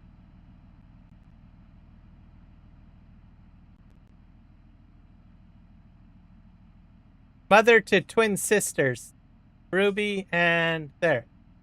Marshall's role in the show.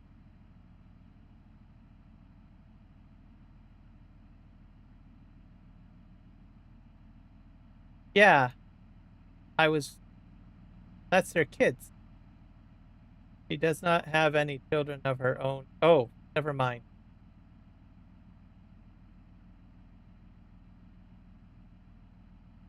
I must have assumed that that was her kids, but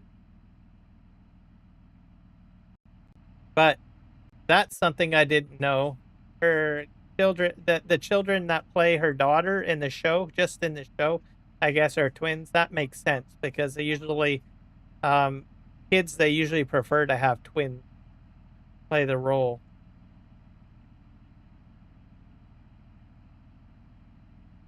Simply due to labor laws and stuff like that. So they can, if they have twins or triplets, right?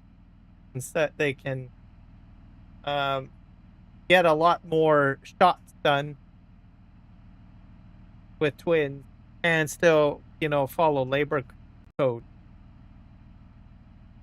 I thought she had kids. This whole time, I thought she had kids. But I know that's her husband there.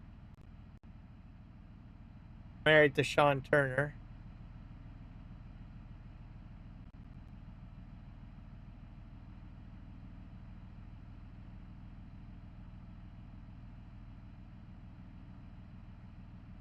Well, yeah, definitely taught me something.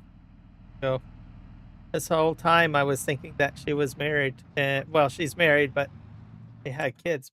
Yes. Okay, let's see how much have.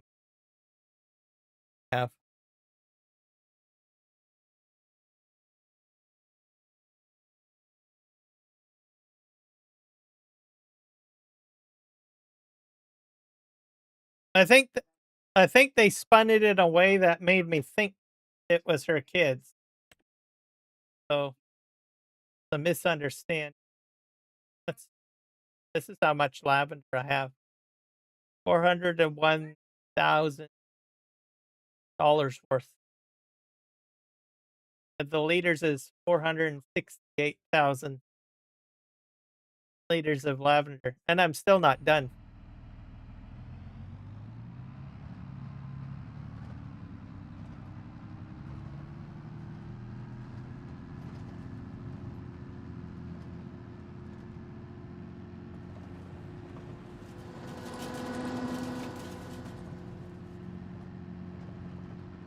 So maybe I will make a lot of money off of this. I mean, that pretty much pays for like a lot of equipment right there. And I'm not even done yet. I wonder if I'll get like $2 million worth of product.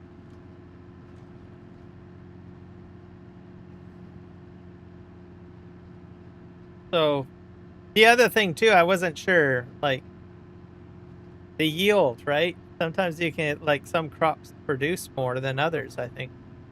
So even though a price may look low, you may not want to underestimate it because it might actually produce quite a bit of material that you're not really aware of. Like, I'm still working on the headland. So I gotta be rich, people. I gotta be rich. I just wish the seasons were 20 episodes and 10 to 12 episodes. Yeah, I hear you there. Unfortunately, syndicated television, that's how they work it, right? They're even trying to make shows that are like 8 episodes long, right? Like, come on, guys.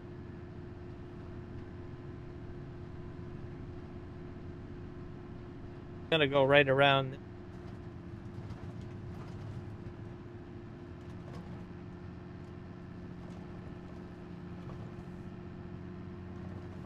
I guess we'll just have to see what will happen. Your point of view.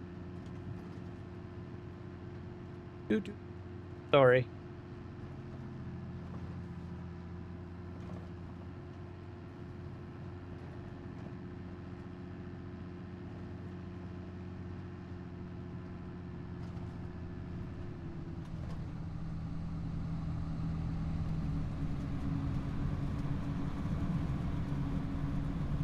But yeah, it's definitely a show that I hope doesn't go away.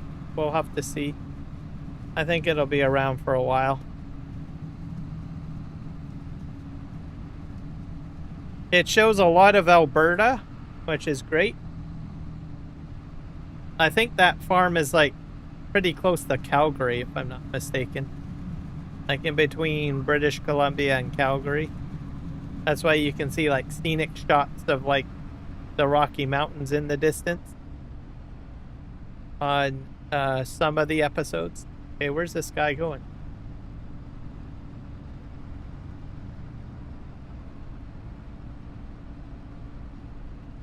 All right, Shane. We'll see you when you get back. Enjoy your dinner.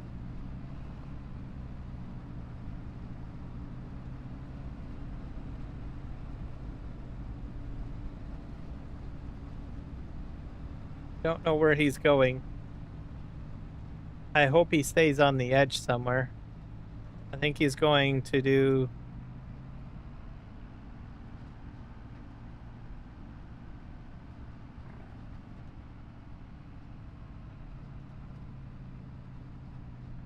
Where are you going, dude? I can't go out there.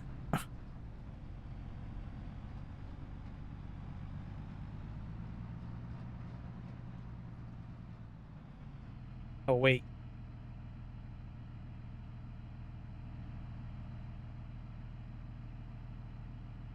I need to bring up my map.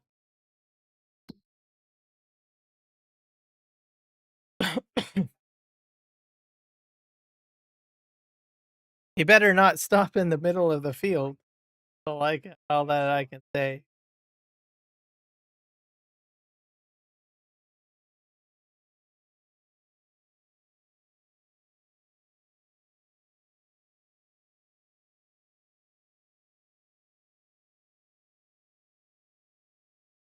Oh, 12:30 in the afternoon? Gotcha. My combine's going, like, way out here. Or, not my combine, my forage harvest. I'm trying to figure out where he's going. Is he driving through the middle of the lavender? I think he's trying to get to a spot where he can do his first up and down? I I don't know.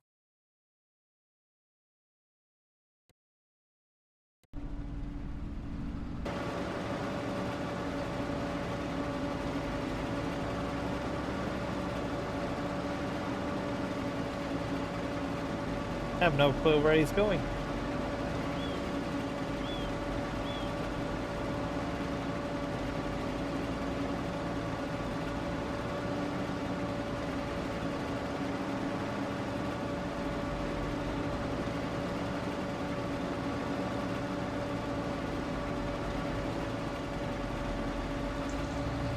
Okay. I see where you're going, buddy. I have to go all the way to the other end of the field. Alright. At least we know where he's set up. Get out of here. This is crazy. I would have thought he would have started back here.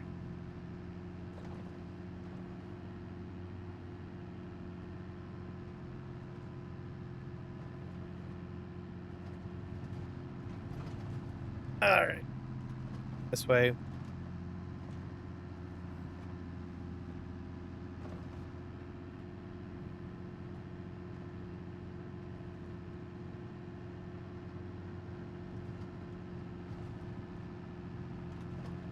At about 995, 2% full.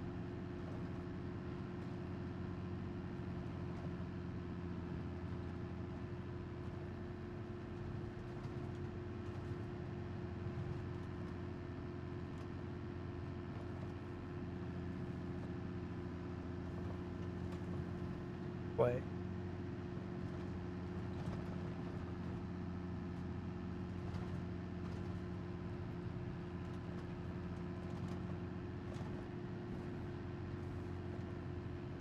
I like the rows that are left behind. I think that looks interesting.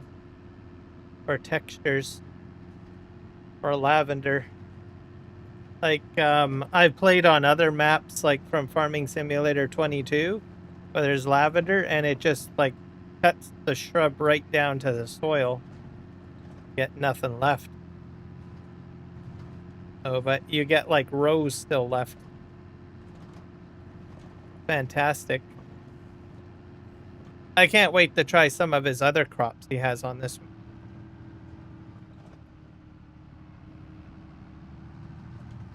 See what happens, I guess. Okay.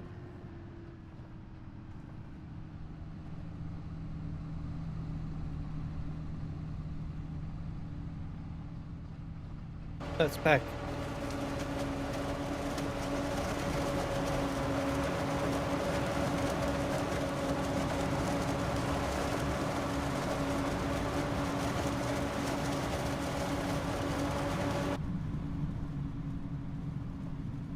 Take it around.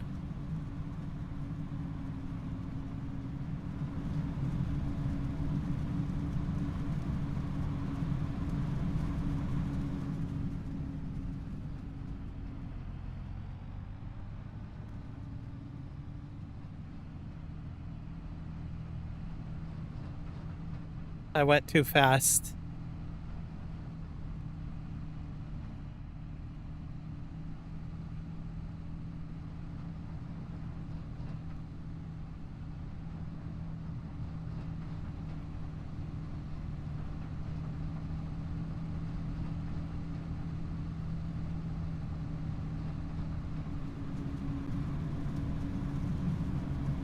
Go.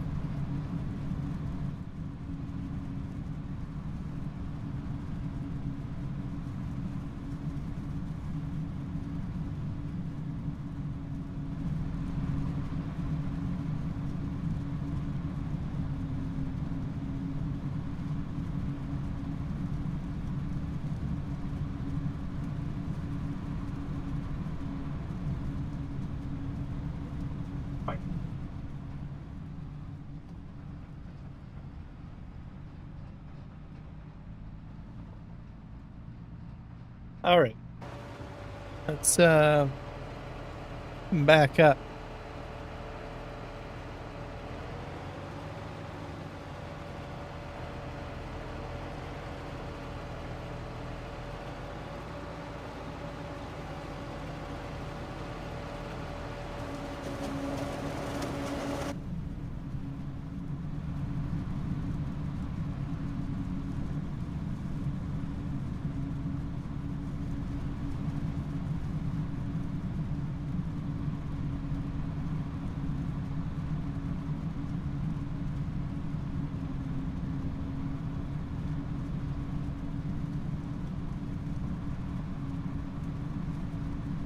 Uh, just bear with me.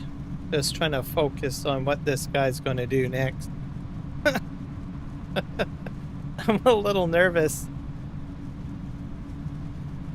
As I know I'm at an end of a row here. What are you going to do now, buddy? Are you switching directions again? Right.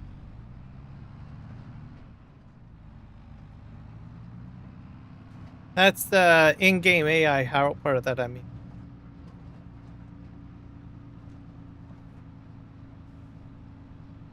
Or where he's going to head. I don't know if he's going to go over the crop or where he's going to go. I'm confused.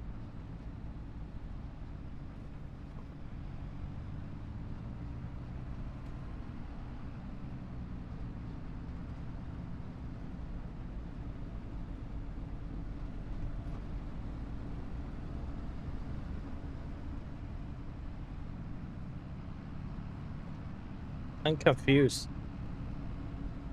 He might go all the way to the other end of the field, maybe. Like I said, I didn't check to see what I set him for headlands. I'm assuming he probably is only doing 2, which probably done. Oh, he's going to go right across the field. All right, well, I'm not doing that. Don't ruin my crop, buddy. I will meet you on the other side.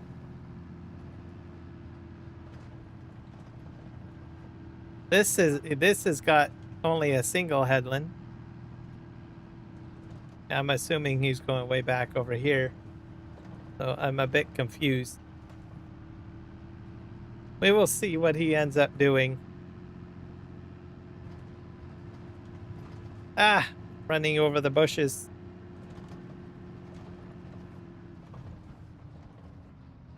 Go.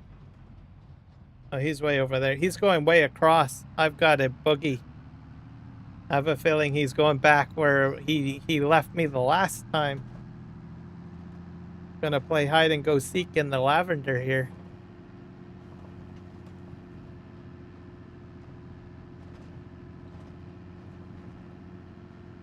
Hightail it around. So he might be doing this headland because there's only one row finished on here. So hard to say what to expect.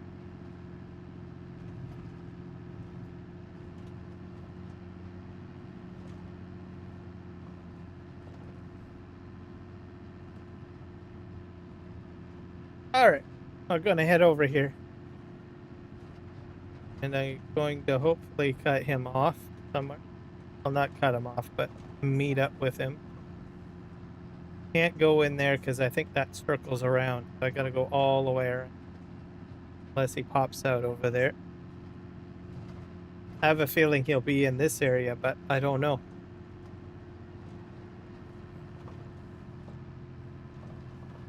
Let me just check them.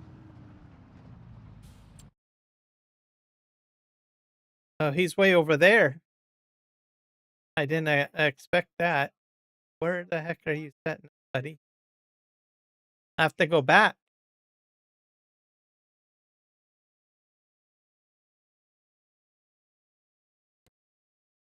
Enter vehicle. Oh, all right. Well, I know what you're doing now.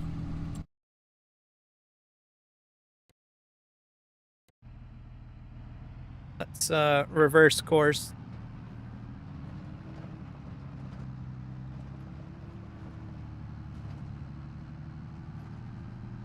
Da da da da da.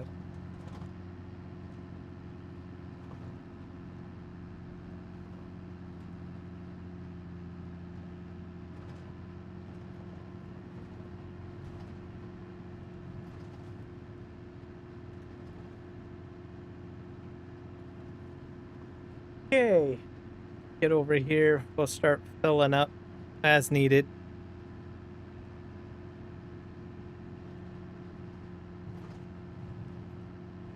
Do, do, do.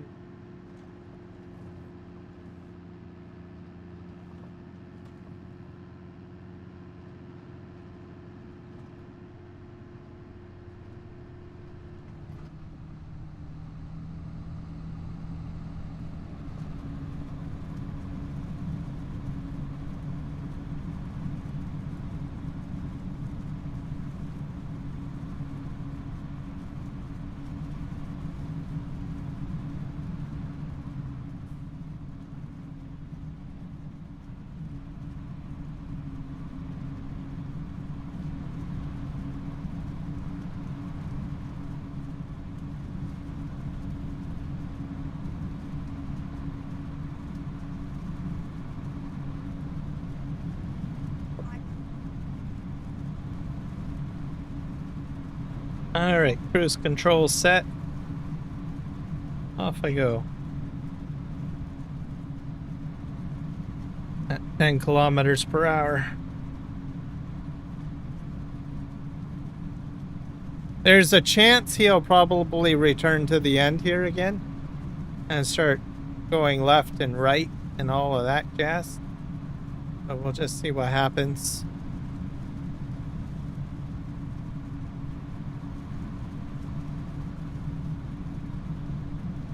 I think that's the north.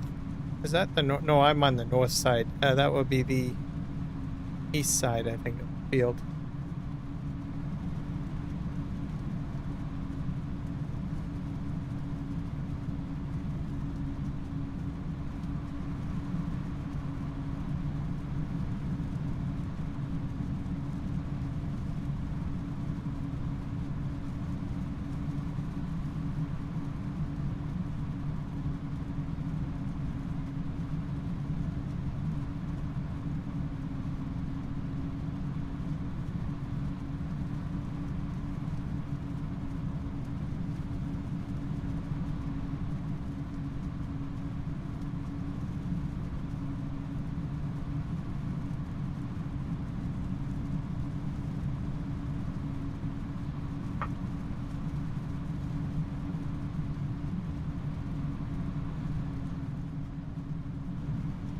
I could probably flip a coin on what he's going to do next. I don't know.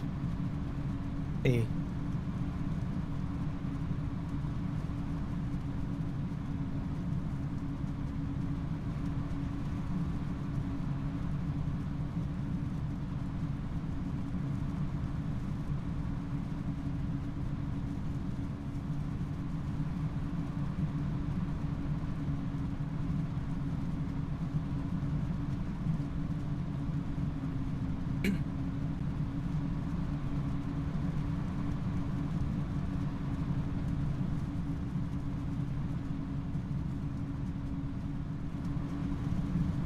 Get to the end. What time is it on this? It's only 12:36 on the map anyways. That's the same time as Shane's lunch hour. That's amazing. This is not Canada, it's South Africa. Gotta be. It's February too. I don't know if, well, not February really, but probably winter month. South Africa. I just noticed the time on the map now. Oh. Alright, what are you gonna do, buddy?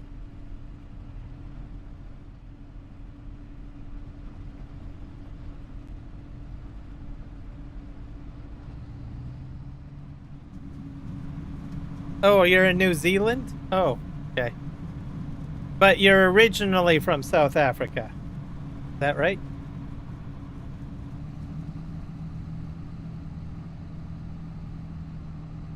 I need to hit 3.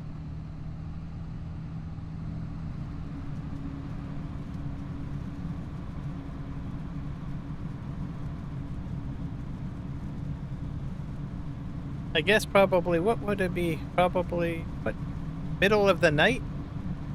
I'm trying to think. Greece is 3:40 a.m., so I'm thinking they probably have the time zone as Greece-ish. I'm an immigrant from South Africa. Okay.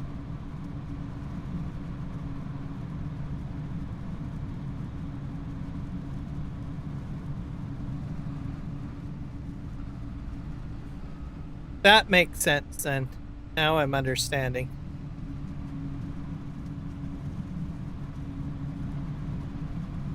Alright, so my game time is then not in alignment with South Africa, but New Zealand then.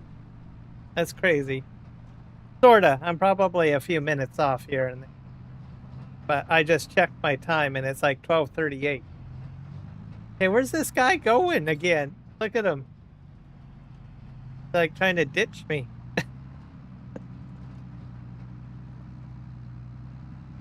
To go all the way around again, guys.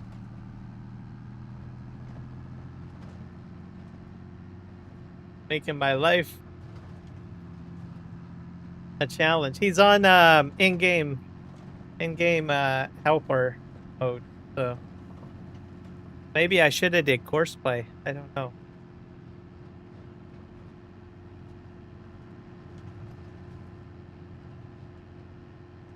$12:41.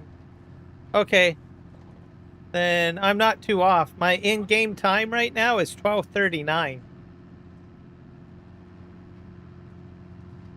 So my clock is in alignment, I guess, with New Zealand time. By just off by 3 minutes. That's crazy.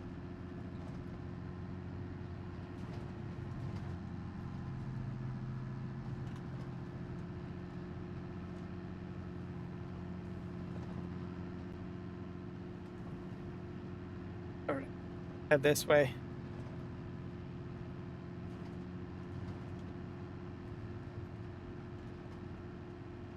I don't know where he's going to pop out, though. Don't know if I have to go all the way around.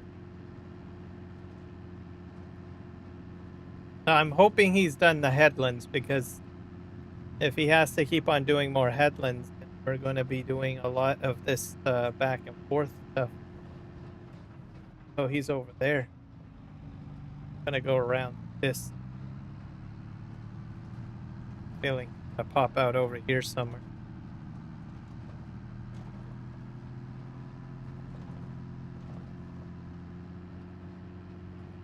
Maybe he's gonna do these ponds.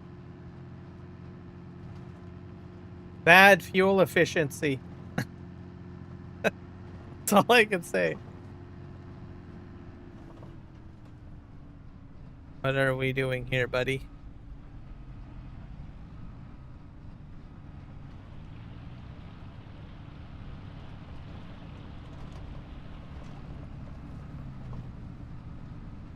I think he's gonna go clockwise around the pond. My guess.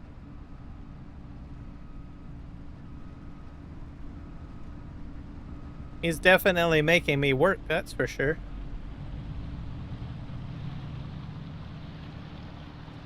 Driving the water a bit. Are you going? Oh, I know what he's doing. Gonna go down this way.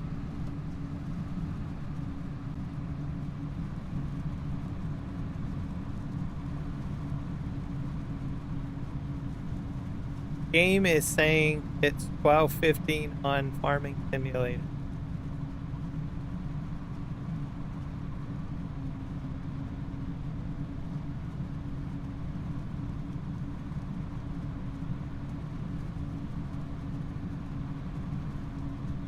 Yeah, I think Farming Simulator's in a world of its own.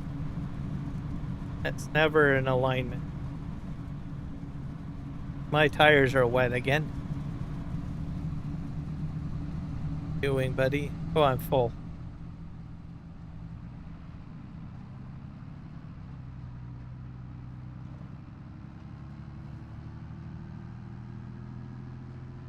Go unload.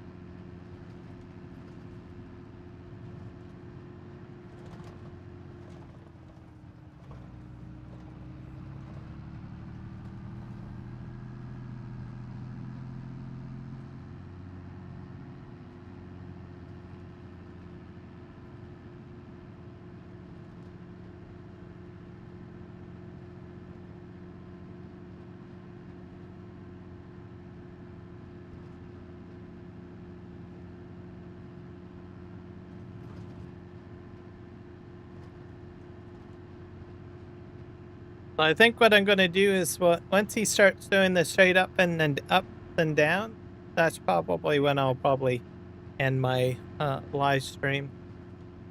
I think we're probably getting there pretty close. I definitely want to have supper. It's about 5:45 p.m. my time at the moment.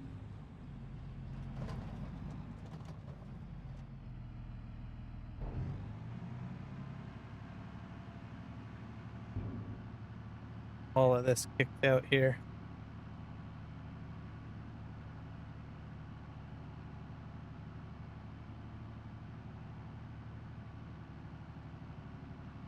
Console map. I've never played on that one.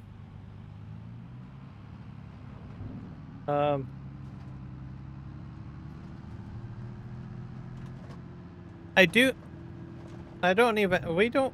I don't think we have very many Canadian yet. We've got a lot of people play on the Ontario Sudbury map, and then there's the other Manitoba map, Ganundantall. A lot of people play on that one. Those are probably the top two. Then I play on this one. There are some smaller maps for Canada, but not as many as I think there were in FS22.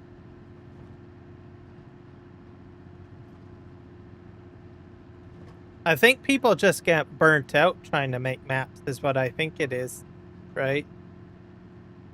Like I said, we had the Chilliwack and Fraser Valley map that came out in 22, but I think they got burnt out.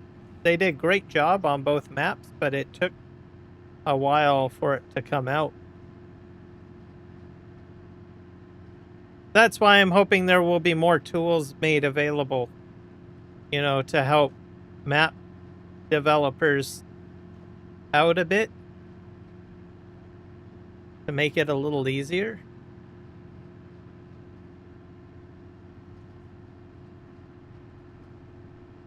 Or even get more people interested in making maps. Because there's like so many places that could use a map.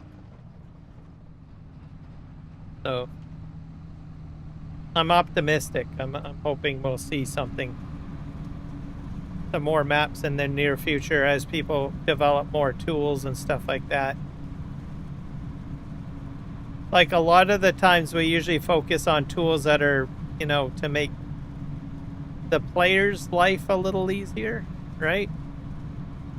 But I start to think now maybe if we had like more tools, options available for, you know, map makers and stuff, right? There's a lot of there's usually two types of people. There's usually the designer and there's the coder, right? It's very rare to see a lot of coders, a lot of people that are coders and designers. So I think presenting more tools and stuff, right, that make both aspects, provide tools to both aspects, basically.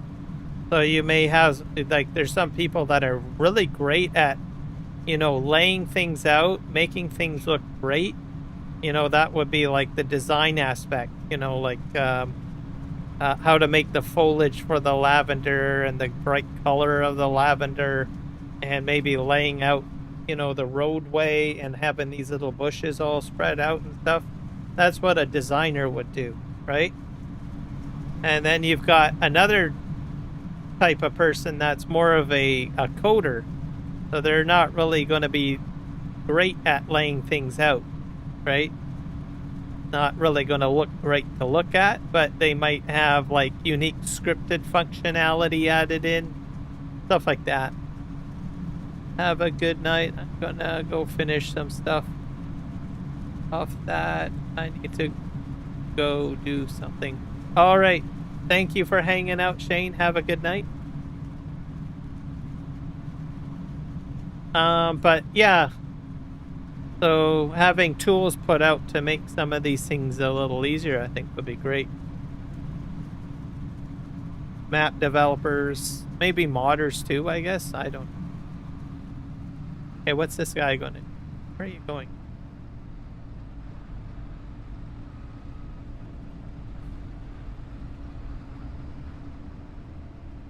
Oh, I see.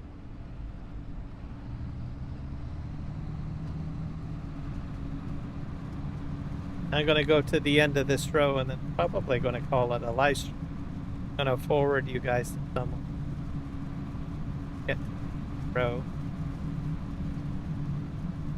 But yeah, that's what I think would be great.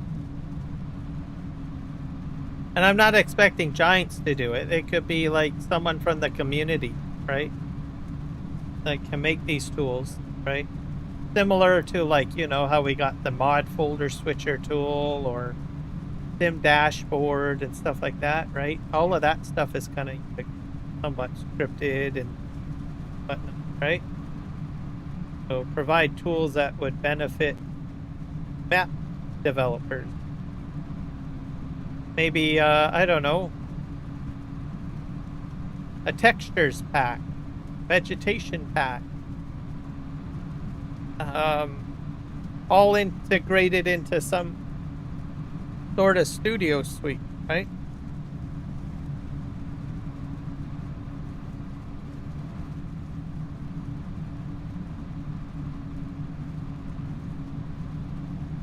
Then if you have those tools available, that means that they can put out maps that look, fairly decent real quick, right? Or fast.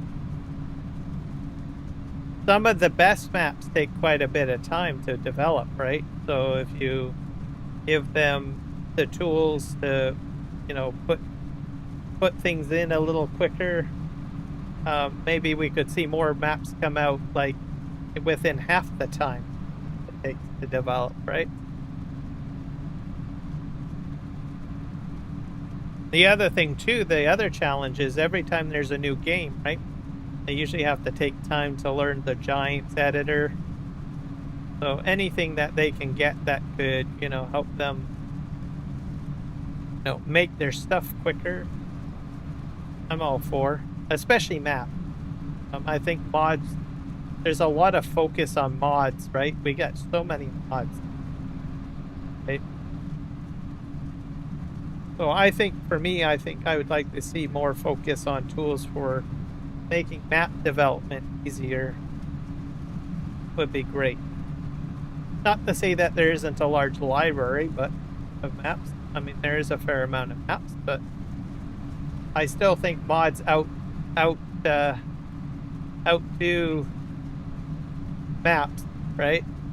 You get more every time you watch, like, I don't know, a DJ Goham video, right? It's mostly a lot of mods, right? There's not very many maps.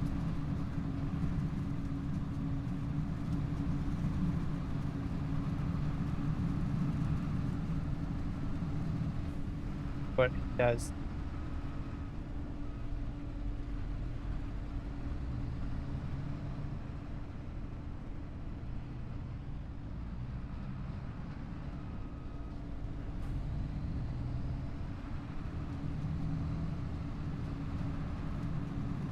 I'm gonna actually, I'll just get this thing filled up, and once I return to the barn, call it. I'm at 70% anyway. But I don't know, that's just something that kind of popped into my head.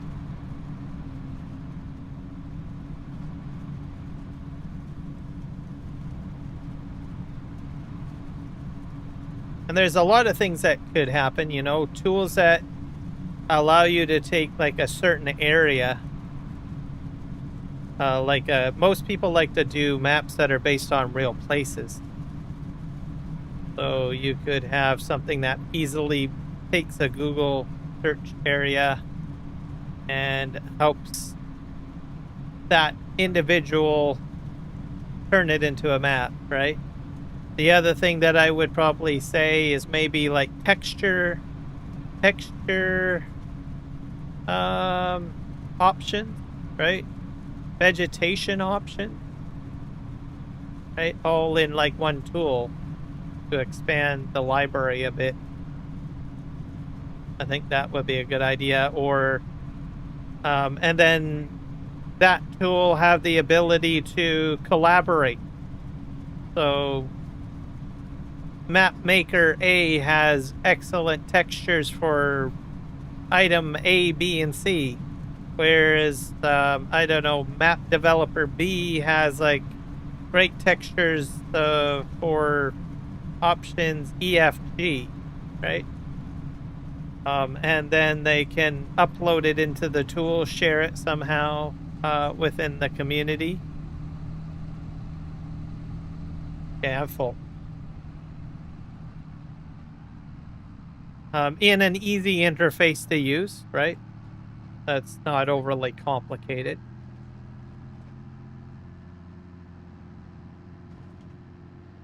And then it would be their primary tool for building maps, right? There could be some, like, I don't know, documentation added into it, like how-to guides. How do I do this or that? How do I put down trees, or how do I what are good places to grab maps from? Obviously, you can't just grab any place, right? Because you need to have the basic foundation. You need your shop, you need your farm, you need certain things, right? Easy roadway accesses and stuff. but having a tool put out that, has a bit of an instruction guide in, because we've seen these types of things in some of the mods that we get, right? Like course by auto driving, how to stuff, right? Instructions, or sometimes some of the realistic tools, right? Or sorry, mods, right? Explain how to guides or a little help segment that tell you how to use the mod while you're in the game. I'll have that tool have stuff that would benefit a map developer or someone interested in getting developed.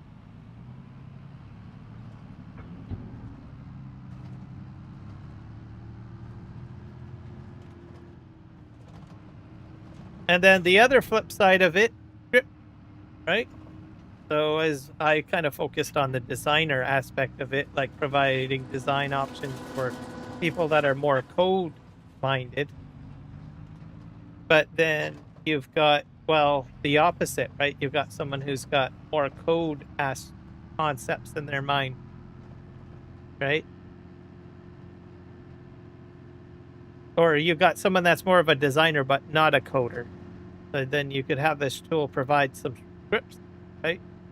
How simple how to understanding of scripts, right? How you integrate them into the map.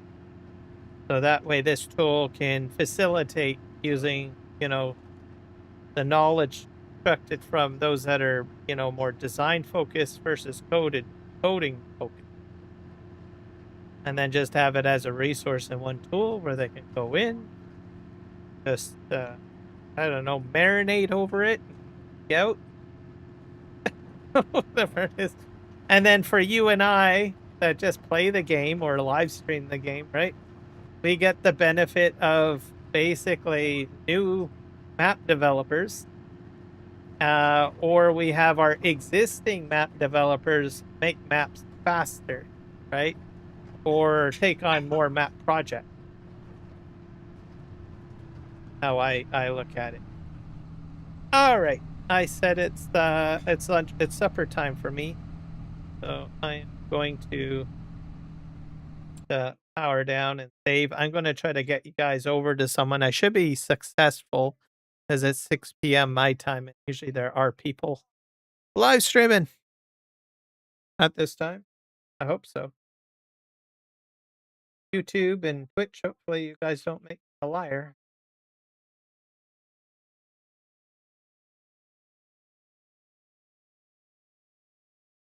Let's go ahead and hit end on our poll. I almost forgot about that.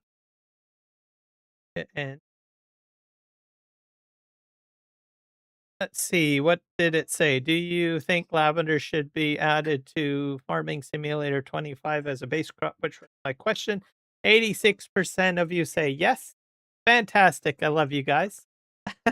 And 14% no. Fair enough. Lavender's not for everyone. Maybe it's just too perfumey. I don't know. Um, but anyways, that's our vote. Thank you to those 7 people that voted. Let's see who's live streaming. Get you over to someone. Add a redirect.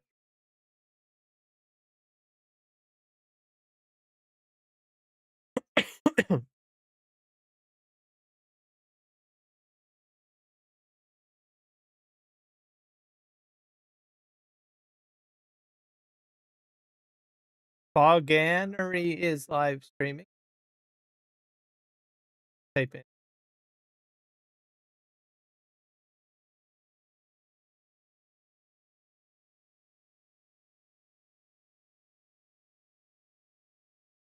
farm.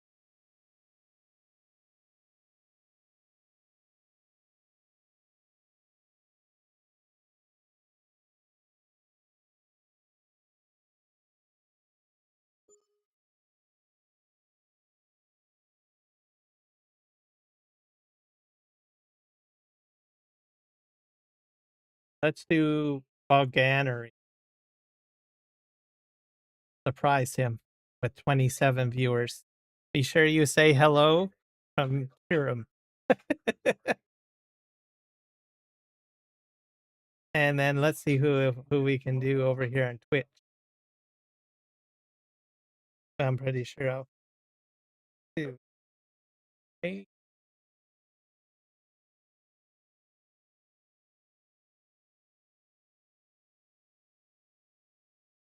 or something interesting.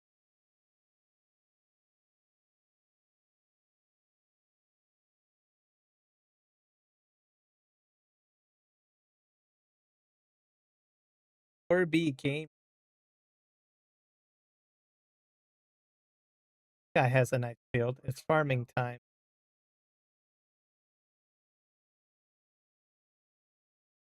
All right. Thank you, everybody. Please remember to like and subscribe. We will see you guys on Thursday doing Western Australia. Be safe and have fun times. Take care.